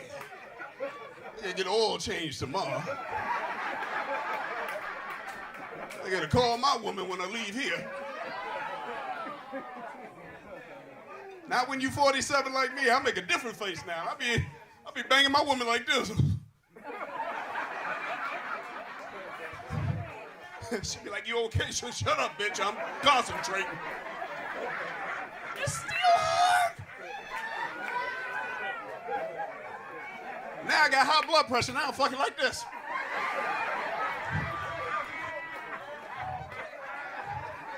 And I got asthma. So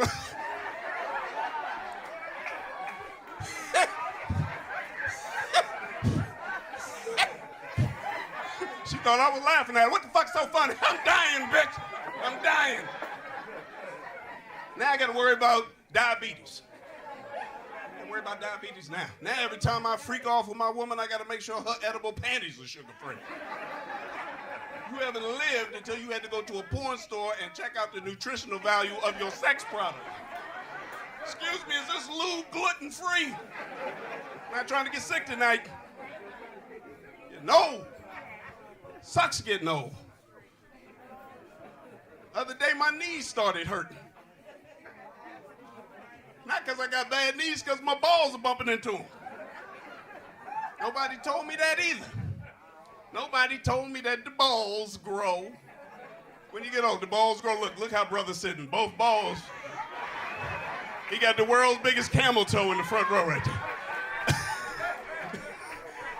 Y'all need to look at this, ladies. He got a cross your heart bra on his fucking. That's the best looking balls I ever seen in my life right there. You go, brother. Got the balls. Damn. Nobody tells you that they grow. They grow, they get bigger. And because they get bigger, they get longer. You know what I found out last weekend? You know what I found out last weekend? They fucking float too. They float. I went in my girlfriend's jacuzzi. I swear I'm laying there. It looked like a fucking crocodile. Came out the goddamn water. My balls was looking at me. Welcome to getting old. That's why I like older women. Share medicine. Yes. Back on the dating scene. Anybody here online dating? Look, it just left me. Nap. Yeah, I started online dating. Wife's not happy about it. I did. I went on, I started online dating. I found this nice girl named Kelly. Beautiful girl. We started talking and everything. This bitch didn't tell me she was a midget. I didn't say nothing. Nothing in her profile said midget. I should have suspected something. Her feet were in all her profile pics.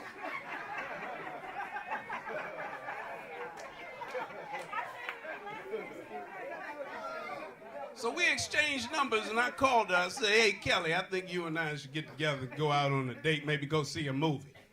She said, okay. Not even midget in her voice. So I got my good clothes on. Drove over to her house, knocked on the door. The door opened. I'm just standing there.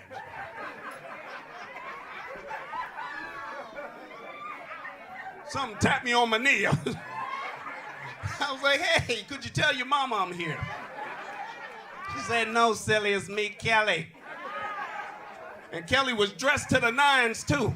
She had on this sexy dress, sexy heels. Hair was all done nice. I was like, oh, no. I was like, you go get some jeans on, some Reeboks, and put that hair in a ponytail, because children get in the movies half off. And if I'm getting half a bitch, I'm paying half the price. We had a good damn time, too. And yes, I know what you're thinking. Yes, I've had sex with her. You have to. We all know the fantasy. We all seen the movies. You can do anything with a midget. You seen the movie. You can do it. You throw up.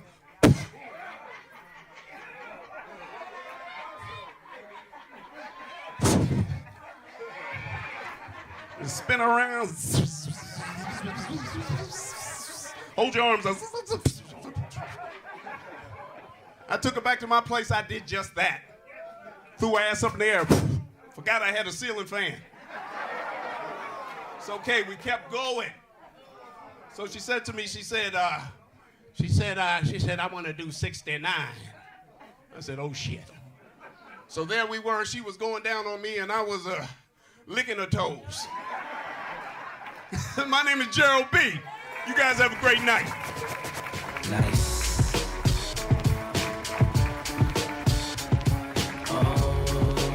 Come on, he did a tremendous job, y'all. Give it up for Gerald B. Gerald B. All right. How many guys in here eat pussy in the house? Clap your hands if you eat pussy. Since we talking about, we got one dude in the back with 2 hands and 2 feet up. There he is, right there. That's my man, EWAP. You having a good time tonight? You having a good time tonight? All right, we got my closer coming to the stage. This gentleman is a police officer in Baltimore, Maryland. And he's here to bring the pain through jokes. Please put your hands together for my closer tonight. Y'all give it up for Mr. Timmy Hall. Y'all give it up. Timmy! What's up, y'all? This your boy Timmy Hall, a.k.a. the Comic Cop from Baltimore, Maryland. I'm in Brooklyn, New York at the Lindenwood Diner for Laugh for Harlem. Cut. Y'all get up there by y'all seen that. Y'all clap, Laugh for Harlem. Y'all clap. Clap, Brooklyn, clap. Oh, man, thank y'all for being here. I love Brooklyn. Y'all ain't no joke out here. Last time I came to Brooklyn motherfucker stole my car. I had to call an Uber. This motherfucker showed up back in my car. Where you headed? Bitch, the police station. I love Brooklyn. Y'all got some bad women here, but if you big in 2019, stop trying to lose weight. Cut that bullshit out because you're beautiful. I can't stand that bullshit. I love big women because they do amazing shit. You ever take a big woman to the amusement park and she tell you she gonna get something to eat and come back with some food that nobody else got in the whole park? Hey, bitch, how you fry shrimp scampi in King's Dominion? Bitch talking about, what the fuck is I love big women. Y'all gotta stop wearing certain shit. Stop wearing zebra print if you big. Cut that bullshit out. I had one girl with some zebra print lingerie on to my what I look like. I said, bitch, you look in danger. You like you're the only one left. Bitch, how you an elephant zebra, bitch? You an elephant zebra. Let me get some shit out the way before I even start. He told you I'm a police officer. Yeah, I'm a police officer. I know y'all hate the police. I hate y'all too, so fuck all y'all. Let's get that out the way. I can't stand none of y'all. I'm there for the benefits and the credit union. I ain't there for shit else. I don't give a fuck about none of that shit. Matter of fact, Brooklyn, y'all drink up tonight. Drink up, because after the show, I'm going to go to the bathroom, put my uniform on, and pull all y'all the fuck up. You funny as shit. Time to get the fuck up. Y'all laugh. It's hard being a cop in 2019. Cops done fucked up so bad I can't even beat my son. He messed up in school one day. I come home in my full uniform, go beat his little ass. He gonna turn around with a Black Lives Matter t-shirt on and start backing the fuck up. I turn around, he got a brother videotaping. I said, these niggas done set me up. It's hard being a cop. Now I tell you one thing, black cops and white cops are different. I love white police. White police are the shit. They love their job. Y'all don't believe me. They love their job. They do shit like show up to the call before the call even come the fuck out. White cops can't wait to get a call. 1123, 1123. I got a black male. 10-4, I'm already here. What the fuck? Not black police. Y'all know black police. Y'all know black people, we don't show up to shit first. A black cop, 1123, 1123, 1123, 1123. They had to call my cell phone. Hello, who is this? The dispatch. Answer your goddamn radio. We do this every week. And I ain't no racist cop. I ain't racist. I hate racism, but I'm saying right now, but if you black, I refuse to pull you over if you black, but if you white, I'll pull you over all day. Not because I'm racist. Let me tell you why. Hold up. Let me tell you why. See, white people got something that black people don't have. Their registration. I don't know what the fuck black people do with their registration. You ask a black person for a registration, they look at you like you asked for a credit report. I asked one black girl for a registration. She done fucked around and popped the trunk. Bitch, why you pop the trunk? For registration. I asked one black guy, I said license and registration. I want a lawyer. For your registration? How you want a lawyer for your registration?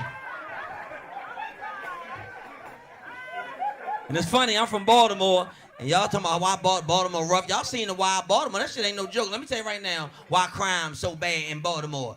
It ain't that the police don't want to help. Let me tell you what's going on in Baltimore. Baltimore going through a recession. We broke this shit. You don't believe me? Come to Baltimore. We got some of the most ragged-ass police cars you ever seen in your goddamn life. You nigga police car raggedy when you pull somebody out for a violation of their car, and your car got the same violation. Excuse me, sir, your headlight is out. Yours too, motherfucker. And your windshield cracked. I had to park my car and jump in his car and deputize and raise your right hand. We riding together. This how I knew Baltimore was broke. We done messed around and ran out of crime scene tape. How you run out of crime scene tape? Somebody got shot and killed. I had to put happy birthday streamers around the motherfucker. He laying there dead with happy birthday around his body. Just Baltimore tore up. I didn't know how broke Baltimore was. They only had police dogs doing. They done got rid of police dogs. Somebody broke in the store one day. I called for a police dog. I said, I said the canine unit. I said, that dog gonna tear his ass up. He gonna open the door. He ain't got a dog. He got a parrot. I'm like, this is some bullshit. He gonna send the parrot in. The parrot gonna come out. He in there. Ain't gonna fly away. I said, where you going? He said, Black Lives Matter. I said, oh man, this is some bullshit. I don't know. It's crazy. The thing about it, boy, when you be a cop, I shouldn't even be a cop anyway. I'm going to quit anyway. I got allergies. I can't be. How you a cop taking Benadryl? I chased somebody last summer. He gonna run to some fresh cut grass. I just looked at his ass. My sergeant said, you better get him. I said, nah, but on that pound out there, I'll catch his ass in the fall. Run, Django, run, Django. I can't even fight anyway. You know, you got to fight to be a cop. I can't fight. I got beat up before. Anybody ever get beat up before? You ever get beat up, then go home and practice the moves you should have done? Like, God, I knew I should have grabbed his pinky. He choked the shit out of me. This guy beat me up one time in full uniform and gonna grab my radio and tell my officer down. They said, where the suspect? He's like, I'm still here. Run, why you still here, Tyrone? Y'all laughing, but my wife, she think every time something happen, I'm supposed to carry a cop. No lie. One time, we in a bank one time, some guy come in with a ski mask and a gun, tell me get on the ground and don't nobody say shit. I'm the first one at the ground, so not today. She gonna tap me, tell me get up and do something. You're a police officer. I said, you know what, baby, you're right. Excuse me, sir. That bitch talking.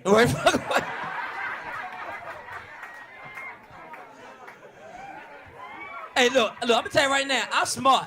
I don't take my wife to no clubs, because women, y'all know when to shut up. You ever take your woman to a club and she get involved in an argument with somebody bigger than you and gonna look at you like you supposed to help?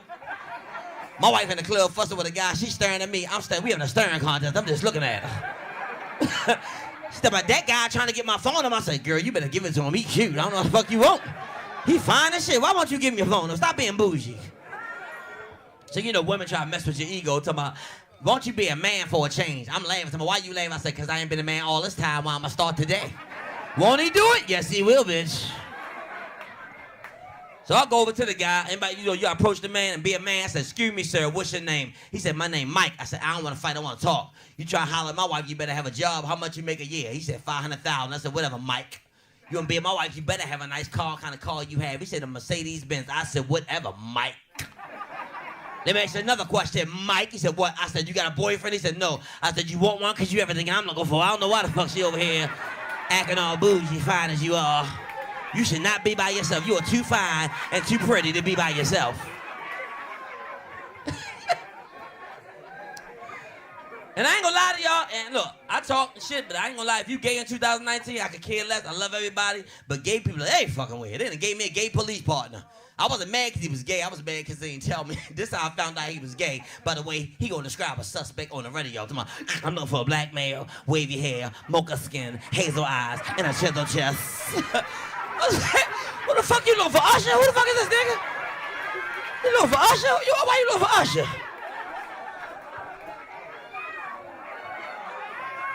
You looking for Usher?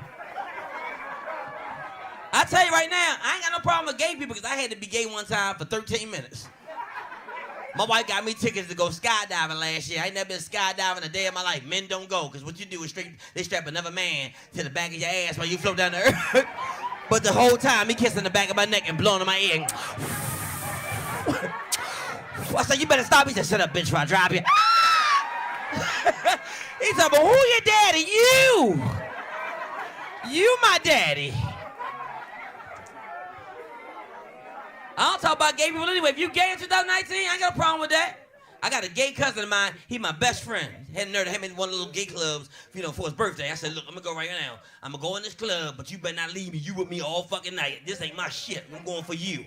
I don't know if y'all been to a gay club before, but they got them clubs up. They are gorgeous. And they got the little techno music in there that shit'll get you. I started shaking my head. I said, oh, this is all right. Then I had, give me that dick. I said, who the fuck song is that?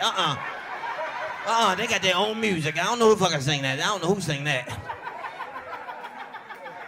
So we get to the club, we sitting there laughing and joking. Some guy asked him to dance. He take off and leave me by myself.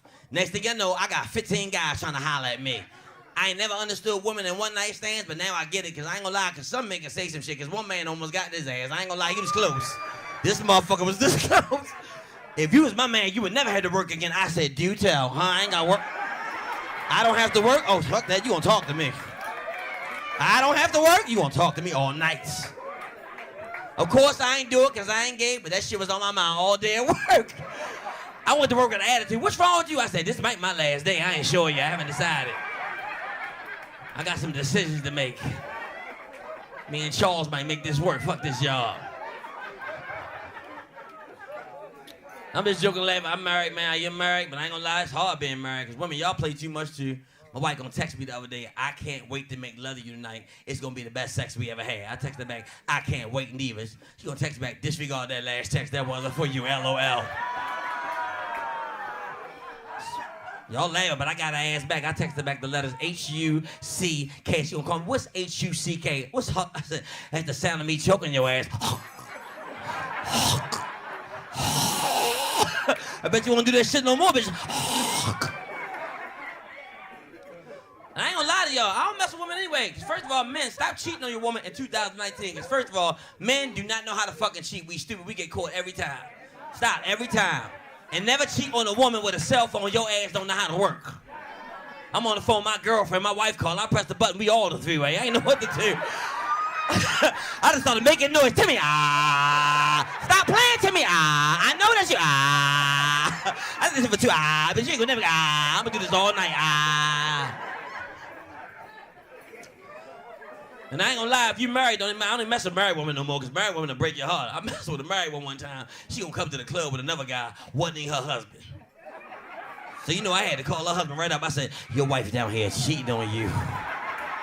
He said, who this? I said, this is her boyfriend. I'll get out here, because we are losing her. We don't deserve this. What we do to her? But I tell you one thing, all you men out here think you players. Let me tell you right now, if you cheat on your woman to get your ass back. They're very vindictive. I ain't gonna lie, my wife was going out with another guy one time because somebody told me, but I ain't gonna say shit. I'm gonna follow her ass around and find out what the hell she doing, and I'm gonna jump out and catch her ass in the act. I thought my wife around with another guy, I couldn't even say shit. Guess what? He was treating my wife better than I could ever treat. I'd have cheated on me too. I'd have fucked that. I couldn't do shit with him. He was fine too. I said, look how fine he is. He's so good to my wife, I came home, had my pajamas on. She walked in the house. I wasn't even mad. I was just like one of her girlfriends. So, girl, how was it? You look so happy! And I ain't gonna lie, the biggest problem with relationships is sex. I ain't gonna lie to y'all. We gotta get sex together. Men, we gotta start doing better shit. So I ain't gonna lie. For Halloween, I did something sexy for my wife. So for Halloween, I put my police uniform on and did that role-playing shit and made love to my wife. The whole time I'm making love to my wife, she's shaking her ass off. I'm like, I'm wearing this ass out tonight. Come to find out, I done fucked around and left my gun butt on. I was tasing this bitch. I was killing her ass.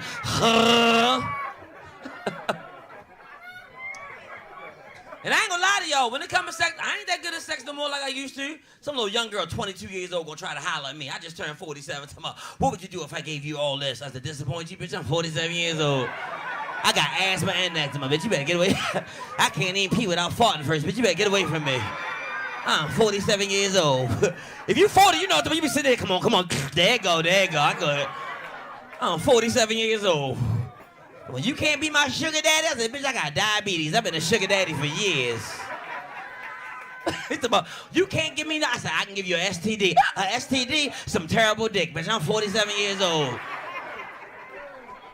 I'm 47. And first of all, I laugh, because don't no woman need no man for sex. All them toys y'all got.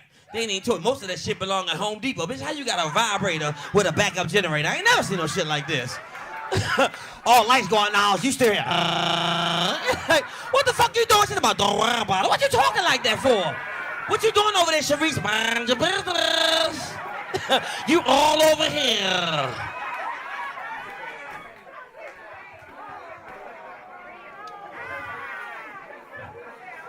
I don't talk about sex like that. Because my wife, she got one toy, I don't know where she got it from. You press a button and it's bright neon light pop on. So one night, she gonna try to get freaky, gonna turn the light on and put it up inside her. Her whole stomach lit up. She looked just like E.T. That shit was horrible. I said, how I feel? She said, Don't laugh, because one night I had to use it. One night, all lights went out in the house and I ain't had no flashlight. Now I'm walking around the whole house with a dick in my hand.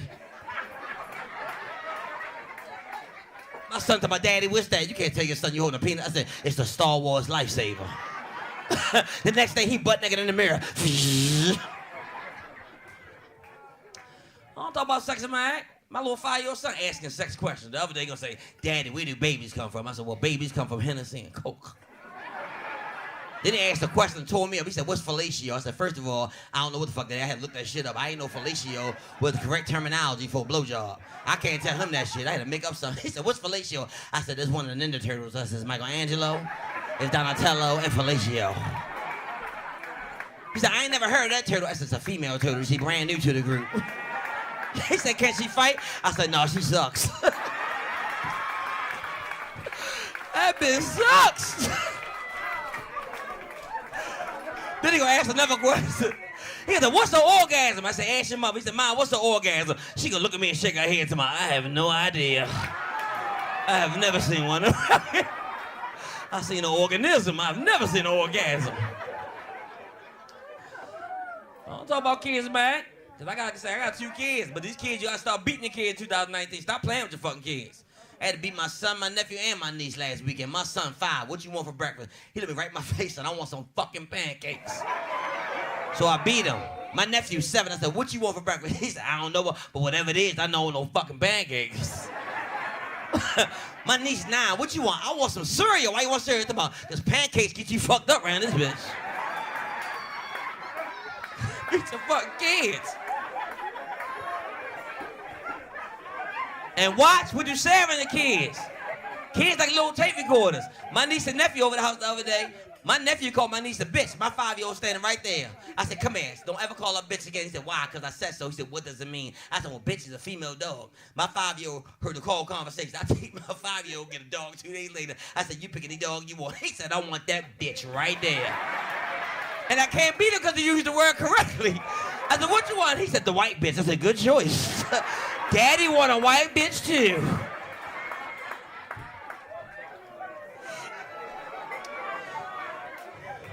I ain't gonna be here long, man. And I don't talk about drugs in my act, because I know a lot of people talk about marijuana. I can't smoke that shit. I'm a police officer, but I ain't gonna lie. In Baltimore, they try to make it legal. They might as well, because every time you go somewhere in Baltimore, everybody trying to sell you weed. I'm at a red light, tell motherfuckers, wanna buy some weed? I don't want no weed. Wanna buy some weed? I said, I don't want no weed. Wanna buy some weed? I got so mad, reached in my pocket, put my badge out. He said, oh shit, you're a police officer. I said, yes, I am. He said, you know, y'all get 10% off. I said, motherfucker, go ahead, bitch. So I had to buy 2 bags. I had no fucking choice.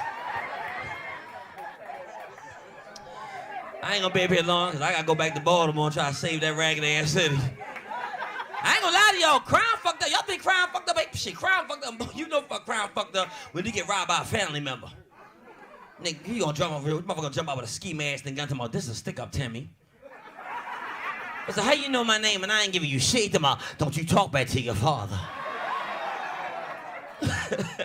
This how you know crime fucked up in Baltimore. I got robbed by somebody with a handicap.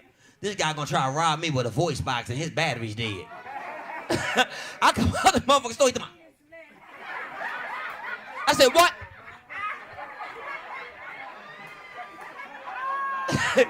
He gonna go to the store, put 2 batteries in the machine, give me your money.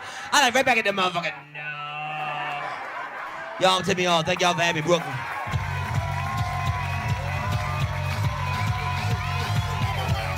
Where you at?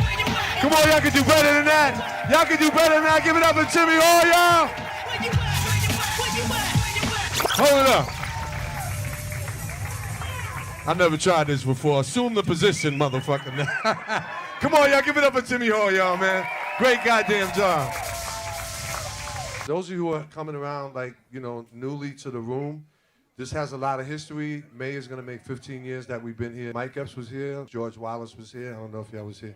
Michael Collier, who used to have a show on BET, was here. Bill Bellamy was here. A.J. Johnson, the crackhead from Friday. John Hinton from Living Single was here. Richard Pryor's son was here. Mason Pryor did the show. It's been a lot of history here. And if it gets sold, then I won't be seeing none of you motherfuckers again. I'll be in LA with some Asian bitches sniffing cocaine on the couch.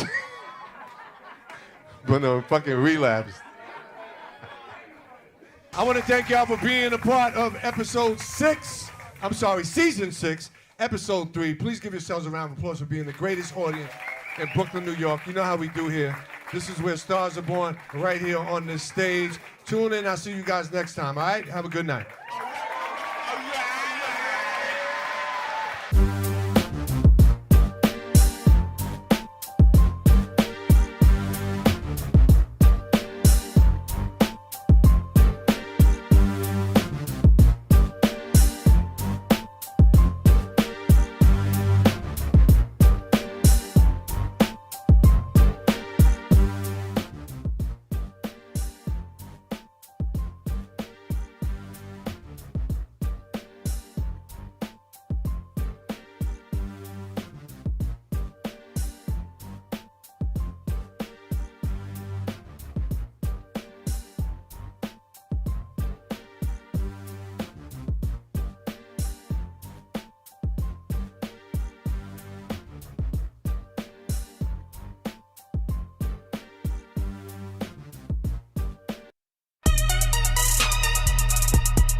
Dream of the things you'll never know.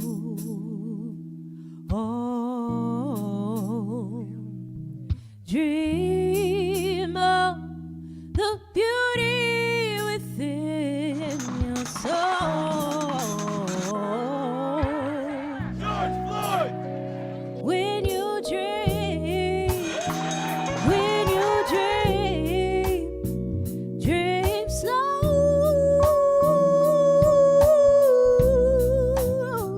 Take the time to let dreams grow.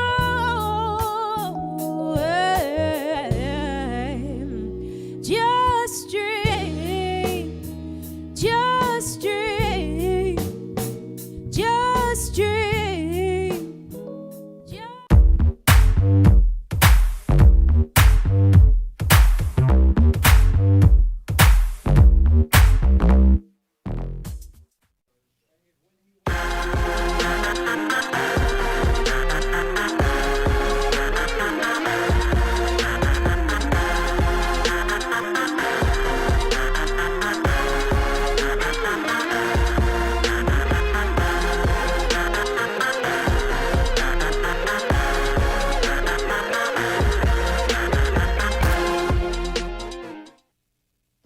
So what are you gonna do?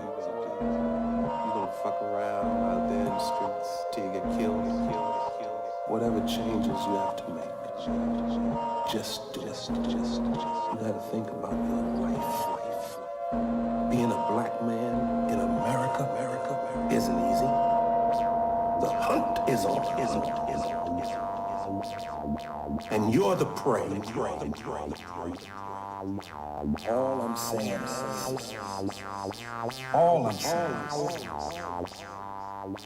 survive.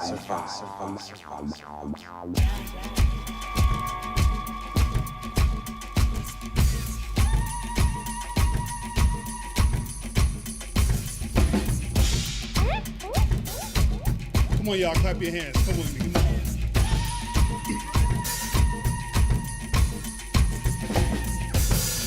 A flag is drenched with our blood.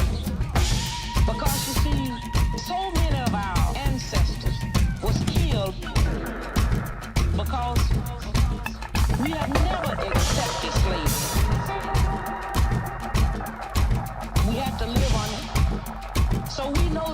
flag is drinks with our blood.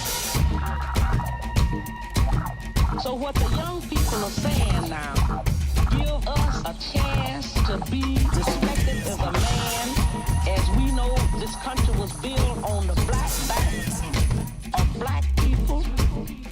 And if we don't have it, you ain't gonna have it either, cause we gonna tear it up. That's what they say. Yo, I'm a biological hybrid, some kiss skin, I'm a bit strange in you.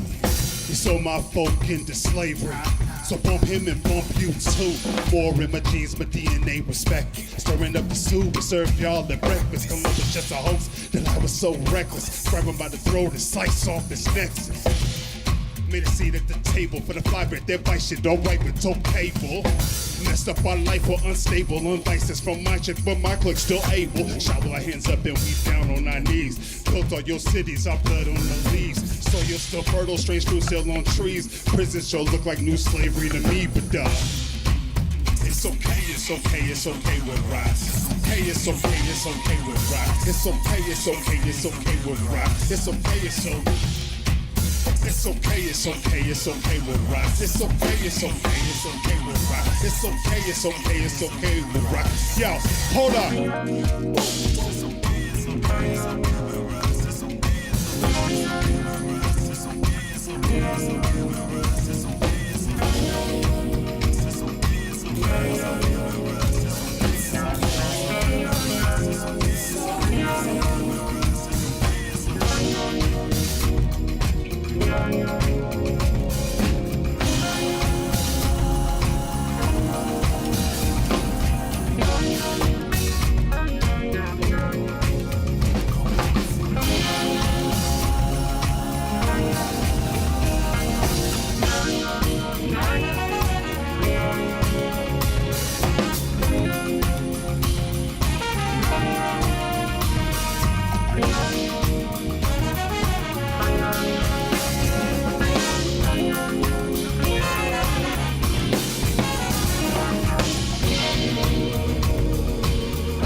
Genres of music combine to form an umbrella of protection while sonically preserving and telling the stories of ancestral injustices and joy.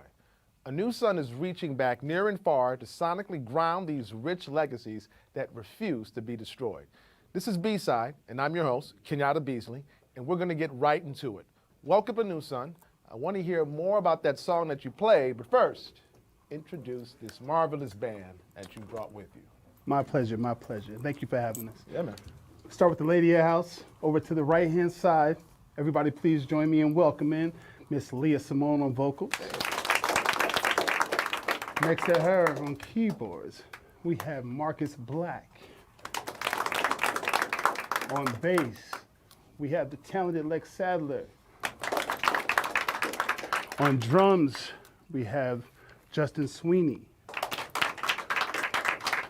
On guitar, we have Jeff Andy all together. And on trumpet, we got Dave Levy. Yeah, man. So, Anum, you're from Las Vegas. Yes, sir. How was that growing up? Different.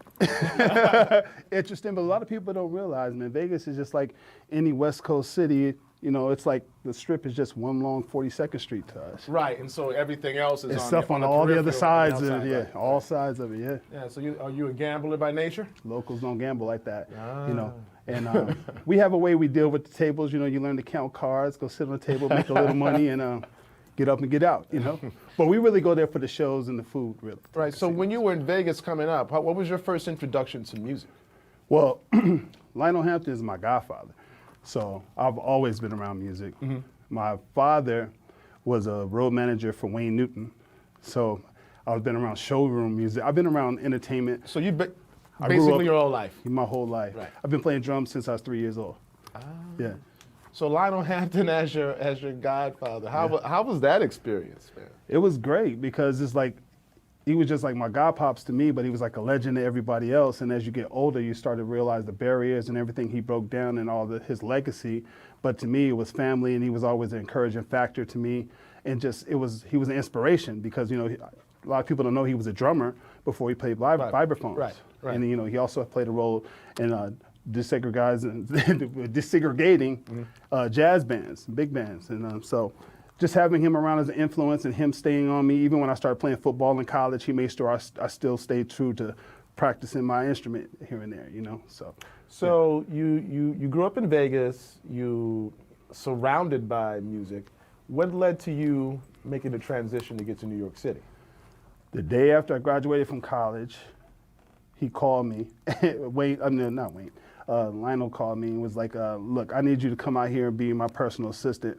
I was like, yeah, I'll work it out. Let's set it up and do something. I'm like, I'm gonna have some lead time to do. He's like, no, but I want you here by the end of the week to stay. So, but it was a time in my life where I needed that because I was going through some things and, you know, life was kind of shaky. I could have made some bad decisions during that time. And it was just like, I took it as God talking to me because the time frame that he gave me, it was just a stretch out of faith and show up, you know, go to the airport, leave the majority of my stuff and show up in New York. And it was a blessing because I got to be his personal assistant his last 3 years of his life. Wow, so how was that, man, traveling with him or just being with him, like, you know, for that, you know, that last part of his life?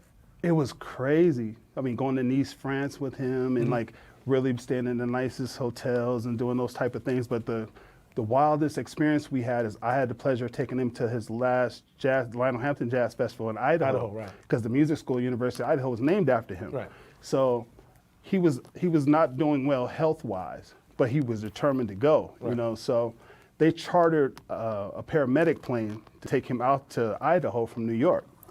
And with a day's notice, so we go to get on the plane, smallest plane I ever been on in my life is like, and we're taking it from New York to Idaho. So we're stopping in farm towns to gas up. It's like, I'm taller than the plane, you know, they're strategically putting luggage and everything. Petrified, and I only did it because I loved them. You know what I mean? You know, but then to get to Idaho, and then all of a sudden, every jazz musician that you look up to is there in Idaho. Right. It was great. And then the funny thing is, the last time he went, a snowstorm came, and everybody was stuck in there. And we were the only people that got to leave because we had this little paramedic plane. Yeah, because that's in February, right? Yeah, so that yeah. But we stayed a little longer because the jam sessions in the hotels were phenomenal. And that's when I got to meet Roy Hargrove and, you know, rest in peace and everything. So just get really to bond with the guys who were the cats on the scene, you know. So can you tell us about the first song? Because we made a promise we were talking about the first song. That's the title track. That's the title track of my album, Sanguini Regum, which stands for Blood of Kings in Latin. And that's the title track of the album, which is really talking about the African American diaspora here in America, where you have people who come from a regal tradition who are broken down into actually the lowest point of their life. They even go into slavery and build a country for their oppressor, and then still find ways to rise out of that and be influencers of culture and still shape and shift the dynamics of our existence. And then we still get torn down in different ways, different forms of slavery, different forms of, genocide and everything, but we still find ways to rise out of it. So it's really us embodying the spirit of the Phoenix, where we keep rising from these dire situations, and that's just the theme of the whole album. That's the theme of the whole album. So the next two songs that you're going to perform, can you set those up for us? Well, the next song we're going to do, we got to switch it up. We're going to do No Sun, which is a jazz cover of Sun Ra's tune, No Sun.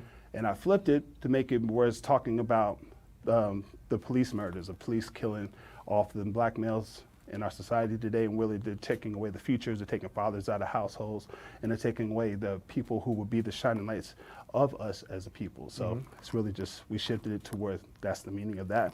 And then the song after that, I can't let these people down there because it's so heavy. We're gonna shift it to a song called Rock Stars. It's really, Vice Grips. My album is called Vice Grips, and it's really talking about, because the battles that we face, love is a battle.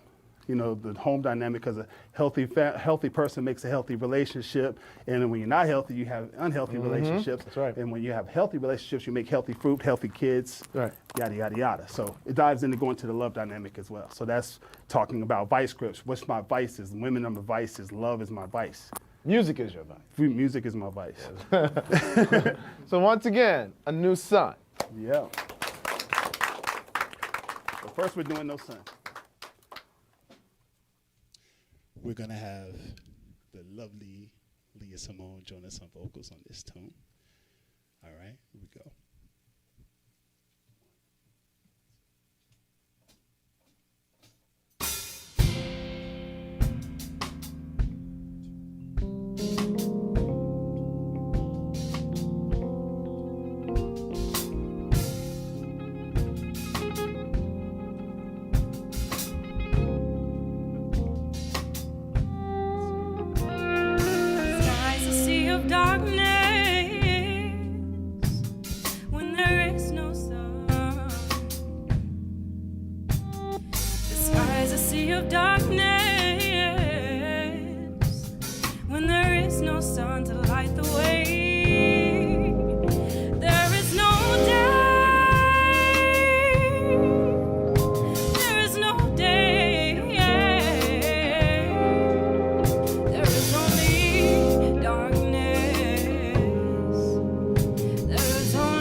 Sobering pictures, so they're trying to leave the planet on a Molly or a Swisher. Disher, strange fruit, no juice. Sun-kissed carnage dangling from a noose. Happens any given day, you choose. The kids change kids for the PD blues, so where's the day? Where these cops still killing off our future, there's no day. That's the message that they're feeding to our youth. There is only darkness. On the prize. Darkness, we the Phoenix, so we all gonna rise. Skies a sea of darkness when there is no sun. Skies a sea of darkness when there is no sun to light the way. There is no day. There is no day.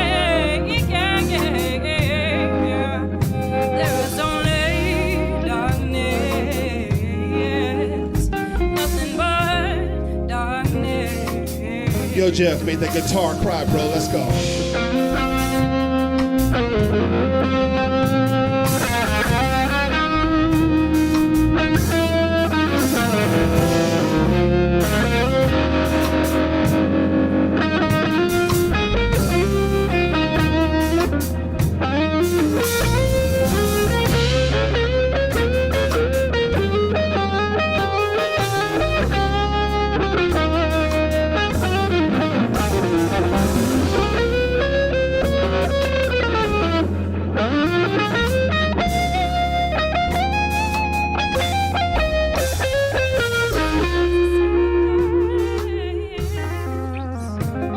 Where there is no sun, the sky's a sea of darkness. When there is no sun to light the way, there is no day. There is no day. There is only darkness.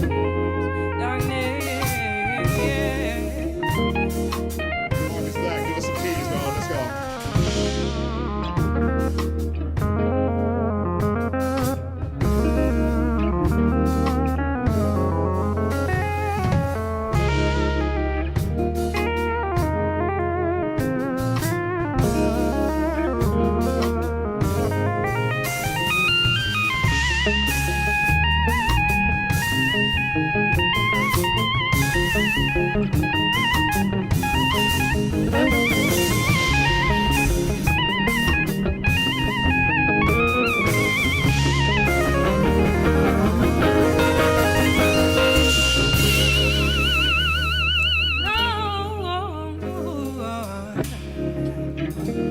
Sea of darkness.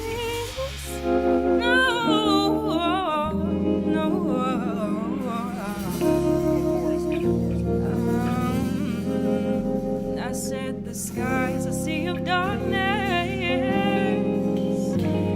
where there is no sun. The sky's a sea of darkness where there is no sun to light the way.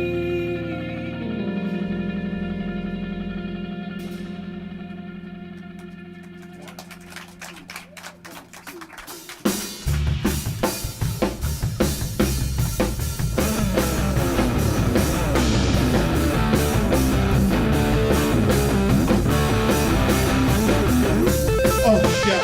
Hey, hey, hey, hey, hey, hey, hey, hey. I'll tell you about this girl I know. Is that all right? Check.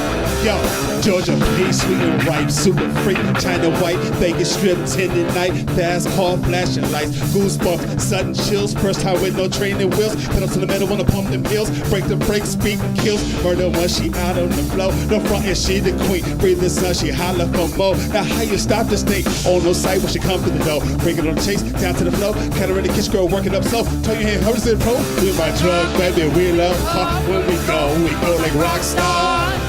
Yeah, yeah, keep it thug, tear the city apart, open now, honey, the world's ours. Let's go. You're my special lady. Let's tear this freaking town down. Do your thing now. Check it.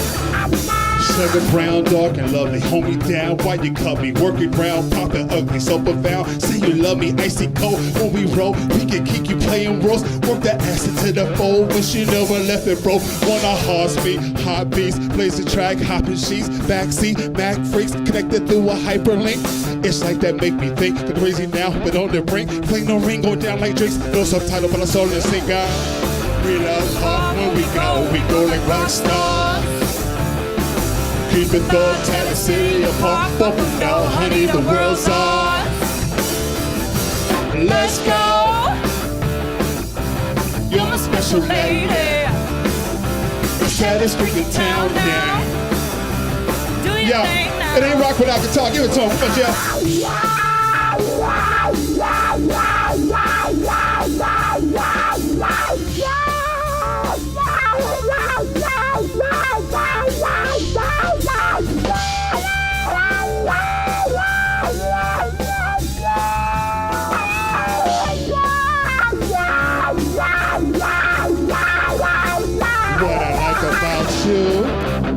You keep it warm and tight.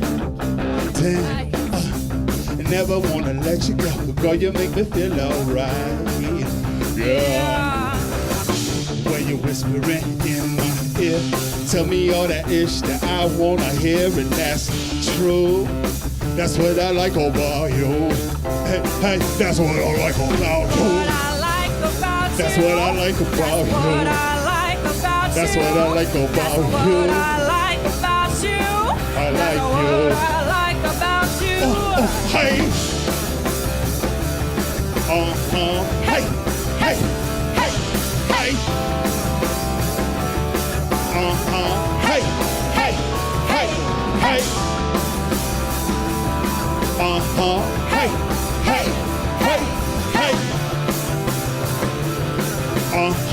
Hey. Hey. Hey. Hey. Hey.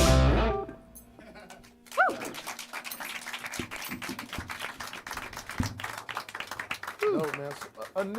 You know what? I was putting together the next stage of your career. So you move off from Lionel Hampton's assistant into being a producer. Yeah. Well, artist first. Artist. So how did you make Poet, that? artist. Well, how did you make that transition between this and this? And at what point did you say, hey, you know what? I'm a dope artist. Never said that. I wanted to be that. I aspired to be that. But I started doing music here in New York at a very special time. Because when y'all were at New School and Glass was at New School, and everybody was working on albums here in New York. So Erica was doing Mama's Gun. The Roots were doing, I forgot, was it Phrenology? I forgot what album they were doing. But everybody was recording an Electric Lady. Black Lily Jam Session was here in the city. That's right. It was just a magical musical time in New York. And I started off by doing poetry. So I just started, back then you had to get the Village Voice every week to find out where the open mics were. So I would go. And a real story I never really talk about is the week that I decided I was gonna step out and do it and stop procrastinating, 9/11 happened. And I went to my first open mic at Brooklyn Moon the day after 9/11. Down the block. And I made myself go. It was a somber environment, but it was just that first step of me taking that step in my journey. Because in your journey, you find is like the biggest thing you have to do is make yourself show up. So I made myself show up to that appointment that I set for myself. Right. And that began the evolution. And by me doing shows, like doing showcases at SOBs, I began to meet, I met Robert Glasper. Right. I met a lot of different people that were musicians locally in the scene. One time we were all at the same level. So we would back each other for showcases, and everybody's careers just started blossoming in different ways. Right. And when Rob started doing his personal albums, I always contributed his albums. Since Double Booked, In My Element, I did stuff on all those albums. So you like closer to the beginning. I was there at the beginning when he first got his first got his deal. I always did stuff where there was chopping samples, recording the demos. All his demos start with me and him tracking in my studio at the crib, and it just evolved. So he started giving me credits on the album, and at the same time I was doing my album. I released my first album in 2010, Mr. Las Vegas, The Adventures of Mr. Las Vegas, and that came out. And he played on the album, but then his career skyrocketed, and then he was like, "Yo, I want you to start engineering." Hadn't engineered before. But my grandfather told me sometimes people see stuff in you that you don't see in yourself.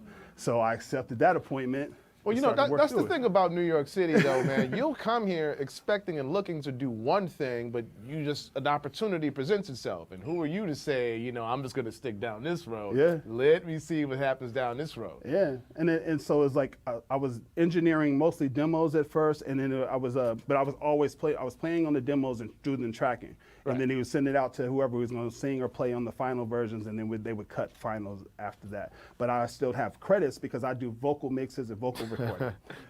Later it evolved. Long story short, we get to Black Radio, and when I first left Brooklyn and moved to Harlem, I hadn't even set up my studio yet, and he was finishing Black Radio 2, and he was like, "Yo, I got to bring Luke James. I'm finishing this song. We got to get it finished. I got 2 days to turn it in to the label." Long story short, we ended up writing Persevere, which is on Black Radio 2 that has Luke James, Snoop Dogg, Lupe Fiasco. So that was the first heavy credit I had on the album as a writer. Right. But it's always been present. So your partnership with you and Robert Glasper has kind of allowed your Yeah. star to kind of rise. In Yeah, a I mean, sense. he's my daughter's godfather. You know, we're like best friends. And you have a Grammy Award from that. Yeah, Grammy Award. Well, nomination and an award. So we got a nomination for Black Radio 2. I would take either. And then, but then here's the thing. He told me he wanted to do the whole Miles Davis, the Miles Ahead project with me in the studio. So I engineered, mixed on that, worked on that project with him. And people don't know, there's 2 projects for that Miles thing. There's Everything's Beautiful, which is an album that we made of with mixes of like remixes of Miles Davis songs, which is and it features like Hiatus Coyote, Erykah Badu, Stevie Wonder's on that album. But the label didn't press that album too much. And it came out at the same time as the Miles Davis movie came out. It just so happened that the soundtrack for the album got the Grammy nomination, and we won the Grammy for that one. You know what? You were saying something earlier. You had a 2010 record. You know, what took you so long between that record and this record? Well, the thing is like when you in the environment and when you're working on projects already and when you're part of magical situations, you get in a place where you don't have to put out music just to put out music. You know, I put it out when I have something to say or when I have a body of work to deliver. Right. And it just, as stuff kept mounting, killings kept happening, our struggle kept intensifying. I just had the conviction of bringing the story tell. Yeah, so it was just that. And also, I grew as a producer and an artist over those years. And I didn't think people were going to latch on to the album. So I was like, this is just going to be my calling card for where I am production-wise and a message to the people who will listen to it. So that's why I did the album. Awesome. Matt, I want to get back after your next song that you're about to set up in a second about this famous jam session that you started to set up. The Shed? Yeah, man. the Shed. Because it's kind of come up in a new way. The new way Yeah. that we'll get into. But until then, can you set up your next song? Okay, so the next song we're gonna do is, we're actually gonna stay on the love revolution type thing, Nothing wrong with talking that. about Nothing wrong the with that. dynamics that you go through in relationships. And you know, anybody else been in a relationship that didn't go right? When you're tired and fed up and you can't stand to see the sight of that person? Never. Never. This song on the album's called Where Did We Go Wrong? And it's actually doing very good in across the seas. And I actually wrote the track to be like a brand new heavies type song to do good in like London and France. And it's actually doing a lot of tracking there. So this song is from a female's perspective, talking about how trifling this guy is on her couches in her living room and how like she's working every day, but he's on the couch doing nothing in her eyes. So it's called Where Did We Go Wrong? And I wrote the whole thing, even the female part. So I called the bluff on guys as well. So here we go. Got my Neo on. Can't wait to hear. All right, 1, 2, 3, 4.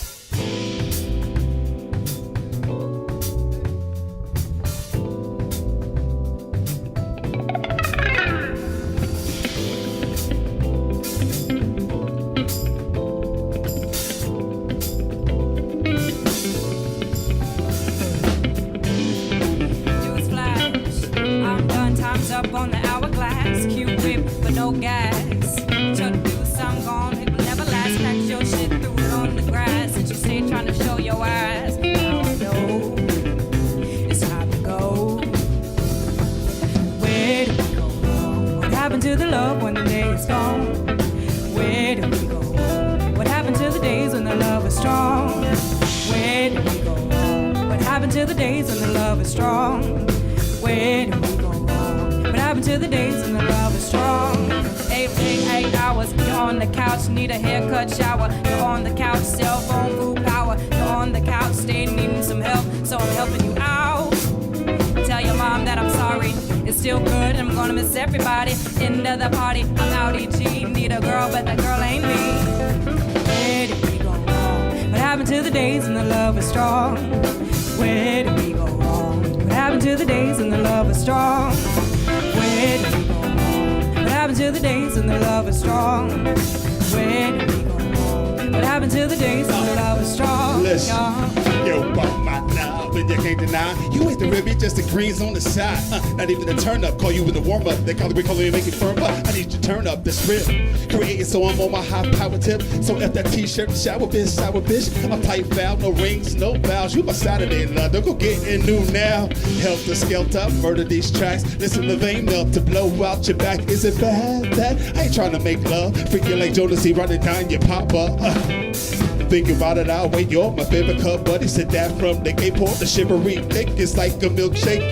Wait to exhale, I'm no defibrillator. Well, What happened to the days when the love was strong? Hey, you sick? Where did we go wrong? What happened to the days when the love was strong? Yeah. Where did we go wrong? What happened to the days when the love was strong? Yeah. Where did we go wrong? What happened to the days when the love was strong?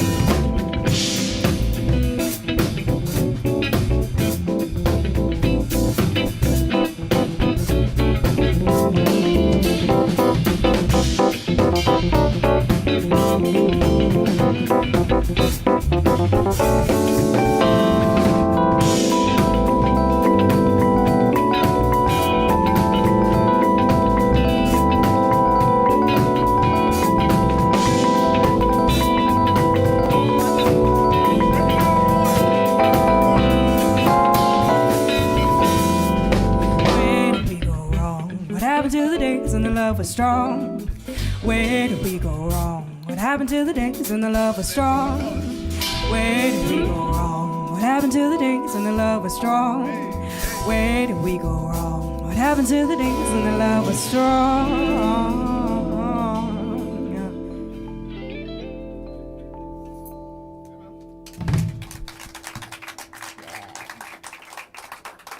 So, you went to Brooklyn Moon and you started making the sessions and you're making a name for yourself, and you decided just to start your own session.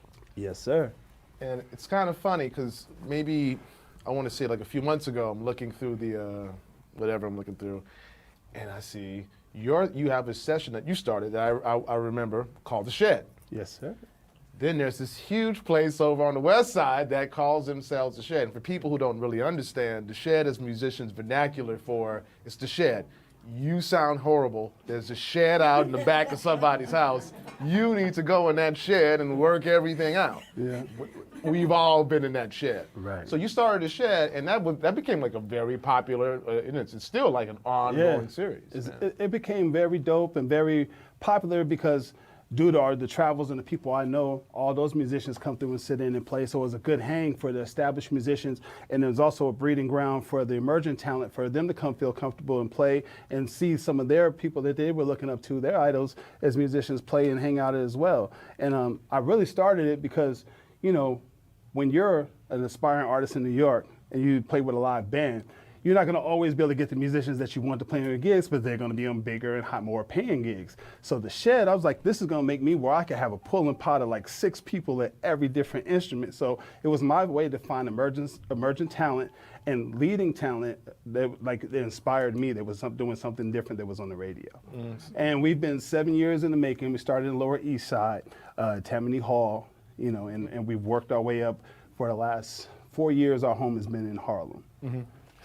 So besides, so The Shed is basically, it's a session, but it's kind of like a social network in a sense between musicians to come out and just, meet new people, and which is critical for musicians. Yeah, and set up the new gig. People who will come in and sit in, hear somebody else playing that they like, and they can give work to that musician. Like they hear a guitar player playing, a drummer playing. Matter of fact, everybody who's playing with me tonight, I met at my session. Everybody, yeah. So, man, back to your Grammy Award, man, I always had visions winning a Grammy Award, right? And when you walk into my house, it's sitting right in front of you. It wouldn't change me as a person, per se. So for you, has it changed you? Has it provided more opportunities? Has it opened up more doors? What has that Grammy done for you? It gets you in the room. Oh. The room to negotiate and broker new opportunities. But it's only, those opportunities are going to only be as big as you can negotiate and speak for. But it definitely does help.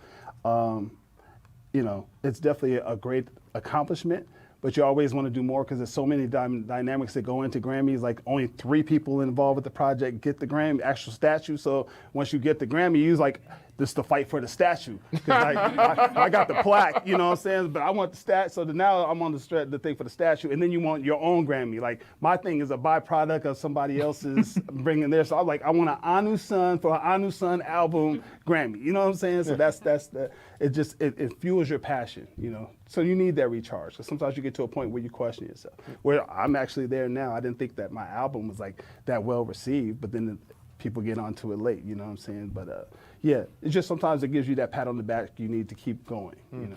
After you get into this next song, I want to talk more about, you got to work with Johnny Cash. His son. His this son. is Parsimonious. Basically, you want to wait and talk about that? Yeah, let's do that, and I want to get into more about your about this record. Okay. So set up the next song for us, if you may. All right. So where do we go wrong? So did y'all like that song? Where do we go wrong? Ladies, do y'all feel that? Have y'all been there? Now, fellas, have y'all ever dealt with a female who ain't about nothing? If you don't be, or that you just wrote it out and waited for it to dissolve, but you weren't happy in the relationship. We'll say that. So I wrote a song about that dynamic too as well, and we're more direct to the point. Guys are more direct. So this song's called "I Hate I Ever Met You." So I'm gonna tell you about this girl I know.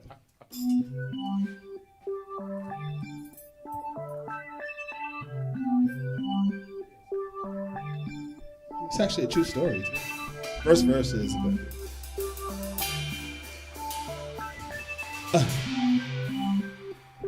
listen, check it. Met her on the wind, bro. Sitting dolo at the bar, going in, yo. Had a rough day at work, wasn't checking for a skirt. Saw that honey brown skin walk in, no. Wasn't tripping, no. Let her pass me. Why you here alone? What she asked me.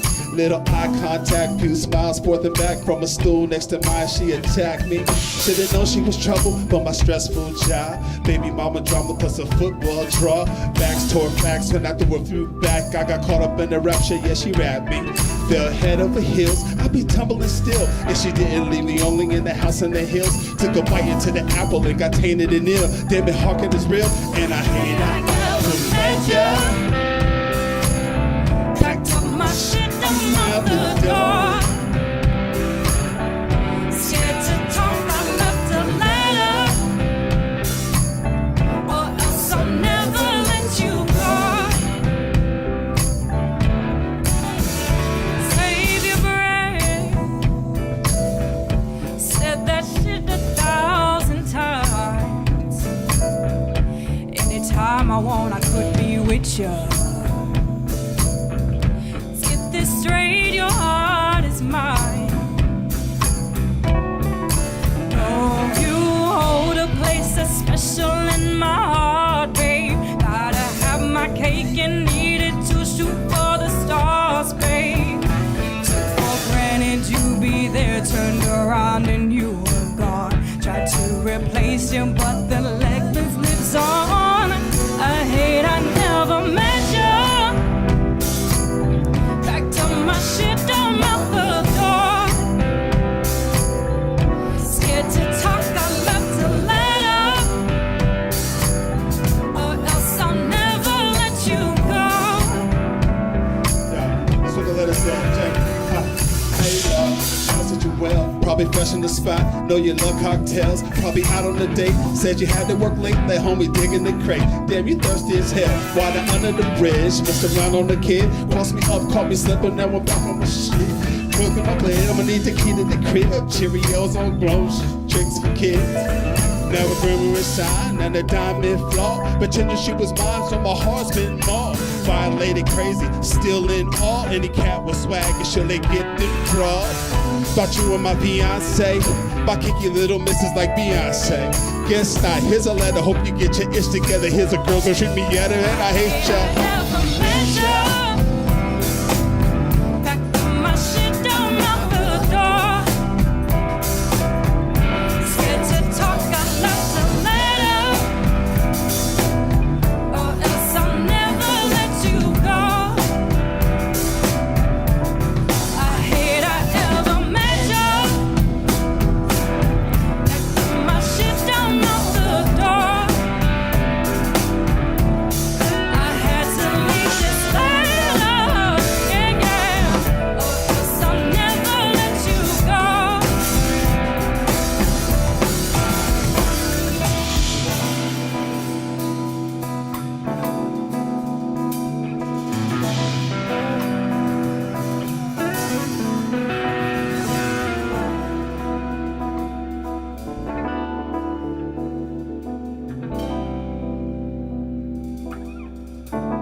everything that we're hearing today, that's from this new record, right? Yep, everything's on the new album. Yeah. So, what do you want people to walk away from after they've heard this from, start to finish? What's the message that that this record's going to represent from you, as a producer and as the artist? I want them to know that our situation and our condition was very traumatic, very real, very horrific. But at the essence and the core of it all, we are regal people with tenacity that our ancestors have put in us, so we shall rise from it. So it's an encouragement to fight through it and let them know that they're not alone and that the struggle is on every front. It's in love, it's in work, it's in school, it's in racism, it's in all different places. So it's just a place to get together, feel our pain together, and then fight together. So how long did it take you to put together the project? 3 years.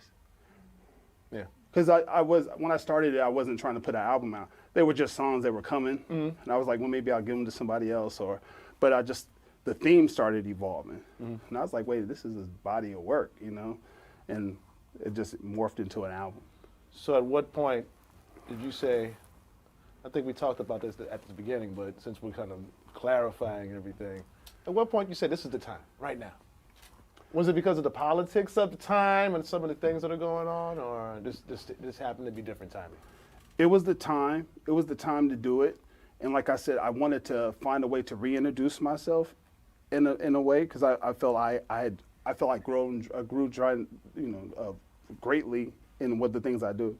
So, and the message, I feel the people needed to hear the message. I was getting let down by artists who I look up to and people on the radio every day, and I was just like, are you in the same world that I'm in? How is not your art not reflecting your reality? So if you're not going to do it, I'm going to do it. Even if nobody listened to it, I can at least have the comfort and sleep at night knowing that I tried to put it out there. Right. So, I mean, any cameos, any special guests that appear on this? Yeah. Well, Robert played on every song on the album. Who else is on the album? Maurice Brown is on the album. Mo Better. Yeah. Mo Better Brown's on tour. B-side alumni. Yeah, he's on the album. Casey Benjamin's on the album, who's the lead of Rob's Experiment Band. Yeah, so it was really homies. It was really family, because it's like, making a call. A lot of that stuff I started on myself, and it's just like I'm bringing people in to contribute and get in to do overdubs and stuff like that. You just said that you were kind of disappointed with some of the artists that you came up listening to, and you wanted to set like your own message. What would be your message to younger producers, younger artists that are emerging right now? What would be your message, or people who just want to get into this? What's your message to them?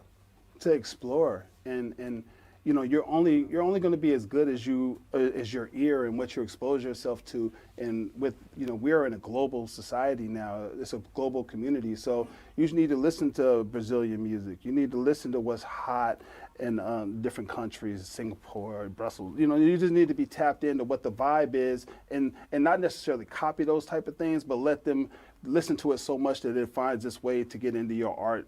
Just subconsciously, you know what I mean? Well, basically just listen. Yeah, just listen, be tapped in, and then let some people that you look up to, or the artists that you respect, put their hands on you, because you need to let your musical ancestors or your musical peers and your musical people who are established help shape where you're going in your direction, because you can't really do it all by yourself. It's true. Can you set up the second to last song? I know time flies by. Yeah. This is a story behind this song. This song is our cover. We're all ears.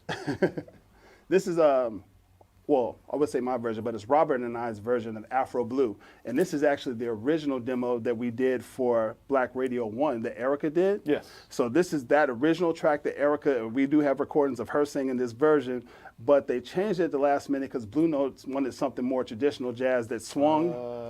But this is more laid back with that hump in it, like what we really like, so when they didn't take it, I was cheesing and I just tucked it like, man, I'm gonna keep that one. And I've held that since we made the first Black Radio album, and it's Afro Blue. So wait, for this cut, did you put this on your record, or? It's on my record. It's on my album. It's out. And we put it out for a second for free as a remix with Erica's vocals on it.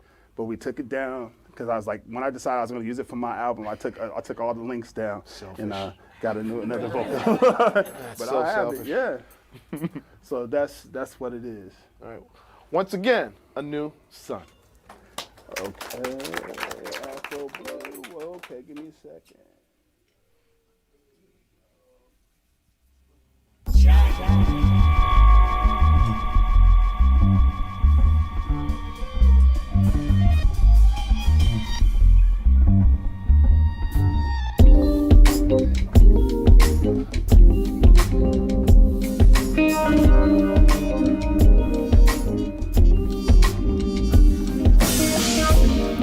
Dream of a land my soul comes from.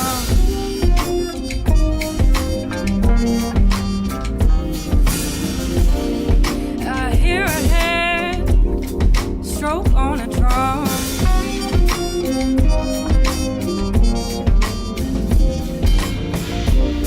Shades of delight, cocoa hue.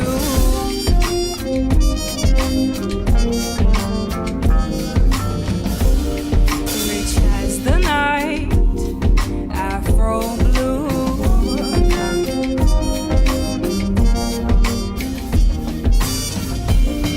Elegant boy, beautiful girl.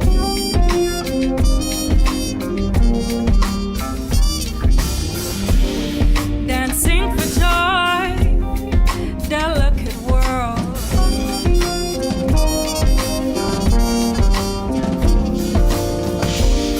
Shades of delight, cocoa hue.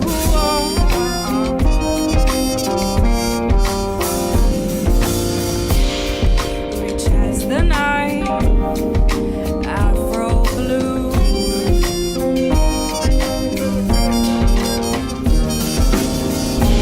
Lovers dance face to face with undulating braids.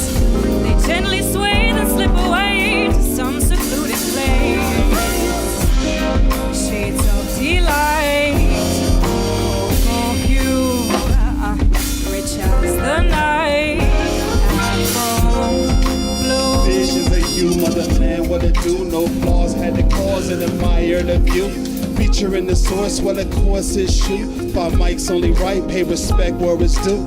Rep reign true, the repertoire's flawless. From the DC, these cats ride your farless. Stars in the system, so the bloodline glisten. Got slides spitting by, as we talk, they listen. Can't beat the lingo though, keep trying.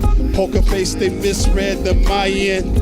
Ribbon in the sky, we fly. Throw your fists up in the air, keep it high.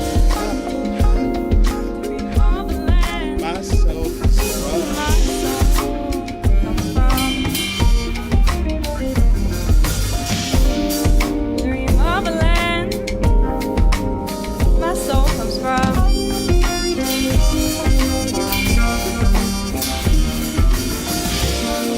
I hear a hand stroke on a drum.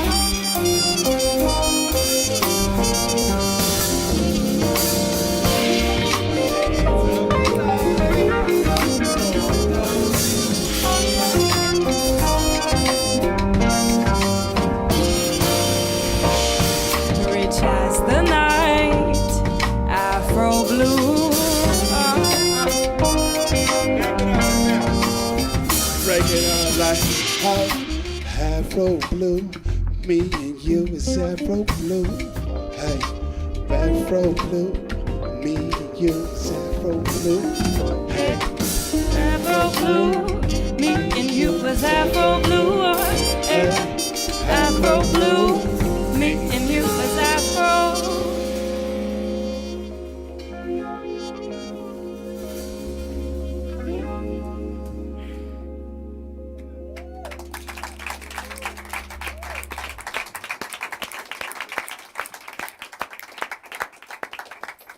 Thank you, A New Son, for giving us your version of Freedom. To see and hear more from A New Son and hear his new album, keep up with him on Facebook, Instagram, and Twitter at Anu the Giant. I'm Kenyatta Beasley, and I hope that you enjoyed this episode of B-Side. Make sure you stop by our Brick House studio every Thursday to hear more of the best music that Brooklyn has to offer. You can also check out tonight's installment and past episodes anytime at youtube.com/Bric Tv, or check out our Bric Radio podcast of this episode at soundcloud.com/Bric Radio. A New Sun, please take us out with one more song right after this.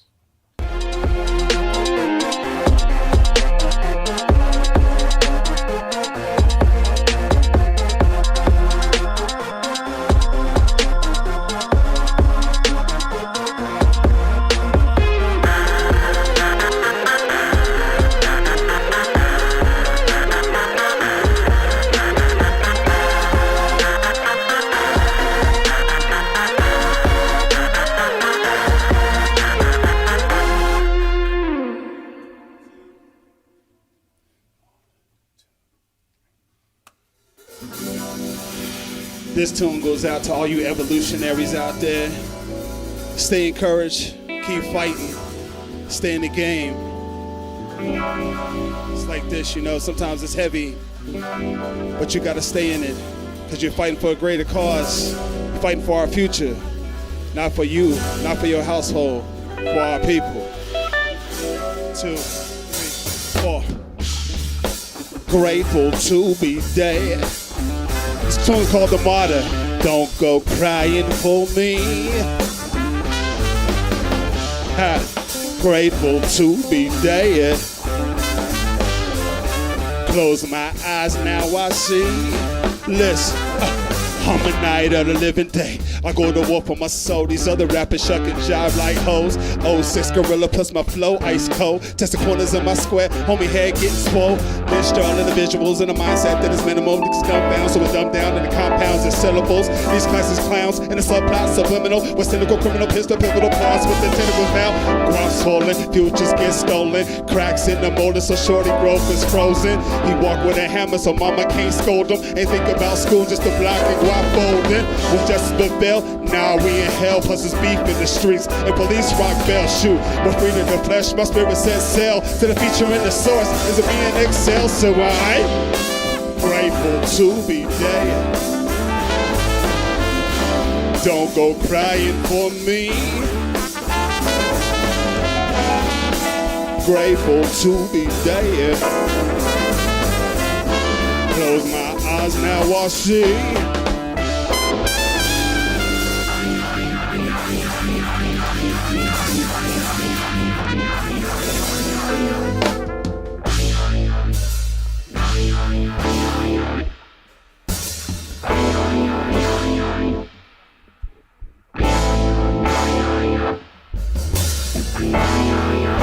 Yeah. Rest in peace, Nipsey Hussle. Yeah. Check. Yo. Almost forgot where I was going. Almost forgot what I was doing. I've been smoking, I've been drinking. Almost forgot where I was going. Out the window, what I was thinking. What the hell was I thinking? Almost forgot where I was going. I was smoking, I was drinking. Hey, yo, almost forgot where I was going. Yeah. Rolling down the city by myself, yeah. Dollar signs all on my head. I don't just like do it so way, yeah. Rolling solo dolo, it's a trip. Rolling down the city by myself, yeah. Don't you know I do it so way, yeah. Dollar signs all on my head, yeah. Rolling solo dolo, it's a trip.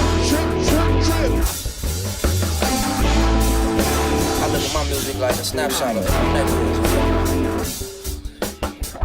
Glorifying the violence that's popping out here because it ain't nothing to glorify. I'm just representing what's going on out here. Perspective of a young dude that's been out in these streets in LA. Yeah. check. Lyrical assassin, murder one lock pen in them. Punch me high bars, I bust through 'em like a pendulum. Usually a gentleman, if I twist my arms, I go ape shit. Gritty, throw my boots in black song. Vampire no one can resist this charm. Pay Manning with the flow, when I throw a go long. Larry Fitzgerald when the dreams airborne. Throw it high, I'll get it, let that defense swarm. Can't do me no harm. Got child mobbing with that click-clack form. Under Armour trick, why your face so long? Shot Billy Pace the skin, force men stand strong. On PE, you can't trust it. Proven excellence, y'all can't cut the busted. NV scatters when the whip chop.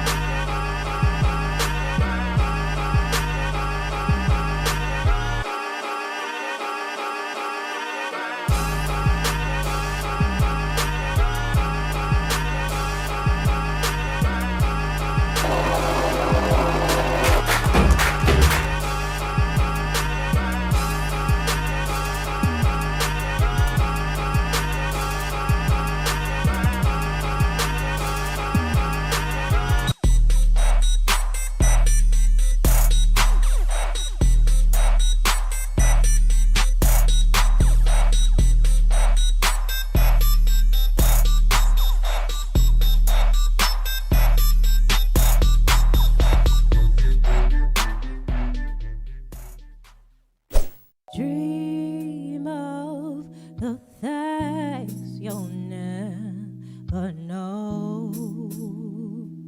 Oh,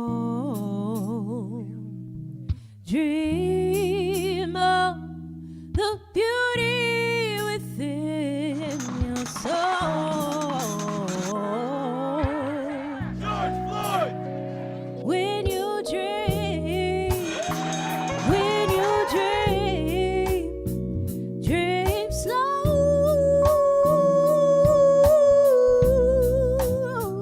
Take the time to let dreams grow.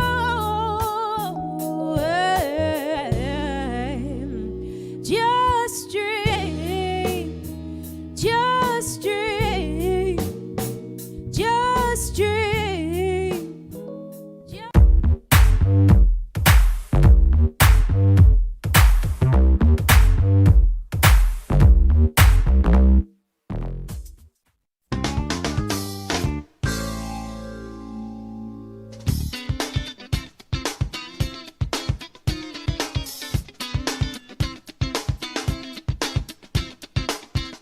From New York, this is Democracy Now! Today, a special on two men who won't be home for Christmas, Julian Assange and Edward Snowden. The most important thing about the stories of 2013 that I think people looked at was it was not a story about surveillance. It was a story about democracy. The surveillance system, the global mass surveillance system, was the product of a failure in governance, where we, the public, had sort of lost our seat at the table. As WikiLeaks stands under threat, so does the freedom of expression and the health of all our societies. In a special broadcast, an hour with NSA whistleblower Edward Snowden, who's in political exile in Moscow, along with journalists Glenn Greenwald and Chris Hedges. We'll talk about mass surveillance, government secrecy, internet freedom, and U.S. attempts to extradite and prosecute WikiLeaks founder Julian Assange, who's in prison in London. What they're really angry about is that he represents still a weapon that prevents them from doing what is most important to them, which is the ability to run the world, including societies that are ostensibly democratic, without anyone knowing what they're doing. All that and more coming up.